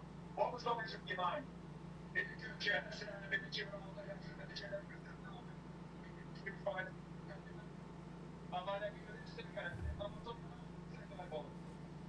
Nicholas Mother is very strong, very powerful. You can't even accept it.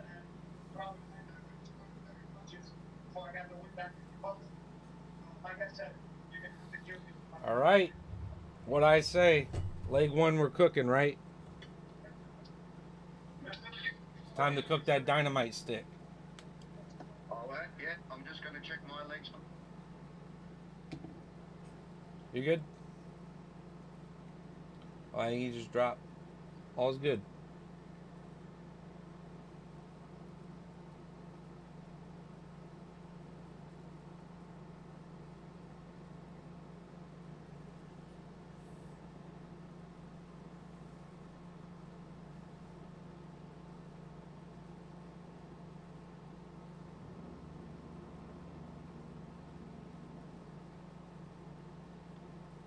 So this is the fight. I lose all my parlays.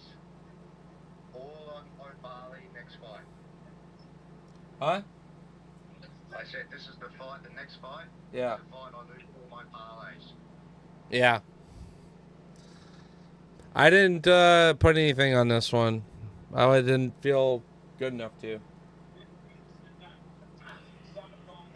Oh, sorry. Sorry, I take that back. I think I have this over a round and a half also because Orabai's so fucking tough. Oh, that was exciting. Mm-hmm. Yeah.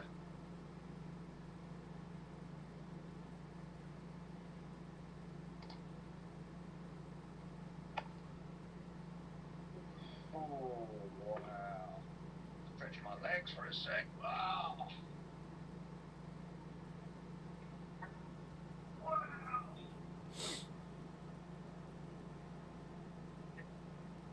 You're so, like, I hate how they plug him. Fucking little chicken shit. Diego Lopez will starch the fucking piss out of that dude. Yo, what's going on, Elevating. Sorry, can't fucking talk. Yo, what's going on, AK Bar? Yo, what's going on, Everett? Jav? And obviously MMA Jesus. Son, as I'm done with the sport. It looks like Lethal's still here. He just had a connection drop for a minute. He's good. Alright, well, checking on the tube real quick. See where we're at. You good?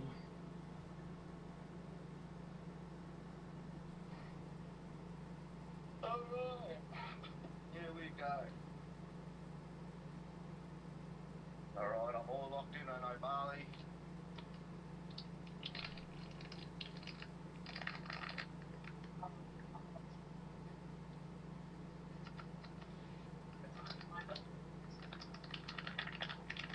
Another debutant versus another favourite. Oral Bar. Yeah. I mean, he just has such a big fan base after that fight with Rubeski. So. Yeah. And Rubeski's amazing, man. Yeah. So, No, I'm a huge Rubeski fan, so I think it only makes Orabai look that much better.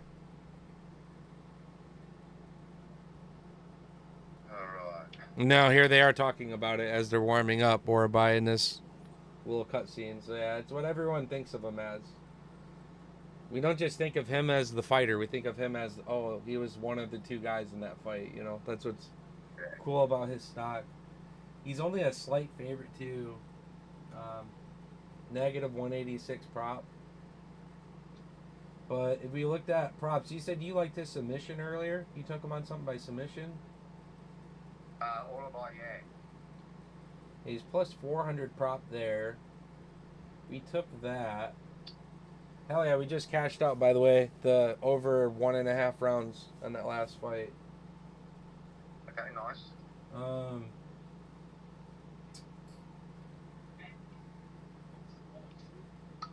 Let me see what I'm going to do here. Wait there. I have to do something here.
Alright, I just recharged a couple bets.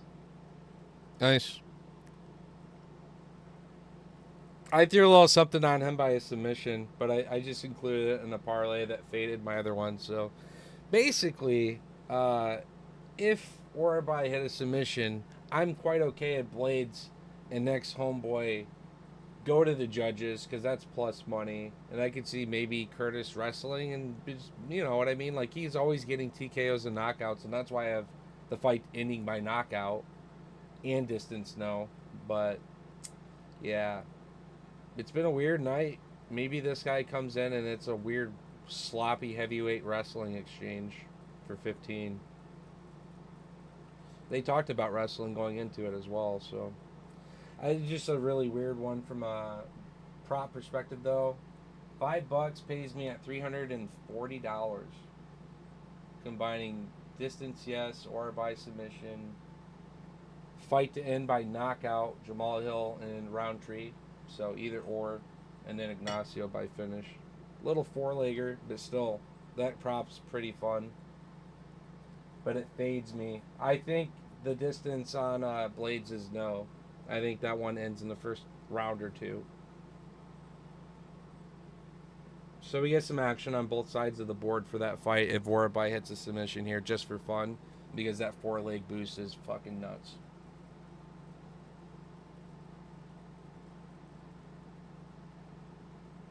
Looks like he froze up.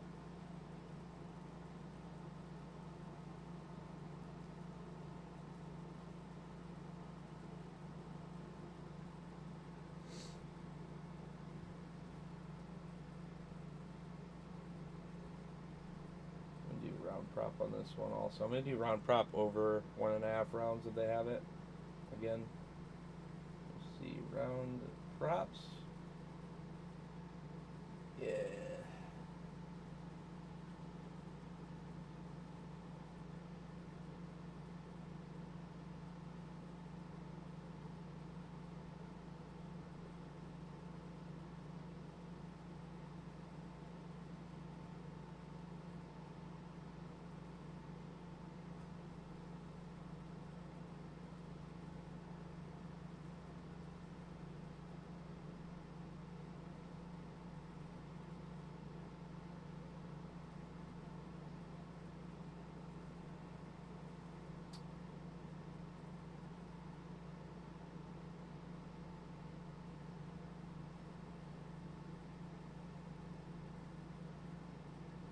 Fight to start round 2, yes.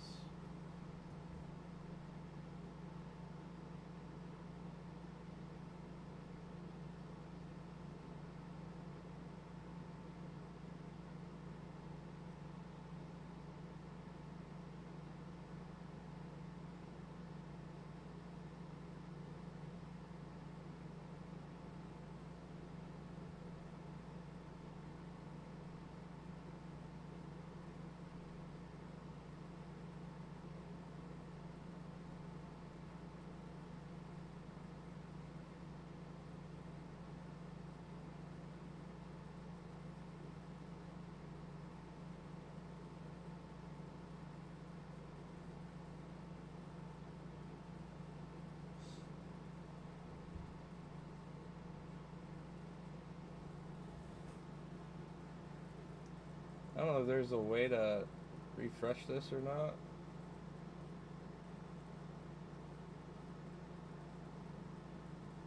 Let me do this.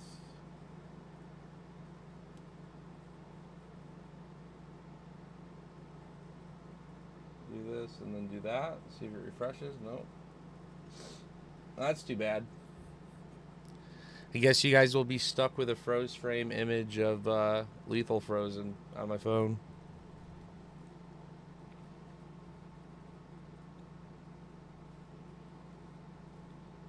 Anyways, dude, if Blades gets the finish, we're hitting our stick of dynamite, because that means we're just cooking for Ignacio, and then we have a great day. We have a fucking great day if that hits. Taking a moment to look at all my slips right now, see where we're at.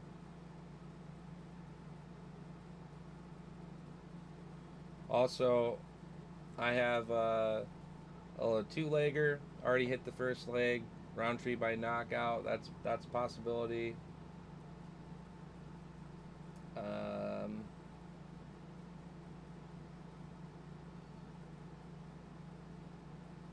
Yeah, biggest thing I have is Ignacio by a finish, right? That's the biggest thing that I'm leaning on the hardest in all my bets at plus 340 prop.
don't know if the stream refreshed or not. That's really sad.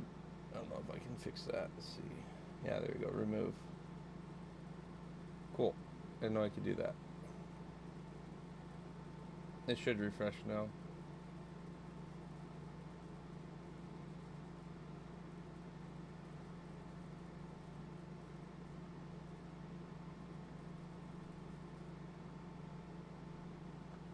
All right. Big underdog on this card, dude. Orabai has a lot of respect. But he's in a good spot. You know, the hometown can get behind this guy.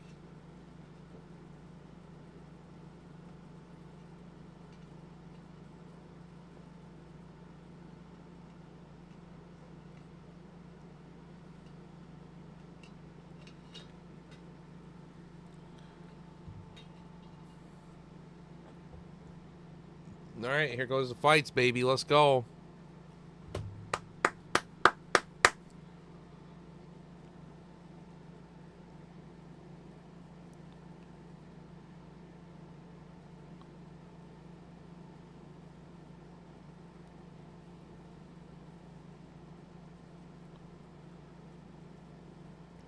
If Musayev pulls the upset with a knockout, that's cool. We cash out because the prop was pretty good, and that's what he does. But I like Orabai's ability to get this fight to the ground and hunt for a submission. We took Orabai by money line and a couple parlays, but yeah, damn. Dude's balance is crazy. He just fought out of Orabai's grip, broke away. Now he's back to his feet. So yeah, Orabai was able to get another takedown though pretty easily this time. Orabai by submission, baby. Let's go. He's already getting that arm under the neck of Musayev. He could jump over and put all that pressure down. Oh, yeah. Triangle chokes there. He could...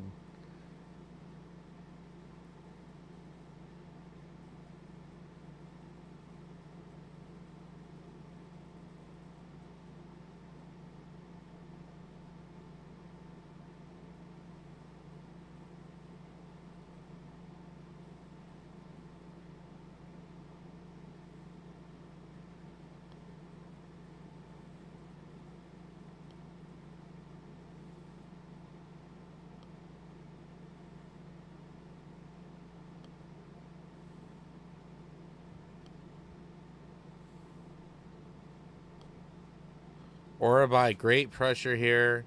Great dominant control. 3 minutes to work on top. Keeping Musayev just on his back. Musayev's not doing shit on the ground. So Orabai will be really safe in this fight. Raining down shots and going for submissions. We took Orabai money line. And for a small sprinkle, we threw him on a long, like a moonshot by submission. Musayev being disrespected with his knockout prop, we sprinkled on that. So that's what the board looks like here. But yeah, I absolutely think Orabai is live for submission in this fight. On Tapology, I locked in decision. Musayev was able to defend 2 really good positions from Orabai. And he got taken down that time, though. But yeah, he's been doing good.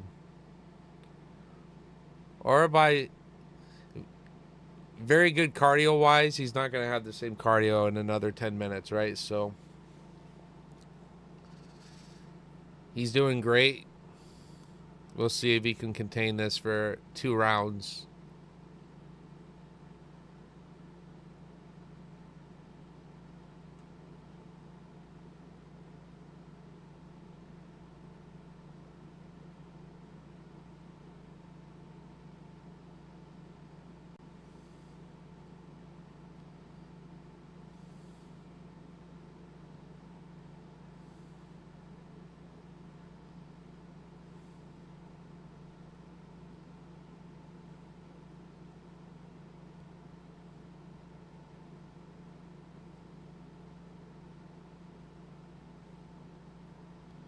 Wow.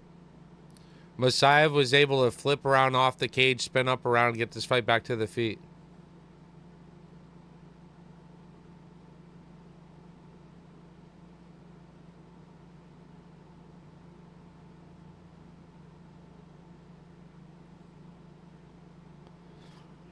Both fighters reset. Orabai coming in, swinging hard. Masayev goes for a kick and gets taken down. Orabai's just gonna drown this guy for 15 minutes. That's this fight. Crazy.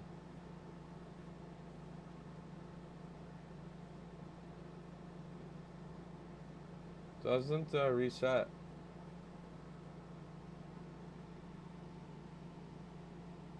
There's his hat, baby. We got Orabai submission. Let's go. Fuck yeah. Let's go.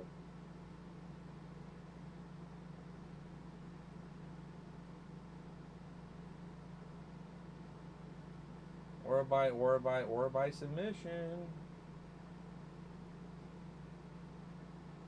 Nice.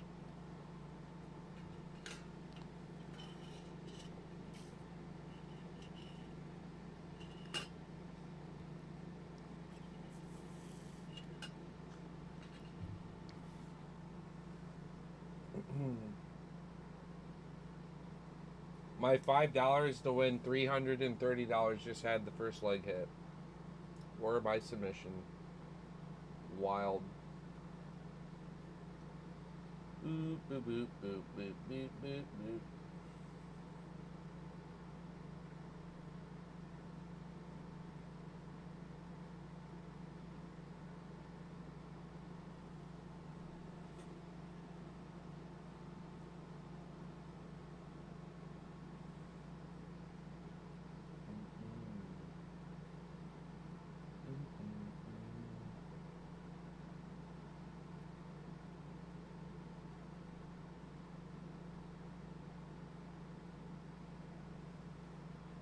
Curtis Blades decision, no.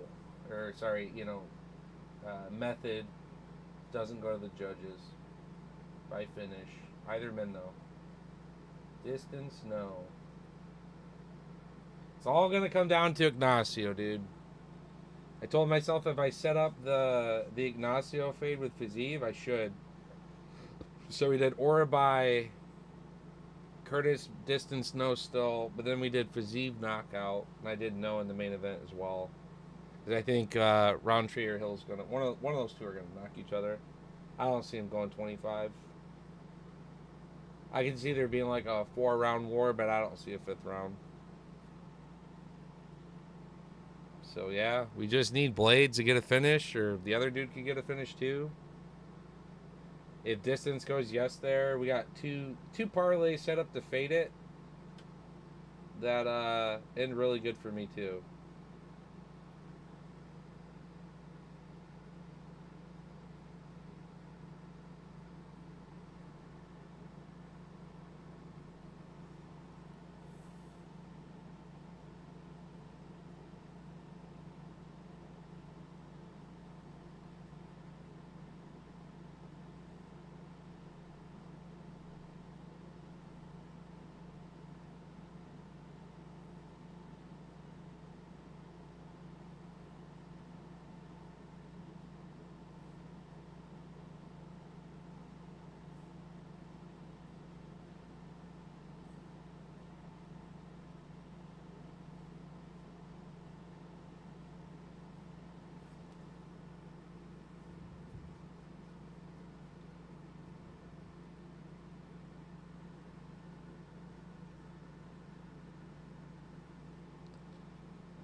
Yeah, translator can't understand Bisbing.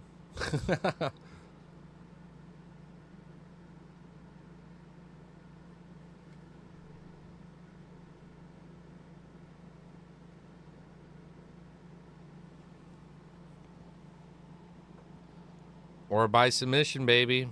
Boom.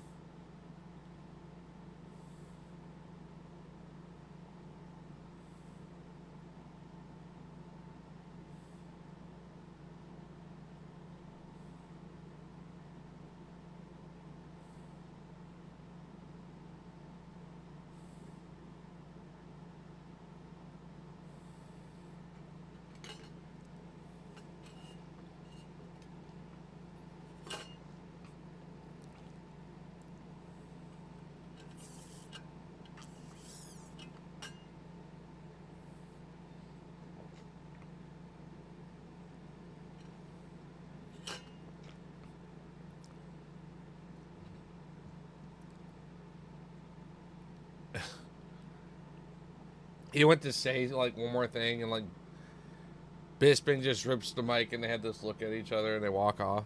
That's funny as shit. I'm gonna refire the stream. It now. What's that? And now.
Yeah, dude.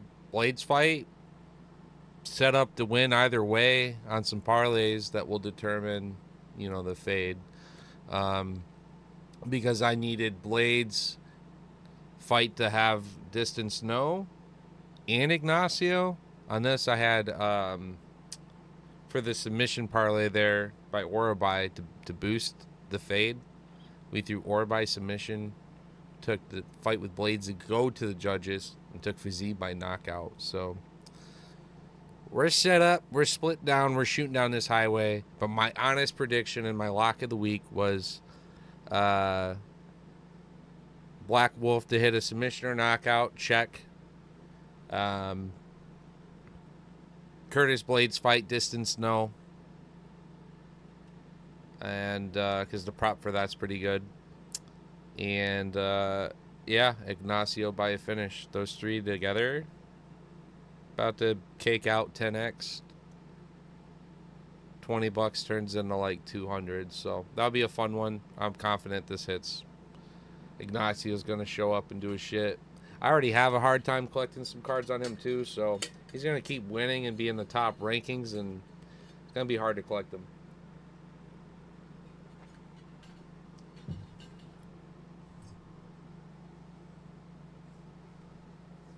Just to get an idea on the parlay side here. What's up, IG? We're gonna go live and stream over to YouTube as well.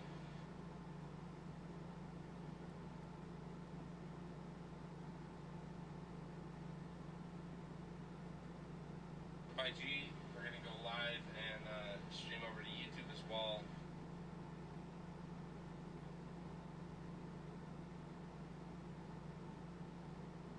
IG, we're gonna go live and stream.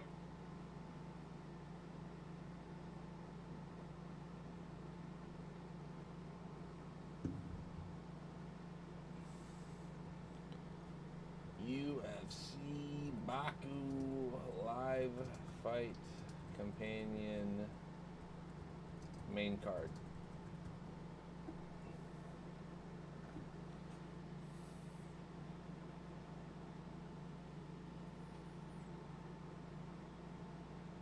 So yeah, from a betting standpoint, we played it safe and faded distance, yes and no, and some different parlays. But I think Curtis goes out and gets this first, second round knockout. Ground and pound or something on the feet. Just he's going to get after it. And we'll see. We will see. Couldn't really fuck with Blade's knockout prop a whole bunch just because they didn't have any cheddar on it. Like, the prop's pretty low, all things considering. What are we looking at here?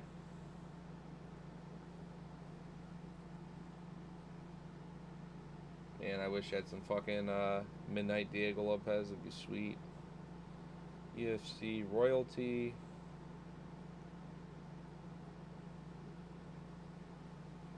It's a nice auto there. Who's that? Volkov out of 25. Is a big patch auto. With his fighting trunks. $30.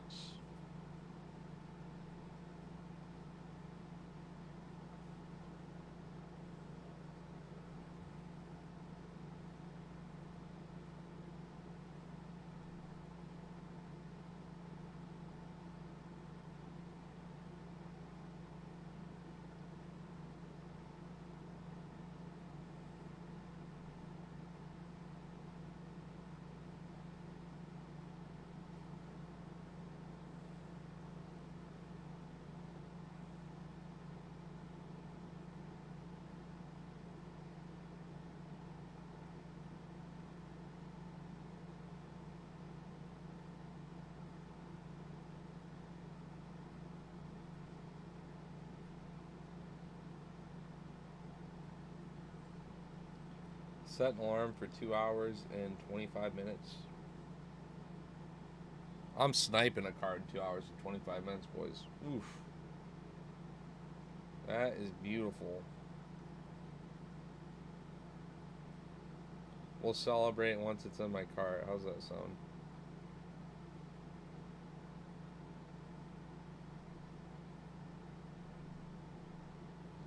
Nice to see some respect come up on Marab's stock for his stuff.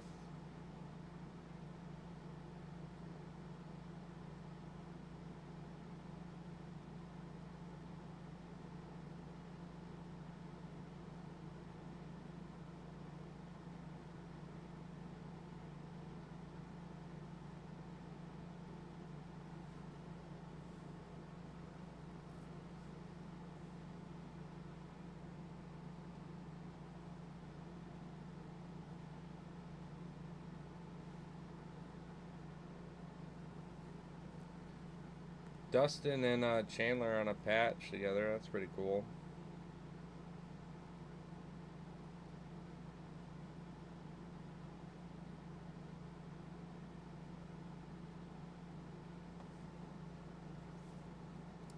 Zeev out of 49 auto going for 25 bucks. Given it's from this product, that's a really good deal.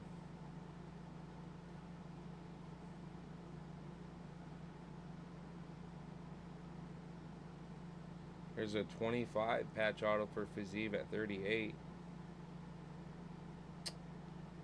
And then there's just fighters where their autos are going to bang out, like Hamzat Shemaev out of 49 auto at 150. Which is like really good value.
All right, here we go, baby. Fight's about to go down. I'm rooting for Curtis as a pick. Doesn't matter in terms of who, but I am also rooting for a knockout or a submission by either guy.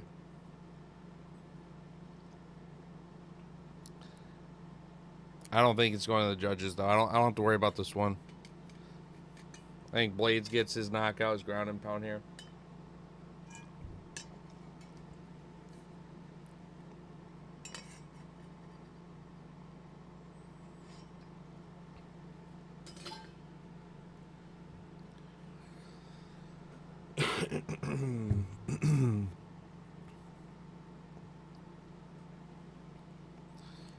You got this, Curtis. Let's go, buddy.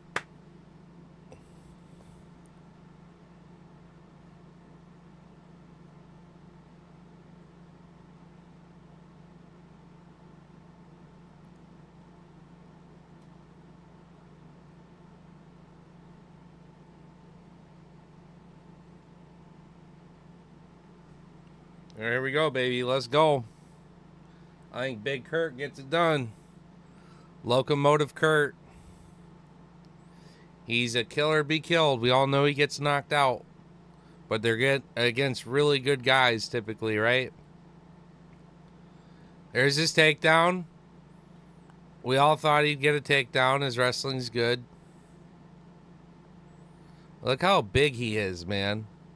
Look at this grip he's coming in on. Working up off the leg, off the side. Safe. Taking no damage here. Boy was able to get his leg back. Kuniev.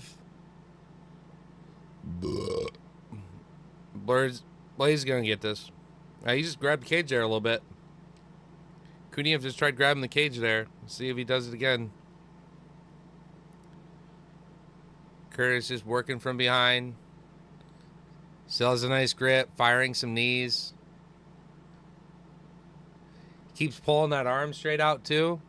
Curtis picks him up and he pulls that arm out like that with the weight of both those guys coming down. That dude will break his fucking arm. Don't be doing that shit. Hey, be careful with this fucking arm hanging over the top of Blade's shoulder, dude. Because if he gets picked up and he extends that arm out, oof. I don't want to see it.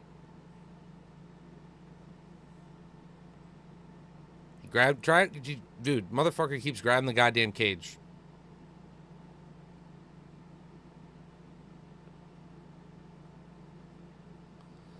Blades is safe here, dude. He's chilling.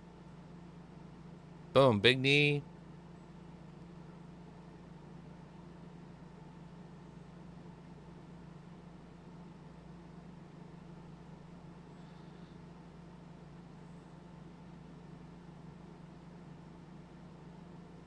He just tried grabbing the cage there again.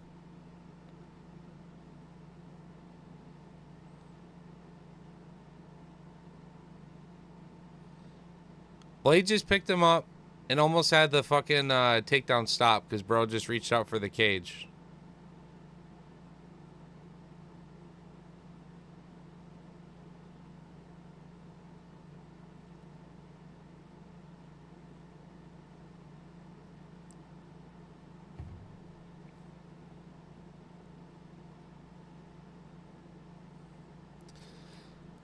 Blade's advancing his positioning here.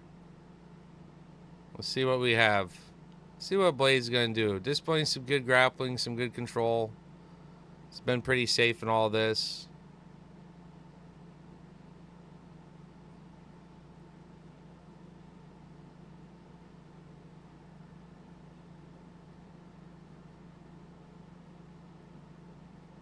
Nice little shot to the body. Blades breaks away. We're heavyweights with 1:50 to go. Who's getting knocked out on the feet, swinging bombs? Kuniev just threw a bunch of wild shots. He could knock out Blades. Blades could knock out him. Does it happen? Let's see if Blades wants to throw. Smart, knowing that this is where the fight could end for him too. His grappling is very safe. He's very dominant. Kuniev doesn't have any answers for Curtis's grappling. Both men meeting low. Blades breaking away with an uppercut down the middle. There he goes, slips through. Blades slips a nice left jab. Hits Kuniev. Another nice left from Blades. That was that time a left hook. Blades getting low, trying to weave, figure out what's coming back his way.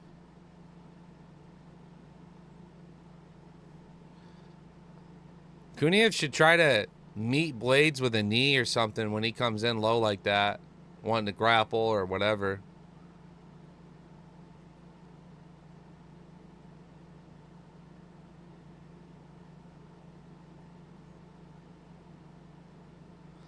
Both men meeting in the middle, connecting.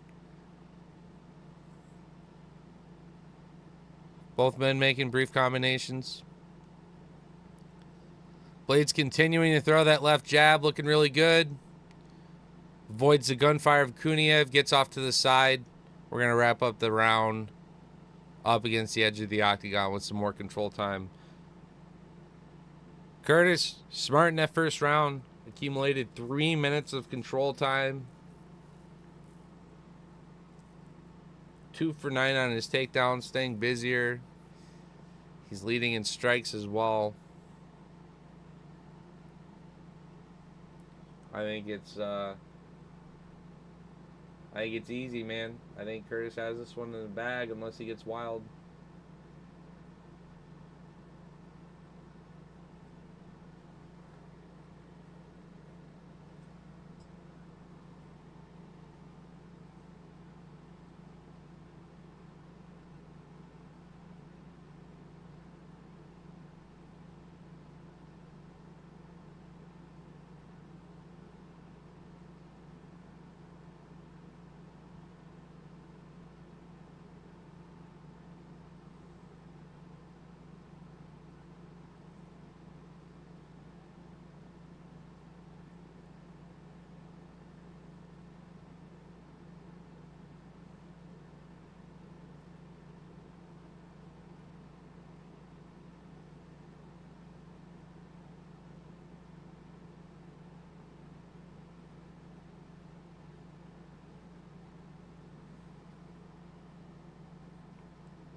All right, both men swinging guns here. Let's see.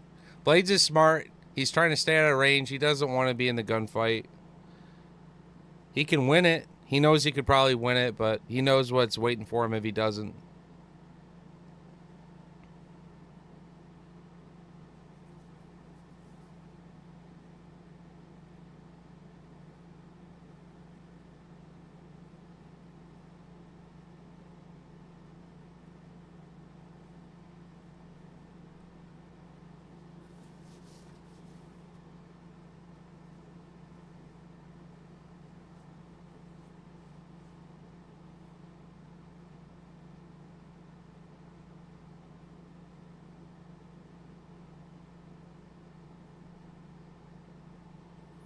That's a big combination there from Kuniev.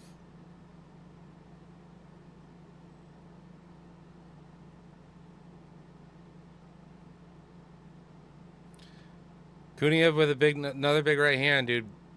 Blades. Cardio starting to catch up to him, and he's just eating another big shot from Kuniev there.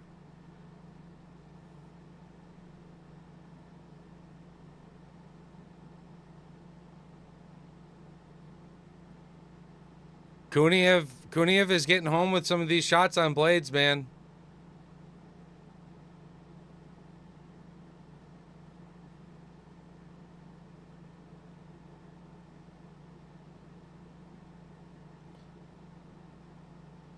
Blades trying to fire back, couple jabs, nothing really getting home. Oh shit, boys. Shit's live right here. Yo, what's going on, David? Josh? Yo, what's going on, J-Red? Dude, much tougher round for Curtis, dude. Kuniev's live on the feet, throwing some good shots. Blades almost having another takedown, but Kuniev able to hold his balance with the one leg. I think the wrestling's starting to wear on Blades, man. I think his cardio is starting to fade him here. Kuniev able to separate. He's looking like the fresher fighter, man. I don't know what it is. Body language from Blades is more tired, more hurt. Kuniev getting home with some big shots.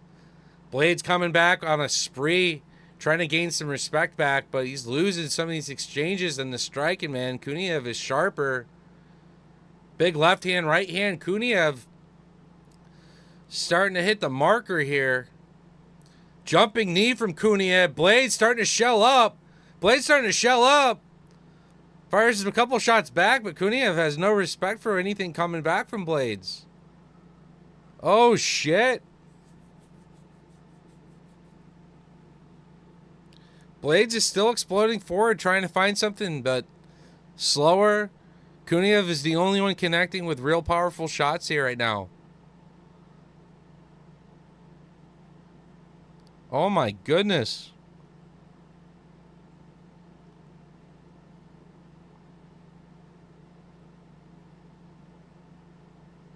All right. Going into a third round sweat. I haven't looked at the props on this, but I'd be willing to real quick here.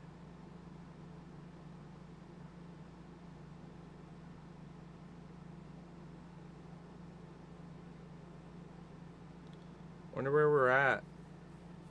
Yeah. Kuniev negative 360. Blades at plus 250. Damn. Crazy. We're set on either side of this.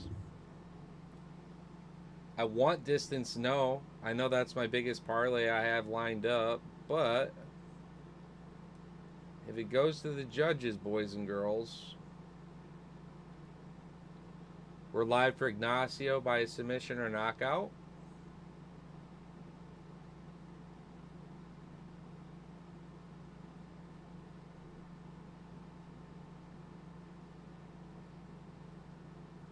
Yeah.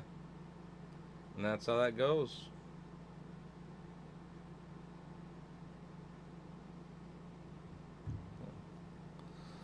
Let's see what happens here.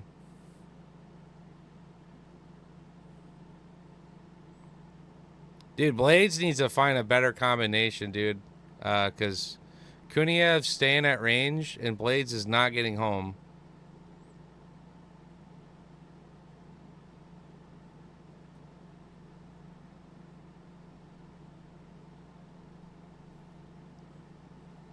Damn. It's just such a like big debut for Kuniev against Blades to be showing up looking this well.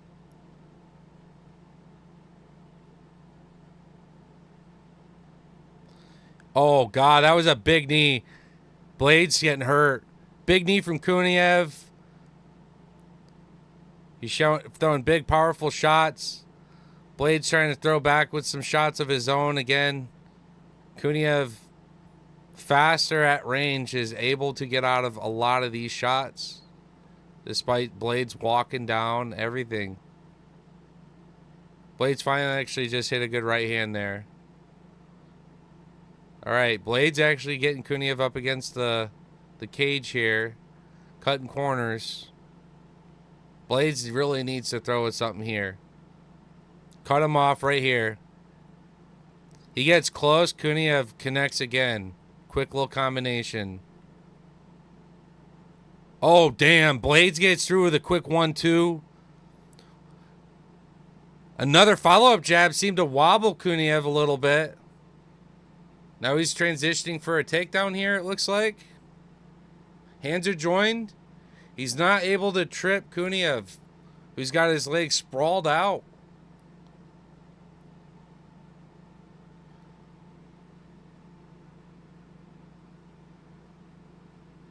Curtis under the butt, transitioning off to the side, working from behind now. 2:49 to work. Oh, shit.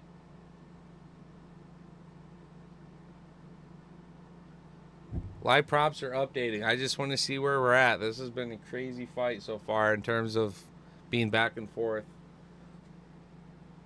Blades is at plus 180 right now. Had it 1-1. Blades looking good in the third. Blades is still plus money right now.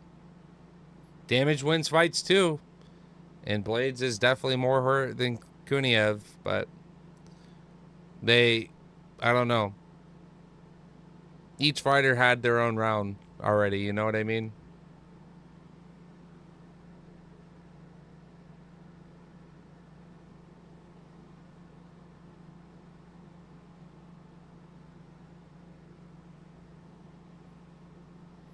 Minute 48 to go.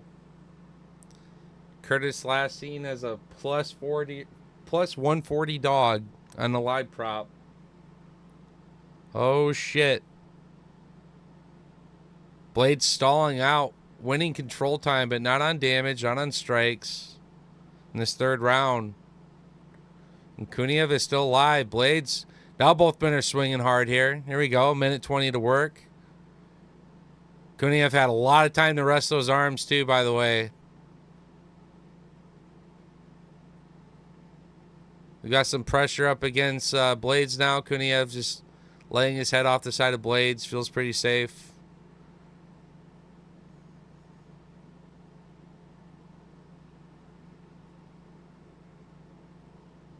Big statement. 50 seconds left. Who's going to have the best impression on the judges to win this fight?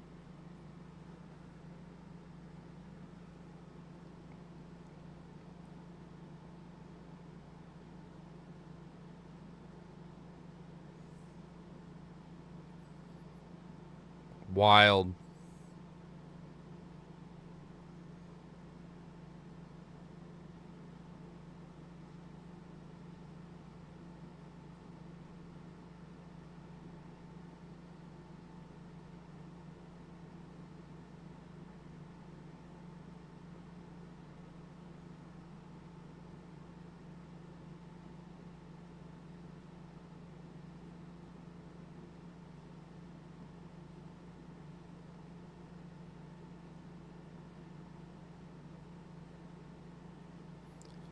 Nice back and forth fight.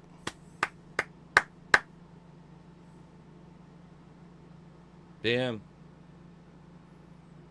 Fight goes the distance, so you all heard it.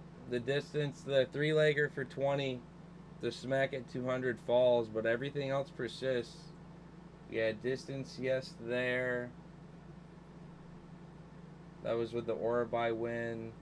With the Orabai submissions, that was distance, yes, there. So...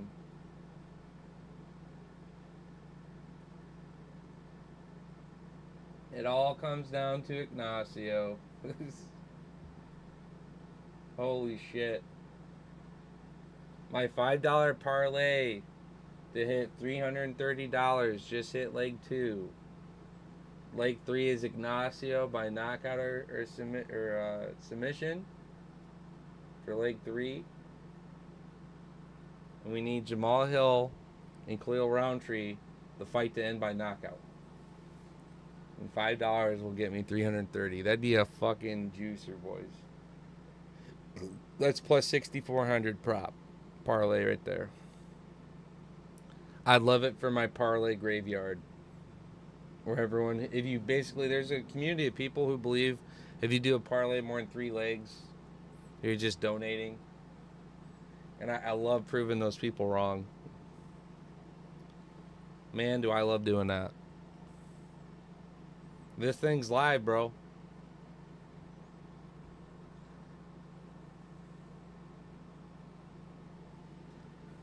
Damn. Here we go.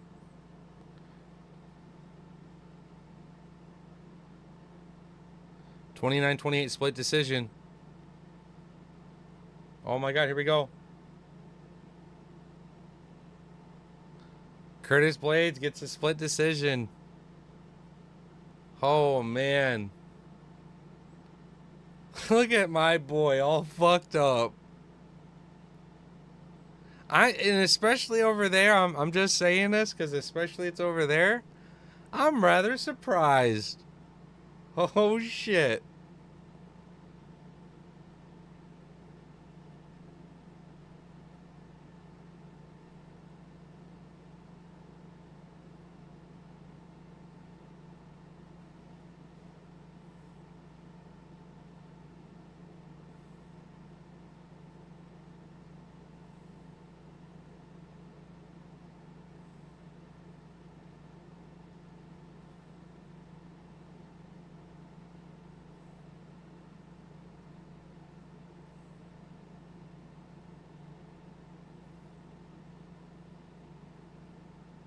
Say he popped his left ACL after that first round.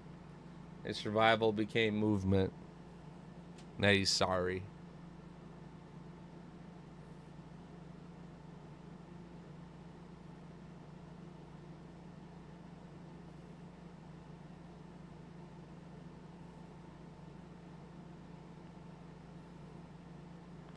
So yeah, if Ignacio hits a submission or knockout, we go into the main event cooking, hoping that fight ends by knockout there as well.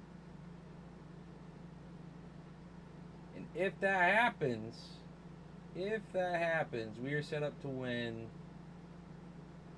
$400 out of a total risk of 8. A $3 parlay and a $5 parlay. Whew. That's what we're after, baby. That's it. Right there. It'll be a nice fucking weekend. Now, real quickly.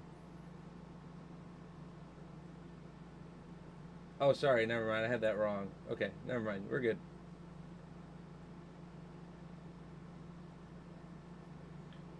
Oh, yeah. And I have a parlay pending just for Roundtree, straight up TKO knockout as well. That pays at 77. So technically, we'd be sweating like $470 on that last knockout. Don't know how, but that cashes. Blades money line. Ugh. Surprised that cashed. So we get that. That's cool.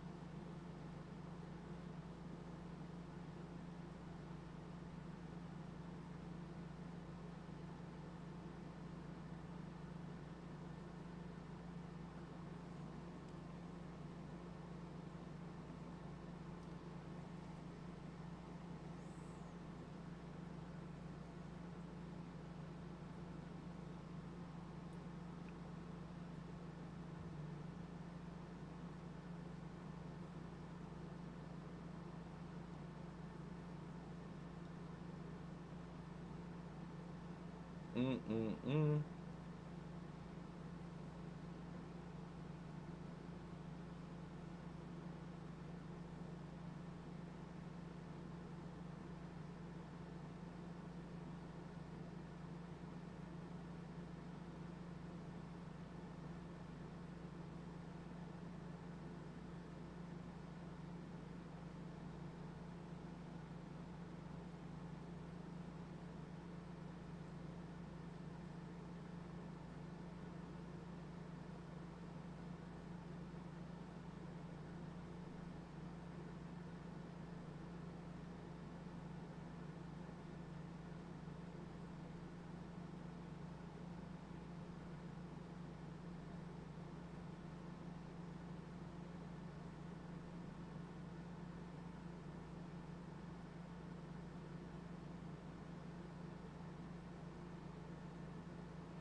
And since I got some heat on Ignacio and a separate one I forgot I had on Roundtree already, we just made a fade double knockout fade parlay to ride against me on the other side of the track. I threw up a Rafael by knockout and a Jamal Hill by knockout. But my pick was Roundtree. My pick is Ignacio. And I think they each reach by a finish. Ignacio more so live for the submission. Roundtree's obviously a decision or knockout kind of guy. But yeah, I'm expecting finishes in these next two. And if I'm correct in it being both Ignacio, then what I love is I have that main event to end by knockout, which secures my $330 fucking parlay for $5, boys and girls. That's what side of the thing I'm fighting on right now. BR back. BR back. BRB. Let's go.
That's what I'm talking about, baby. I come back. I got my little bro Ignacio up on the screen, baby. Let's go.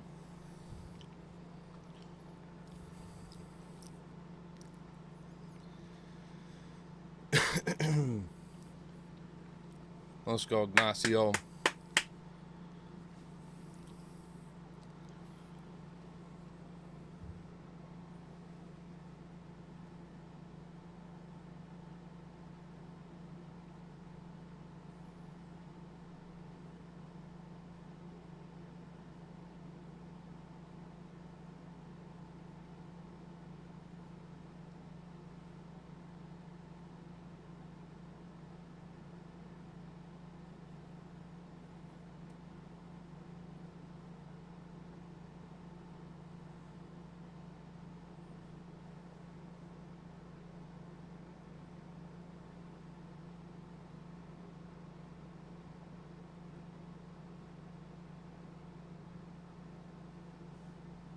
Ignacio by submission was pretty high. Plus 900 is pretty fucking goofy.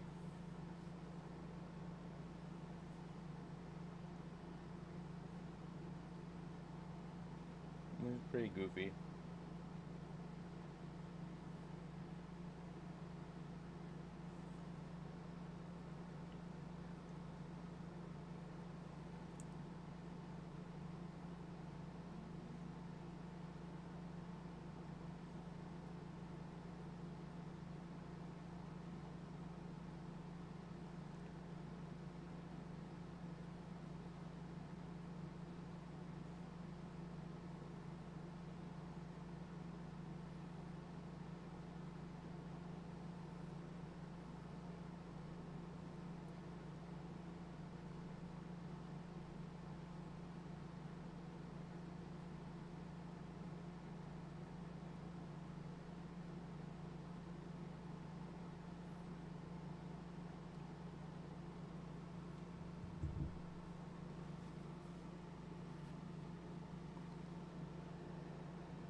Let's go, dude.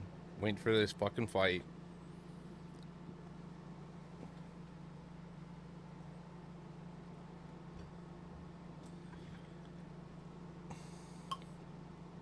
I made a new rule, by the way. I'm gonna wait and hold this. This is gonna wait. This little stick of dynamite I'm holding here.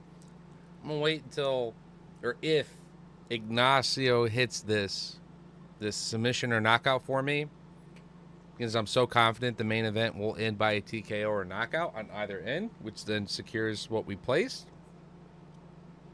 But then we cook that. And also in celebration, I like Ignacio a lot. I think he's good.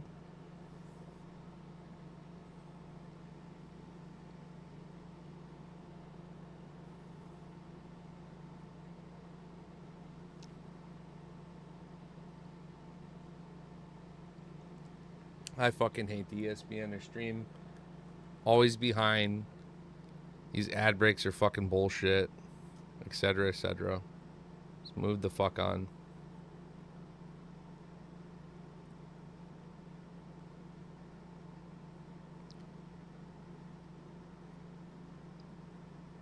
There, 50 seconds worth of ad.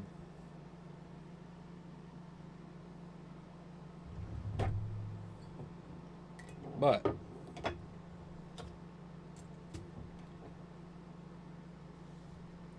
do one final send off for my boy Ignacio before this fight starts.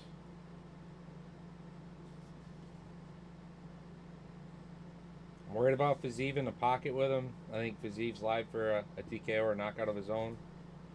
But if Ignacio can control that range or separate the, or I guess like cross the void in his own regard and threaten like the submission, the takedown game, could be good for him. Ignacio on the ground with Fiziev, I think that would look great for him. He's really rangy, so even if he's on like pulling guard off his back, Ignacio should be live with elbows. The hardest thing is where Fiziev's fighting from right now. Like, he's the main event, you know what I mean? With all these people in the crowd.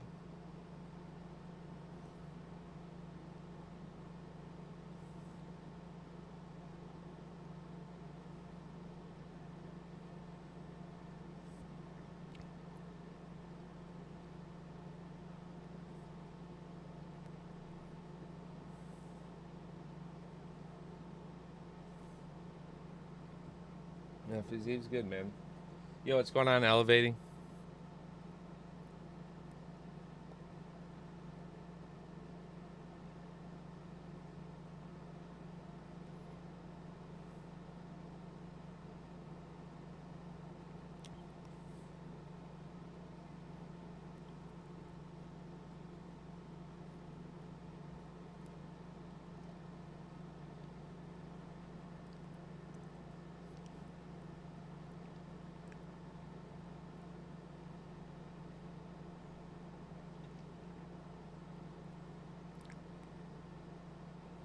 Oh, Ignacio's already in the cage. See, that's bullshit. I fucking hate the ESPN, man. They cut out all the octagon time, people walking to the cage. Let's go, Ignacio. At least I get to hear the fucking buffer call out. That's so dumb.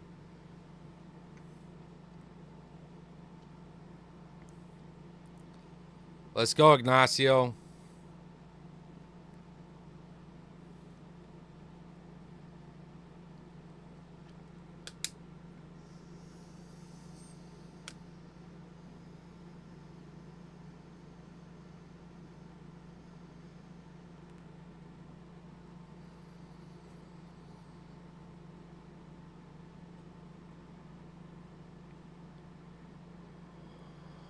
Co-main event time, baby. Let's go. Let's do it.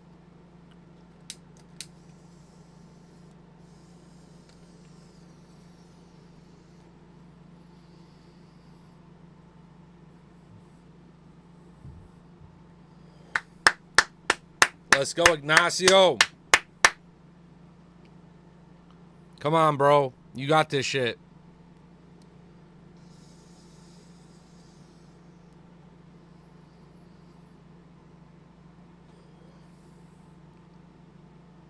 Fighting out of Chicago right next to me, too.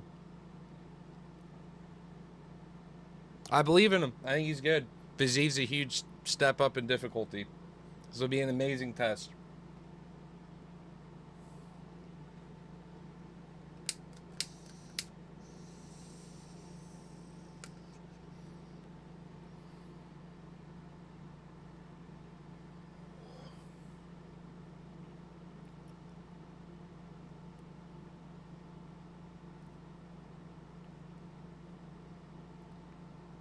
Fizie's good, man. This is a big test.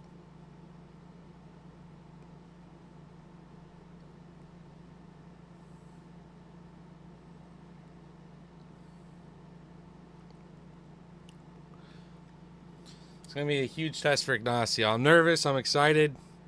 Here we fucking go. Here we fucking go. Let's go, Ignacio.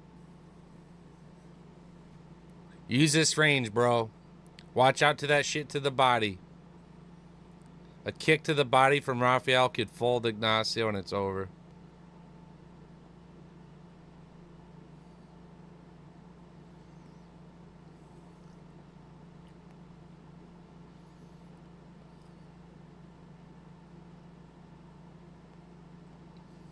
Nice stance swap.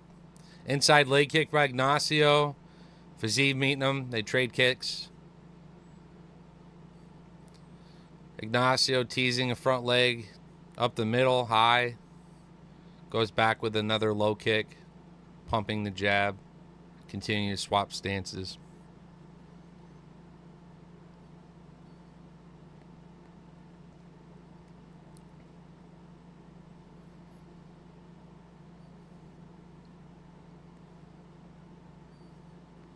Now this fight under distance, no. So all 15 minutes was plus money prop, by the way. The bookies seem to think that this one would go to the judges. And I respect both of them being great finishers as well. Powerful outside leg kick. Ignacio answers right away. Continuing to swap stances. Rafael out of range on most of the shit.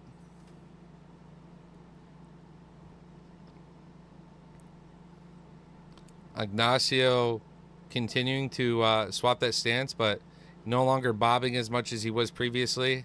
Starting to sit a little bit more. I'm wondering if Fizie is making this read. This is a huge game of chess right here, these two, though. In the kickboxing. Nice stabbing front kick by Ignacio. There it is. Big step-in kick by Rafael.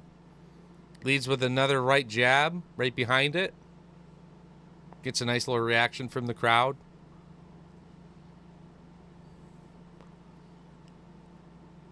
Ignacio throwing that front kick, stabbing, spinning himself around live for the spinning back fist. Right in the pocket, Fiziev throwing some bombs right away. Ignacio getting clipped a little bit. Resets range wonderfully. Yeah, Fiziev in the pocket is a problem. We talked about this a few times.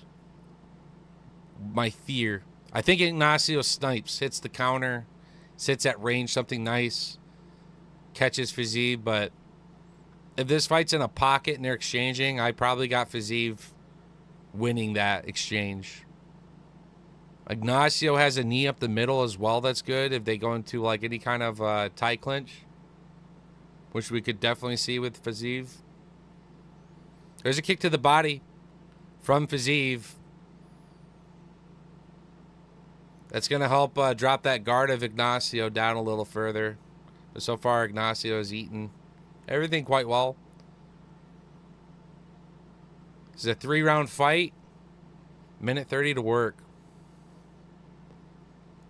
Ignacio actually keeping his volume at control. He's looks like he's waiting more for a counter, and as they're too inactive, he'll fire a jab out. But it looks like Ignacio is actually waiting for the counter here from Fiziev.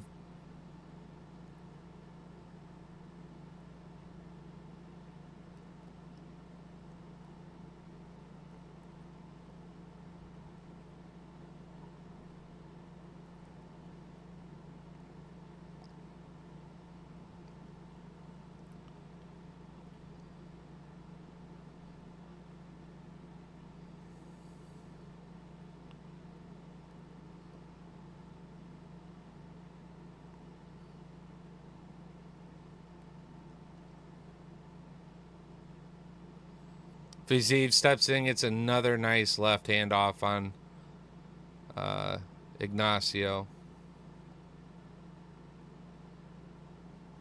Spinning back kick actually gets home from Ignacio. Hits Fiziev, who is quick to meet Ignacio back in the center of the octagon. 20 seconds to work.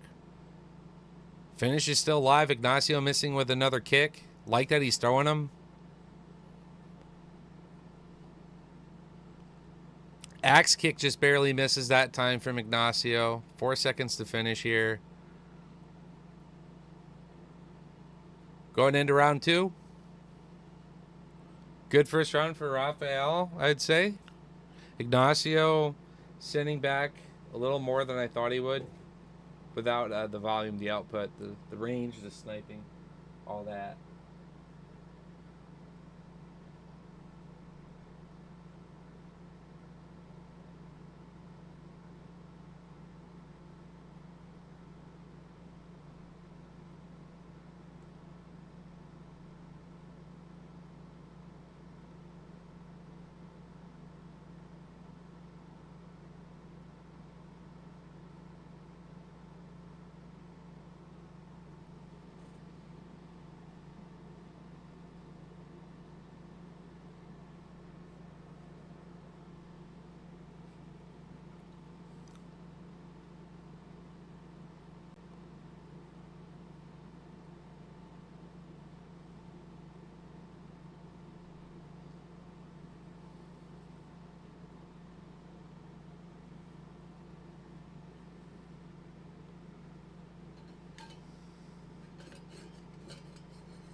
All right, round 2, baby. Let's go. Couple good kicks from Ignacio at the end of the first round. Ignacio opened well, started to fade. I'd say Fiziev probably edged the first round, stay more patient. Ignacio being a little bit more patient, and right away I'm seeing in the second round, Ignacio's putting on the gas pedal. Shooting in for a takedown against Fiziev, which we said the submission was live by Ignacio. We thought the submission was live. Big elbow rip straight up Thought it caught Fazeev.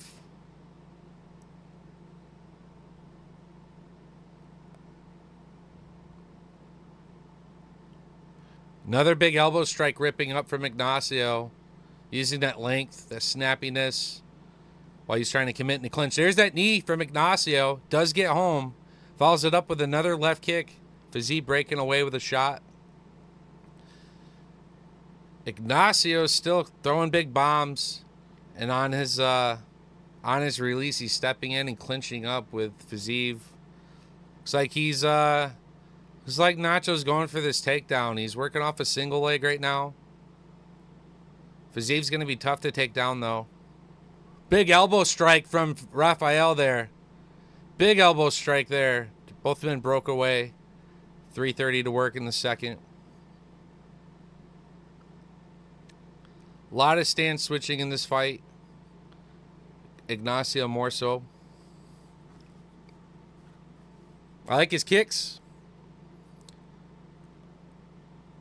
Big knee. Ignacio, when he throws, he'll take his hand that's slipping your neck and bringing it back with a tie clinch fed into a knee. He's really good about that.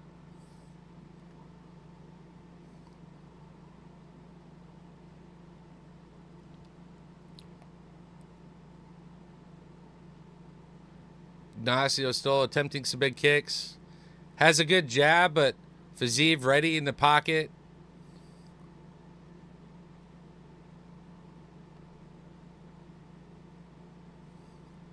Come on, Ignacio. Throws a solid kick.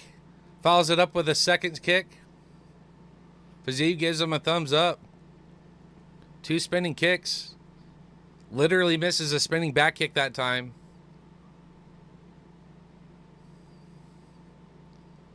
Ignacio's volume's looking really good.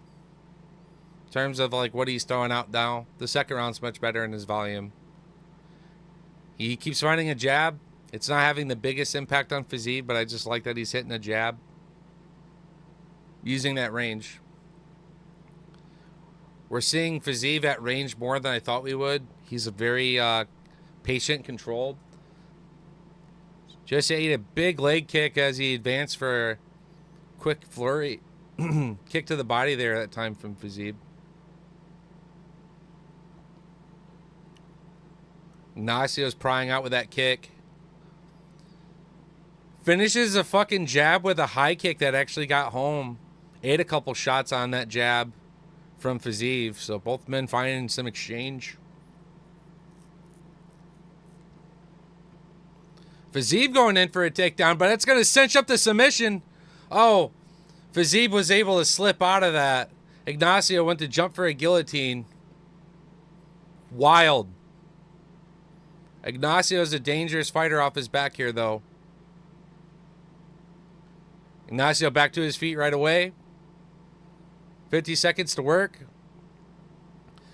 Oh, man, Ignacio cinched up that neck on that takedown attempt from Rafael Fazeev. Oh, man. Fazeev is able to fight out of it again. Ignacio cinching up for that guillotine. Oh, shit. And this is where we haven't seen Ignacio a whole bunch, but I like him. His ability to post up with hammer fists and elbows generally makes him live. Here we go. Might be going for a triangle there. Armbar. The jiu-jitsu here is really good from Ignacio. Now, if Fazeev could catch him with a perfectly timed like hammer fist down or something to just really fucking pop him. But now I like, if Fazeev's following Ignacio to the ground, I like it. I like Ignacio on the ground a lot. He almost just went for a triangle that transitioned armbar.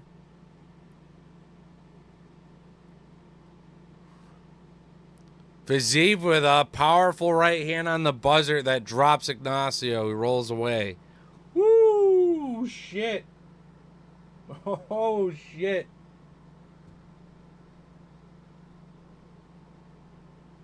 Now here we are cooking in the third round. I'd love either men by finish in terms of what we got at stake on both sides. But Ignacio's the payday.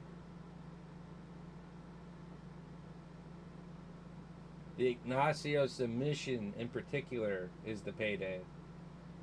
And I thought we almost just threatened that a minute ago or two. 2 guillotines. Fiziev was able to roll his neck out of.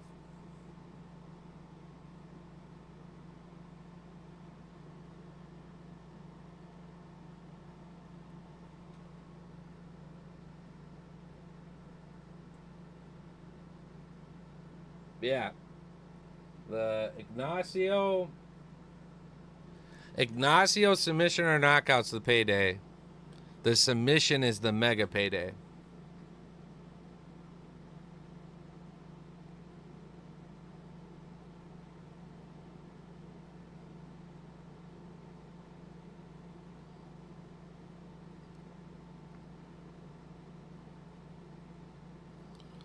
I think Ignacio's still alive with a big kick, big combination on the feet though, man. Kid's explosive. He's long, he's rangy. I think he's still alive for a finish on the feet.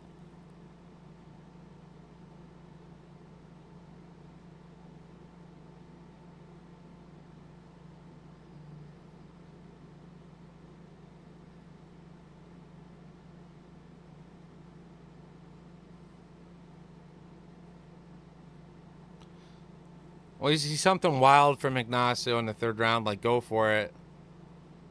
Dude's backyard, close fight. Looks like he's edging you. Go for the finish. Go for something wild. I want to see him hit like a spinning fucking back fist or some. Both men in a bit of a gunfight here in the clinch. Ignacio hits a knee. Big combinations being thrown from Rafael Fiziev still. Fiziev just exploding forward. Letting some hands go. Ignacio respecting, backing away.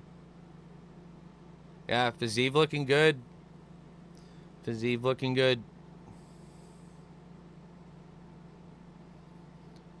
Big 1-2 from Ignacio. Right on the edge of that combination. Fiziev eats it.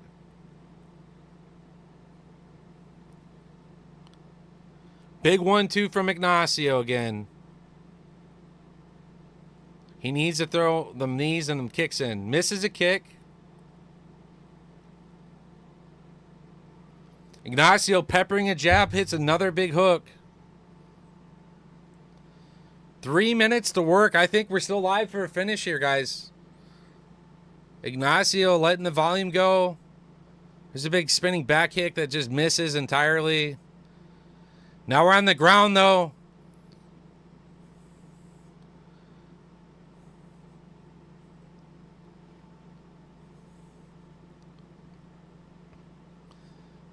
Quick look exchange where Ignacio was on his back trying to pull guard. Fiziev able to survive it. 2:20 to work. I think Ignacio needs a finish here at 2:20 to work or Fiziev's going to slip away with it. Jab, jab, slip. Big powerful shot by Fiziev. Ignacio tries throwing a kick. Misses a second kick this time. Fiziev's dodging a lot of these kicks. I think there's better opportunities for Ignacio to throw like a spinning back fist or something at range. Long, snipey. His kicks are not the move. He's thrown a lot of these too. His knees are great. Ignacio could be trying to set this up or some kind of trip here. Fiziev quick to get underhook, hips to the fence. Fiziev obviously very physically strong. Ignacio not able to have much success with this takedown attempt here. Minute 30 to work. Minute 30 to work.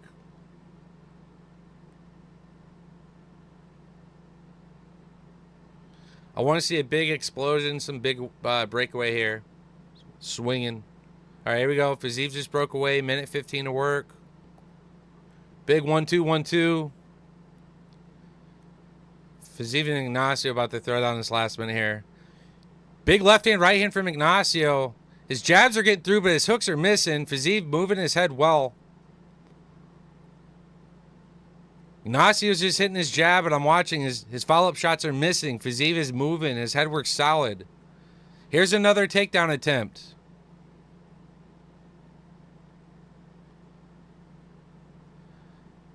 Fiziev raining down some ground and pound on top of Ignacio.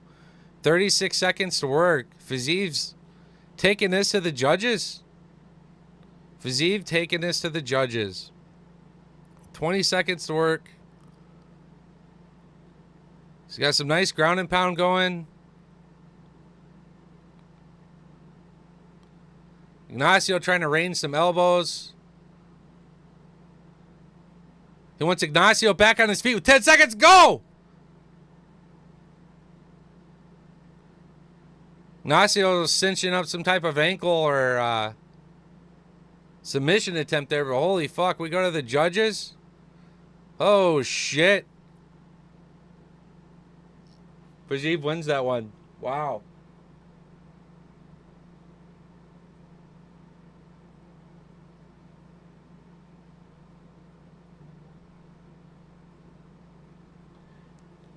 Damn.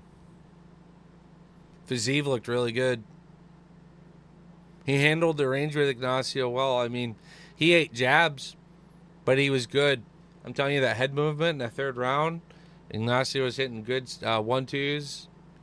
Now he started missing the 2s. He started moving his head really well, dealing with the range of Ignacio. I'm impressed. Good for him. He'll win that. He should win that. It's in his backyard. Ain't no way he's not winning that. Fiziev coasting by. I'm very surprised, though, man. He throws with a lot of power. And you look at the frame of Ignacio and some of that pocket fighting. I thought for sure Ignacio would either eat a big fight to, or a big shot to the body, get folded that way, like a big body kick or shot to the belly, and Ignacio was just live for a big counter or something at range, trying to catch Fiziev, initiating something. The submission attempt wasn't all that there. Fiziev was good about rolling his neck out of those guillotines. The one he jumped, though, and I didn't like that he jumped the one. Well, that saves this man's top 15 ranking, man. I mean, he would have just... Who knows who he would have fought next,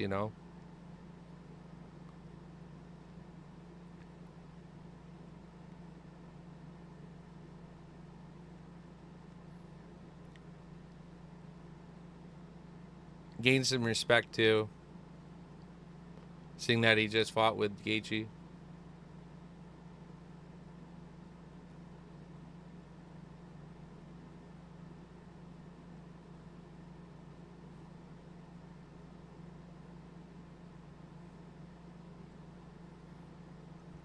He wins it in his backyard, man. That's awesome. Big for his career, big for his legacy. That's good. Damn.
Well, if based on what I have open now, if Roundtree hits the knockout, we cash all right. We basically get our money back. If we don't get the Roundtree knockout, then unfortunately the parlay with Ignacio, the straight prop with Ignacio, and then the fade with Fazeev by knockout, all miss.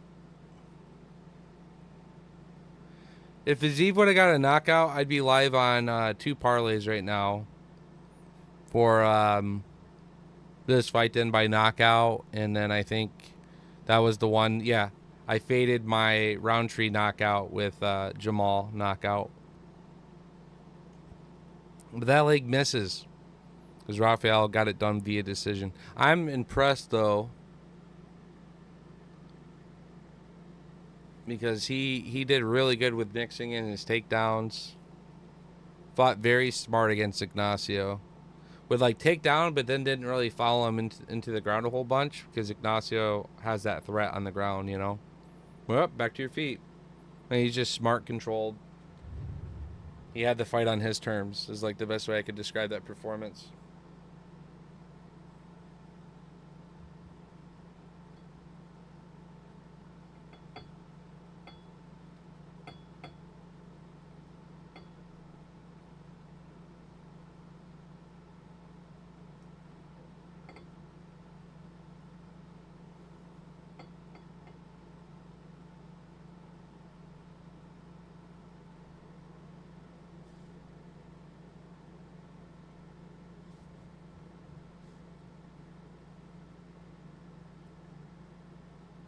All right, here we go. Roundtree coming out right now.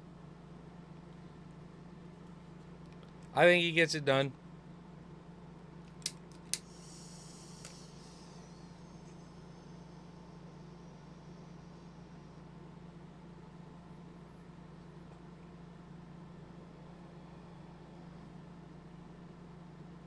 I think his guard's really good. It's good enough to survive Jamal Hill. That's what I think. And then his big shots will open up.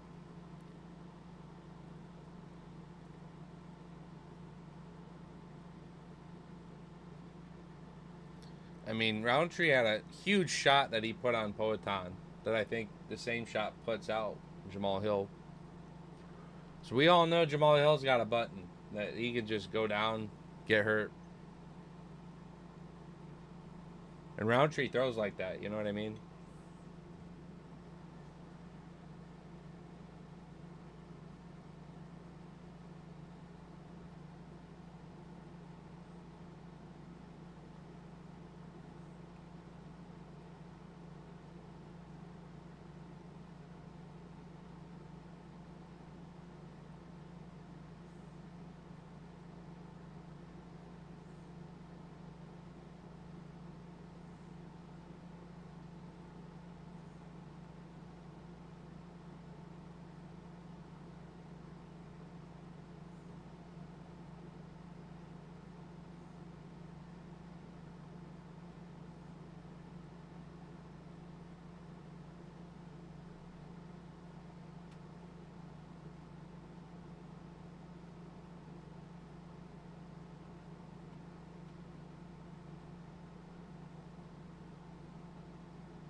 Oh, he's actually walking out the 100 shots.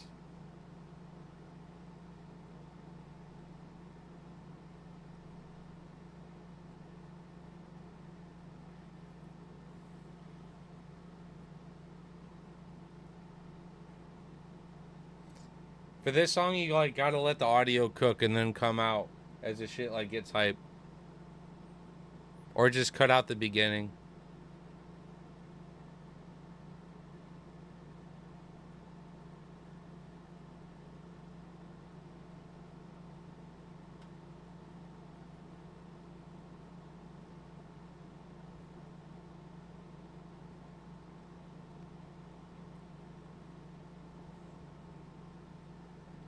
Interesting, boys. Interesting here.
All right, here we go.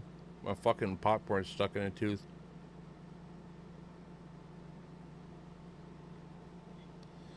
Jamal Hill's locked in, baby. I got this fight ending by knockout by either men.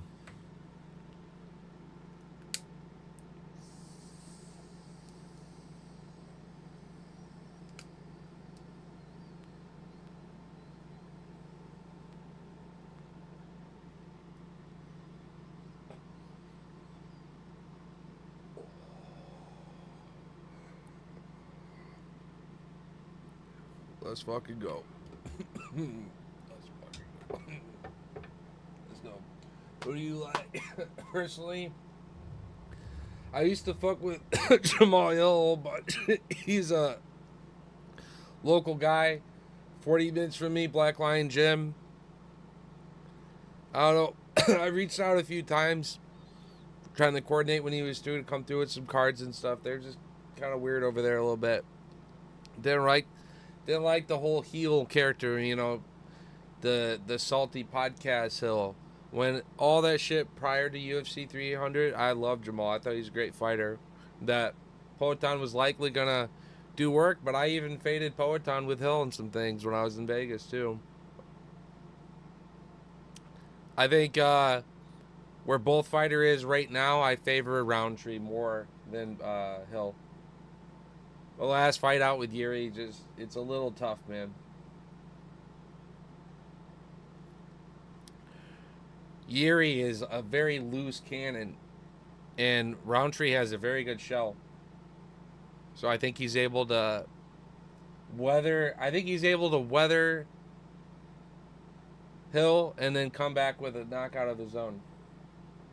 Oh hell yeah, dude! Good shit.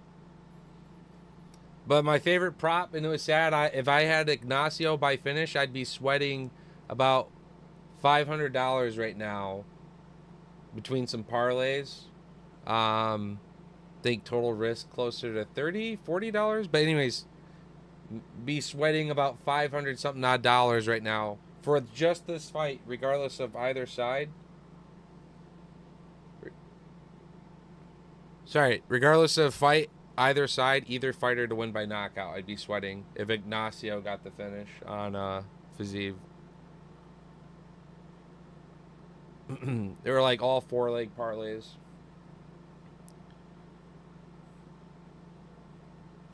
And if the Blades fight was within the distance, either guy got knocked out or submitted. If that happened, that'd be live for the same thing too. So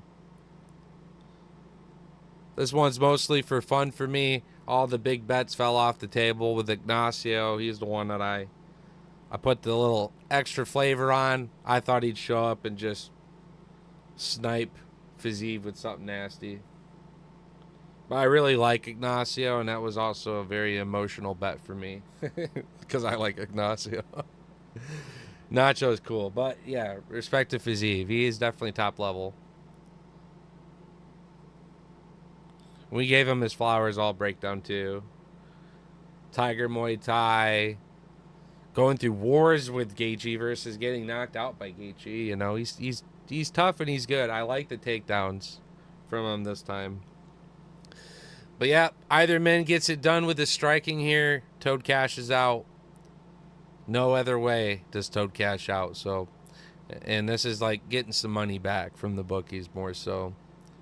So this is what you call on both sides of the line, boys. One is with a 2-leg parlay. The Khalil Roundtree knockout is with a 2-leg. Detroit Tigers and Pirates to tie in the second inning. As cheesy as that 2-legger is, there it is. I had it with a couple other parlays that fell off earlier.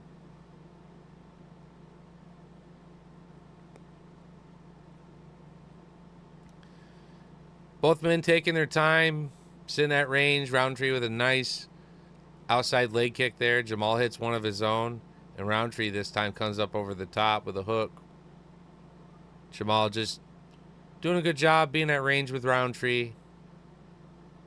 Shorter, stockier guy. Will do better at range with Roundtree, I think. Especially in the pocket, I think Roundtree is very tough. When I look at Roundtree, though, I always think of those, like his ribs, how they poke out like that. Go to the body. We know Poatan exposed that a bit, too. You could go to the body of Roundtree. His face can absorb a fucking baseball bat. But you start going to the body on Roundtree, he shuts down a bit. He starts to lose that. He starts to lose that high guard that he has. Putting them arms down lower, protecting the sides, the ribs, the stomach.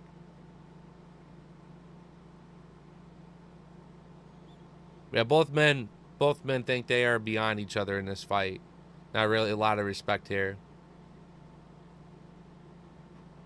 That was a big outside leg kick from Jamal there. Roundtree eating that to his right leg.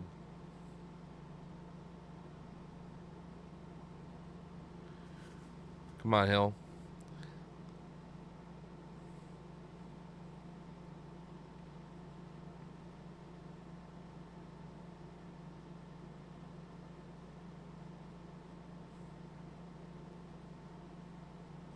Roundtree over the top.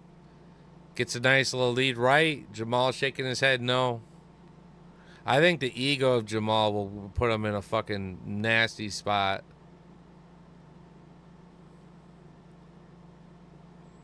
Roundtree is loading up on these shots that he's firing off towards Jamal.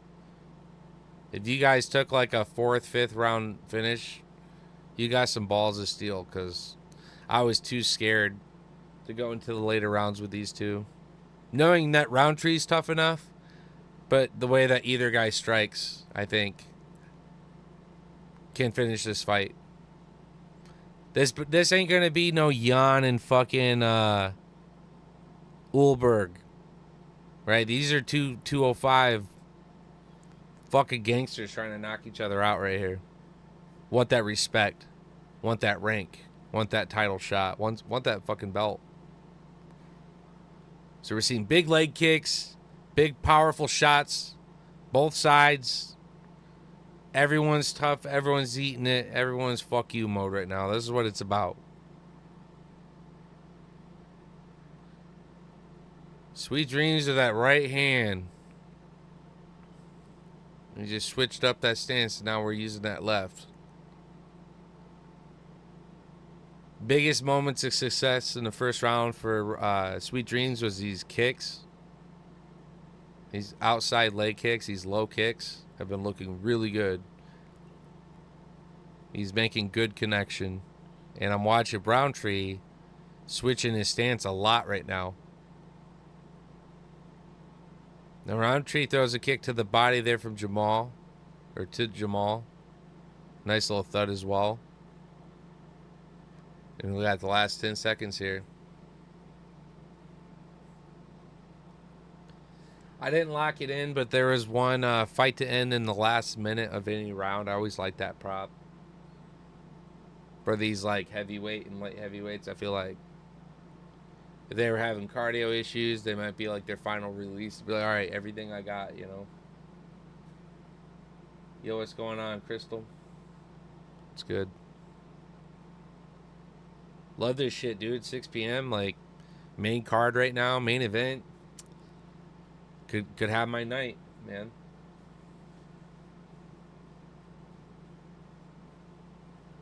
Yeah, I don't know why they weren't supposed to do that for fight nights. Now it finally came back to it. We're finally getting corner talk. But yeah, main events, it's not supposed to do that. And here we are looking at the outside building of ESPN or UFC's headquarters just floating by. Performance Institute building or whatever. It's just fucking stupid. I'm so ready for UFC to be done with ESPN. The latency difference between other outlets too. Lethal gets in here and he's getting to fights like 10 to 15 seconds faster than I am. And I'm like trying to move the toggle, like refreshing it. It's like you are watching this live. It's like, bitch, I'm 15 seconds behind. If anything, him in Australia should be 15 fucking seconds behind the world. But no, he's 15 seconds ahead of me. ESPN, dude. Fuck them. I cannot wait till UFC to sign with like Netflix or something. Better do something soon. This shit's getting annoying. I hate the pay-per-view structure too. It's so bad. All right, 4:30 to work. Each side's loading up. Each side's throwing it.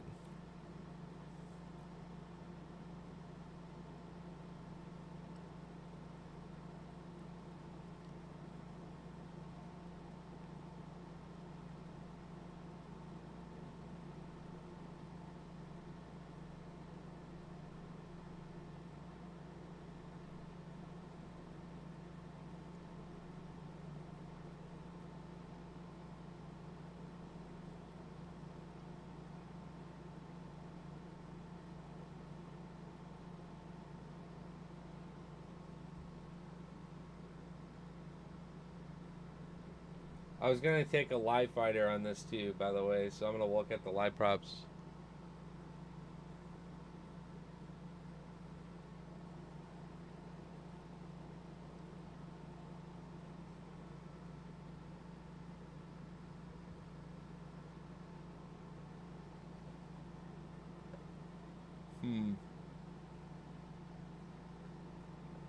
Jamal at plus 180 prop. Underdog right now.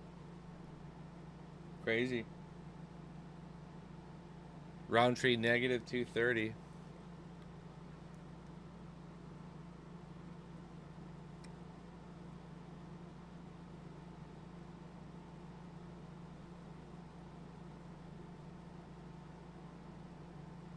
There you go. Roundtree's breaking 340 now negative.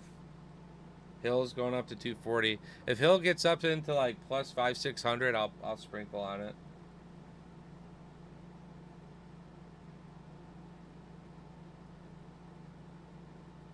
Yeah. Yep, I agree.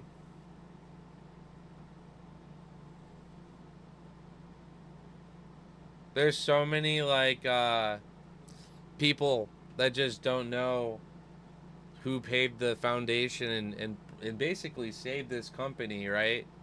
During those tough quarterlies, this and that. Dana on fumes. Fighters like Cowboy made this shit last, made it work. It was very devastating for him when he had that really quick loss to Conor McGregor. The biggest spotlight of your entire career after all your hard work. Could have been one of your glorious days of all time. Biggest bag ever. Conor shoulder strike breaks your fucking nose. Pieces you up in front of your grandma. Everyone's crying and holding you. It's fucking terribly sad. And a lot of people, that's their like one big impression of Cowboy. They didn't even know who he was before that fight in some cases, but that's their impression. So some people you can't save, bro. Let them just put the spotlight on them and just you know a lot more about their interest in the sport and how it's evolved and where it was to where it is now. Because for me, when I fell in love with MMA, I was eager to go back and watch a lot of fights that I had missed, pay-per-views. That I'm like, dude, this is a good matchup. Just from going back watching tape. Oh, man. Both been kind of slipping around right there, but Hill following up with the slip and hitting a nice follow-up shot on Roundtree. We want the knockout on either side, boys. We're not round specific. We're not that greedy today. I guess we're greedy in the sense where we want a knockout on either side of this. I could have faded my Roundtree knockout with decision, yes. That would support either fighter to cash out, but I like Hill's ability to still get it done even when he's hurting. That's why I respected knockout in this whole fight. I don't have like the strongest of feelings of knowing it's coming from one side or the other.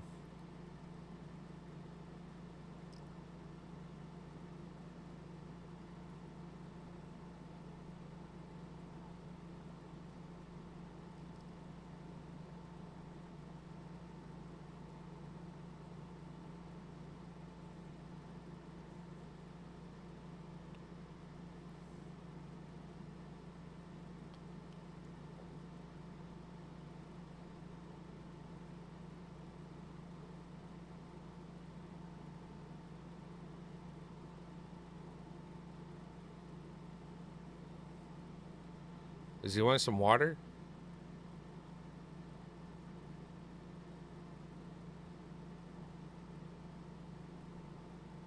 This is a long ass stool break, by the way. Goddamn.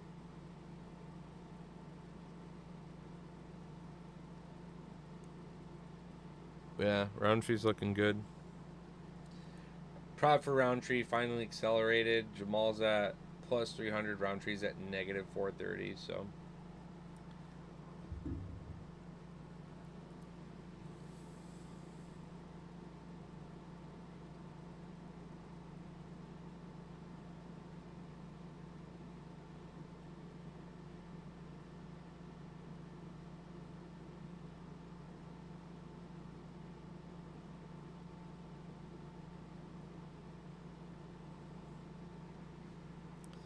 Yeah, I think Roundtree's going to come in and hit this knockout here.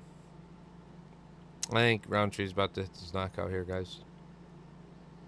I'm seeing his confidence in his step, seeing his pop, his intent as he loads up that hammer fist that he throws. A little hammer strike. Well, he's playing a bit of a mind game right now. Yeah, right there. Waiting for Hill to miss a kick and then follow with a quick 1-2 attempt.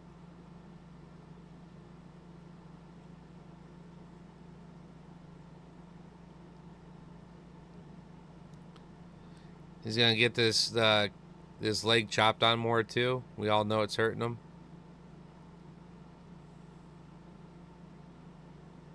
And when Jamal steps in, Roundtree's loading up an overhand. That's nice.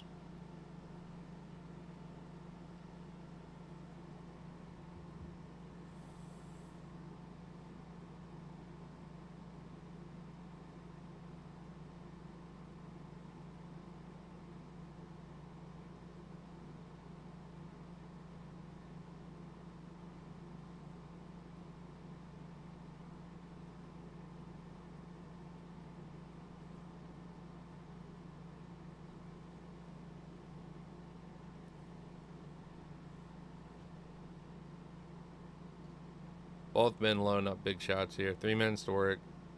There's that kick from Roundtree again. Jamal is getting them legs worked on right now. A Muay Thai, baby. That's why a lot of us thought Roundtree could do it. Nice little jab combination from Hill there. Follows it up with a kick. Oh, shit!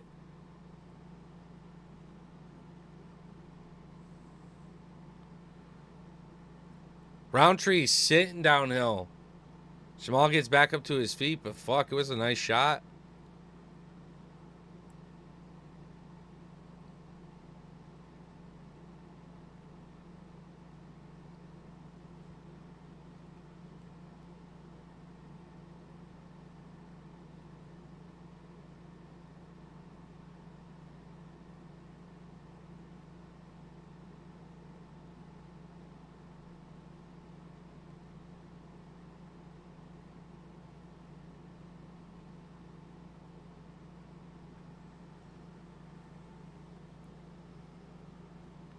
Although I've played with corn kernel stuck in my tooth from some popcorn for like this entire card. Just in here. I'll catch up with chat here in just a minute between rounds here. This is a good fucking fight, bro. This is a fucking amazing fight right here. And that's just it. I give flowers to Jamal for being tough, right? If he wasn't tough, that Yuri fight wouldn't have been that Yuri fight. Just like for Hill, he's tough until that damage accumulates. And Roundtree, he stacks it on you. He's going to work with them legs. He's going to work to the body. He's going to start tagging you in different levels. And it's going to catch up right there. Feint with the knee. Roundtree literally knows that throughout this fight, he's going to incorporate several weak points and vulnerabilities. And you're going to break your shell. Your guard's going to be much weaker when you're trying to protect a feint and all of a sudden something comes over the top. And from Roundtree, that's a killer shot. He's strategic in his striking of where he's applying damage to, immobilizing his opponents. But I've also seen when Roundtree is very defensively sound and he's stuck in his own shell and he can't break out. He weathers it and then he breaks out of his shell and starts going to work again. There's another big overhand from Roundtree as he loads up that hammer shot. Another big left tries to get home. Jamal clocks him back. They're both shrugging. Roundtree circling off. Looks like Roundtree's done this round. Doesn't want it. Jamal's pointing down like, come on, man, come on. 5 seconds to work. Roundtree circling away.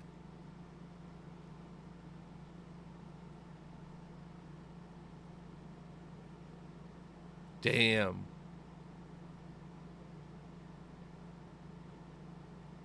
Roundtree with like 2 or 3 knockdowns that round.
Getting a bunch of motion detections right now on my security system. Checking that out real quick. Fight's kicking off right here.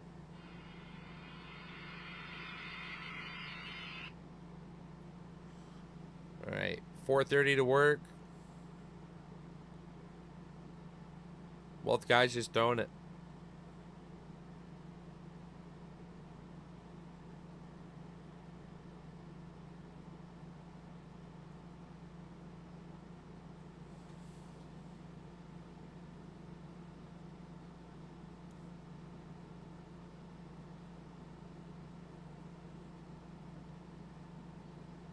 Roundtree doing a good job of chopping in on that leg, but controlling the range.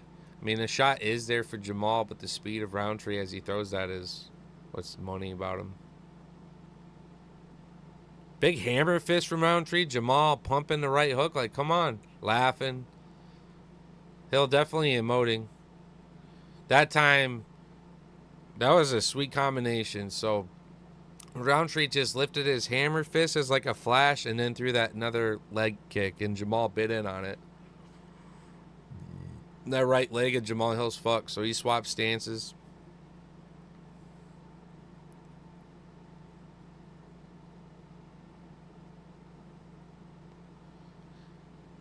Oh man, Roundtree just damn near knocked down Hill again. Just throwing these massive clubbing, looping overhand shots, Roundtree, that are at times slipping through and knocking Jamal on his ass. I mean, Jamal's eating it. He's getting up. He's making this a fight. But here we are, 4th round. And we're damn near expecting a knockout from either side. I really think Roundtree's live for this late finish here.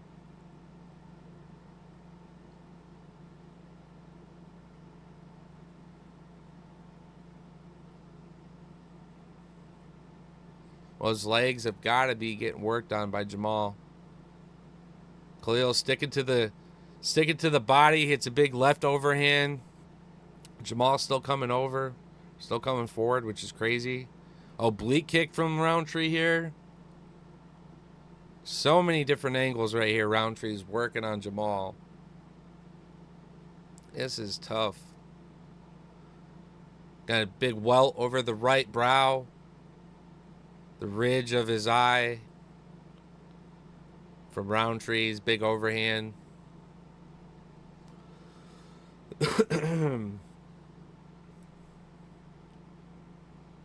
Well, Roundtree hit him with another one of these kicks.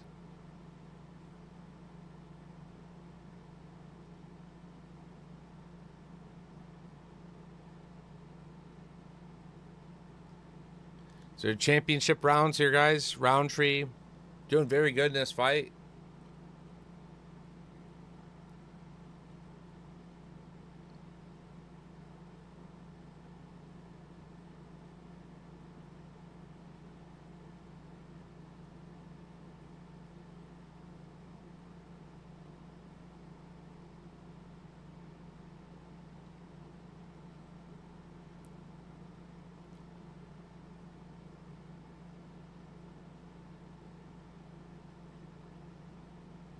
It's 2:20 a.m. there where they're fighting, apparently.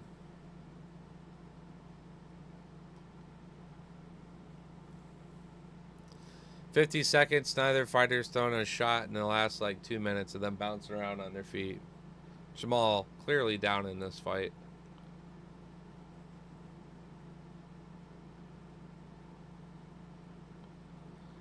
Now we're throwing hands. Now Roundtree's throwing fucking bombs. Oh man, just misses with the uppercut, but connects us with a hook, and Jamal saying something to him, mouthing something that he's coming forward like, come on, let's go. Dreams wants to fucking bang. Roundtree's banging harder.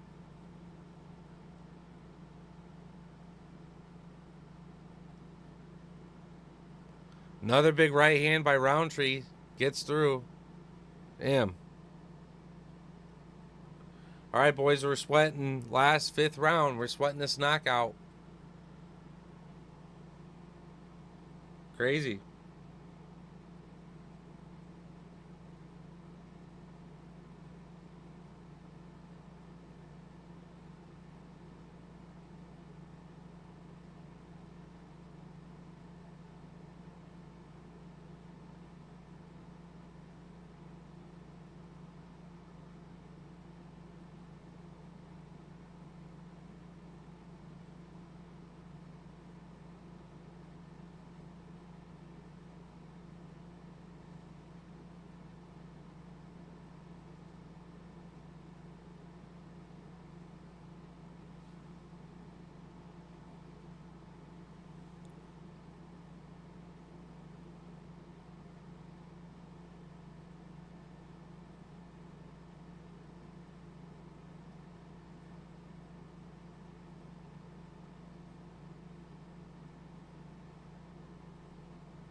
All right, man. Last round here. Let's go. Let's cook. Roundtree loading up hard on these shots, man. Damn. I'm surprised he'll able to eat a lot of these, truthfully. He doesn't really seem as bothered by a lot of this shit. We all know Roundtree's got power. Like, big power.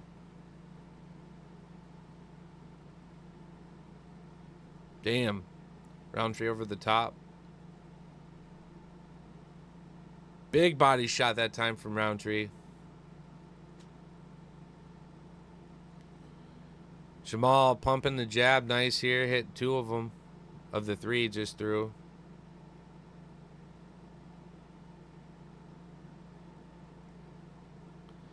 I'm still detecting another knockdown from Roundtree, man. Big club and overhand. His left, maybe. Wait's loaded up.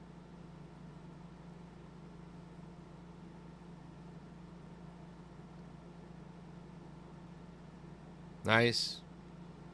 Nice little body exchange again. Roundtree doing really good in these pocket exchanges with Hill. 3 minutes to work. We're sweating a knockout. Let's go. Let's go, baby. Let's do it.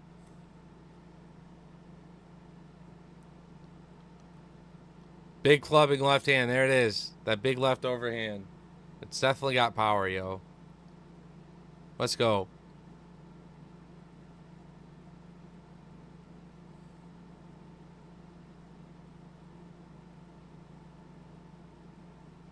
Big shot to the rib there. Roundtree just continuing to work to the body of Hill. He's been hurt to the legs. He's hurt to the body. He's hit some damaged top shelf. You can see it in his face. Roundtree's worked him on all 3 levels, splitting his damage up. Wild.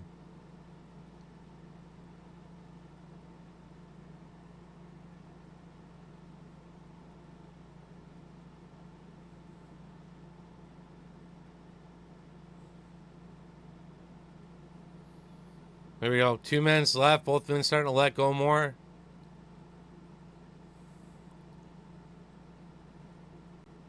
Hill's got to go for it for sure. He knows that. He needs to finish. His legs are fucked up.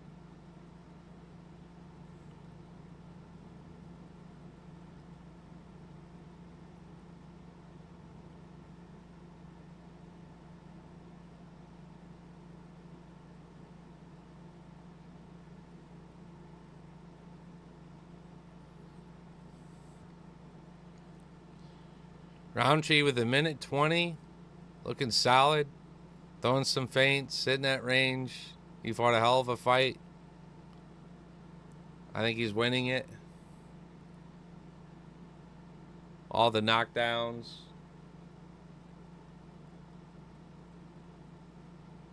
With all the knockdowns and so forth, I think he wins it.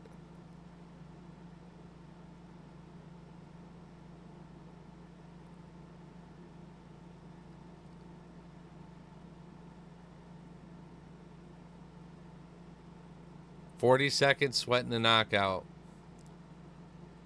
Yikes.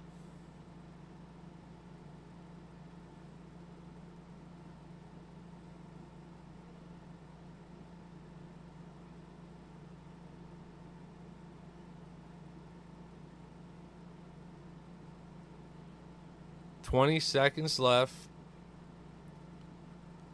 Both been trying to swing. Go for it here a little bit. Hill's not hitting any of his buttons on his controller. He needs a finish, but he ain't hitting the buttons on his controller. Roundtree's the one remaining active, and he's the one winning the fight.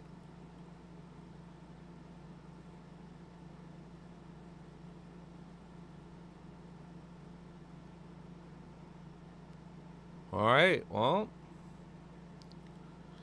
know when to fold them, boys. Thanks for playing. We'll come back next week. International Fight Week for real is going to be a big card. I'll put my bets out in advance for this card and do breakdowns on why I think they are more exclusively. Do early predictions where it's merely focused on fight prediction, odds aside.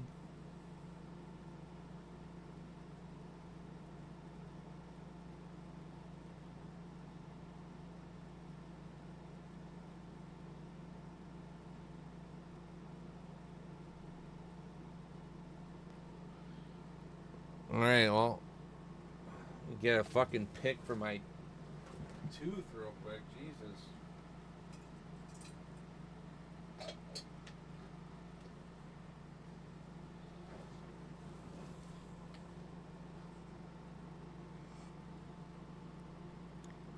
All right, so I have to watch a 30-second commercial just to have him stand there and announce his shit.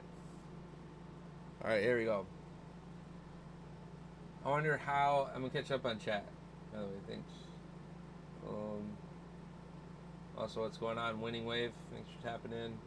I wonder how many slipper he gets for the main events, all those fights, all that sweat. Yeah, that honestly looks a little slow compared to. Yeah, he just was inactive. Very slow. His legs were getting fucked on, basically. That's why, right?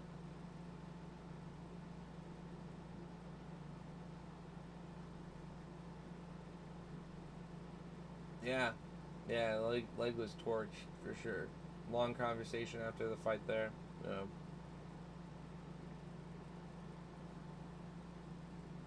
I think we're gonna go to Taco Bell.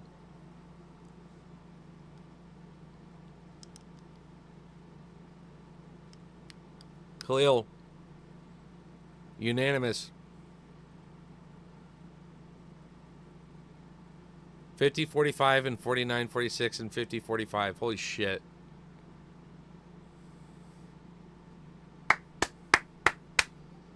Got the pick right, baby. Let's go.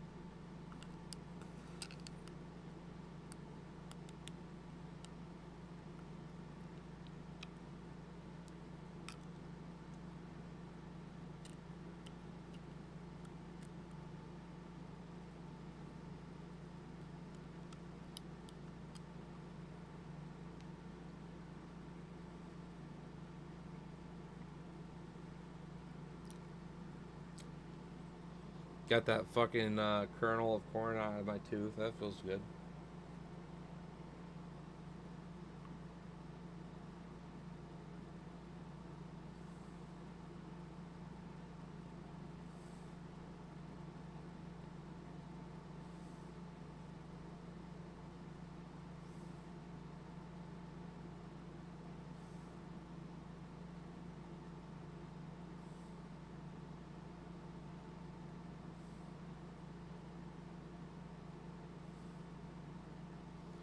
Man, those explosive hands. I thought for sure he was going to knock Hill out. No way.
Yeah. One more fight at the very least. One more fight at the very least, and Roundtree gets his title shot again. Poatan should just take it. Settle it.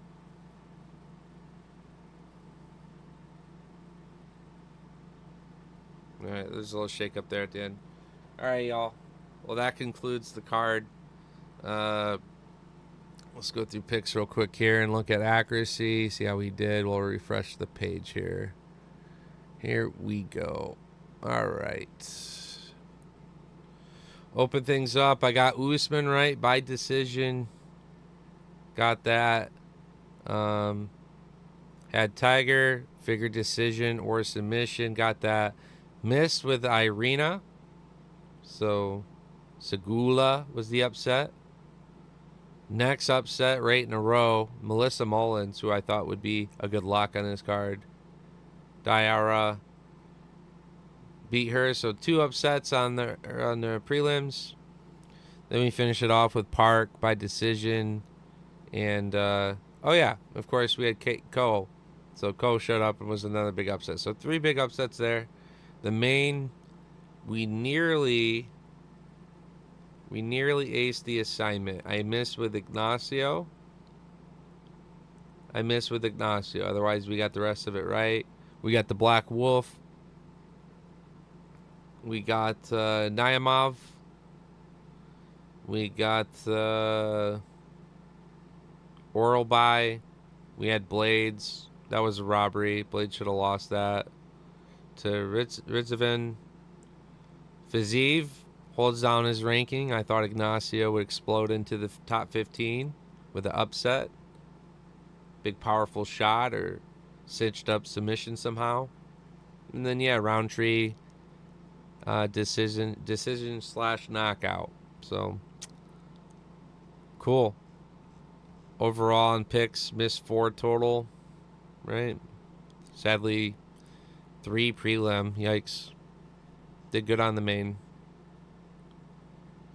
It was how many fights?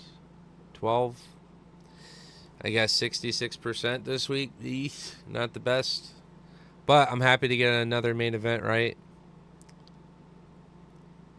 All right. Thank you guys for tuning in, hanging out, watching. Wish you guys all the best, obviously, each week. If you're sprinkling on this and that. And, yeah, stay tuned. I got some stuff to be posting. I'll do cards here in a little bit. Trading cards.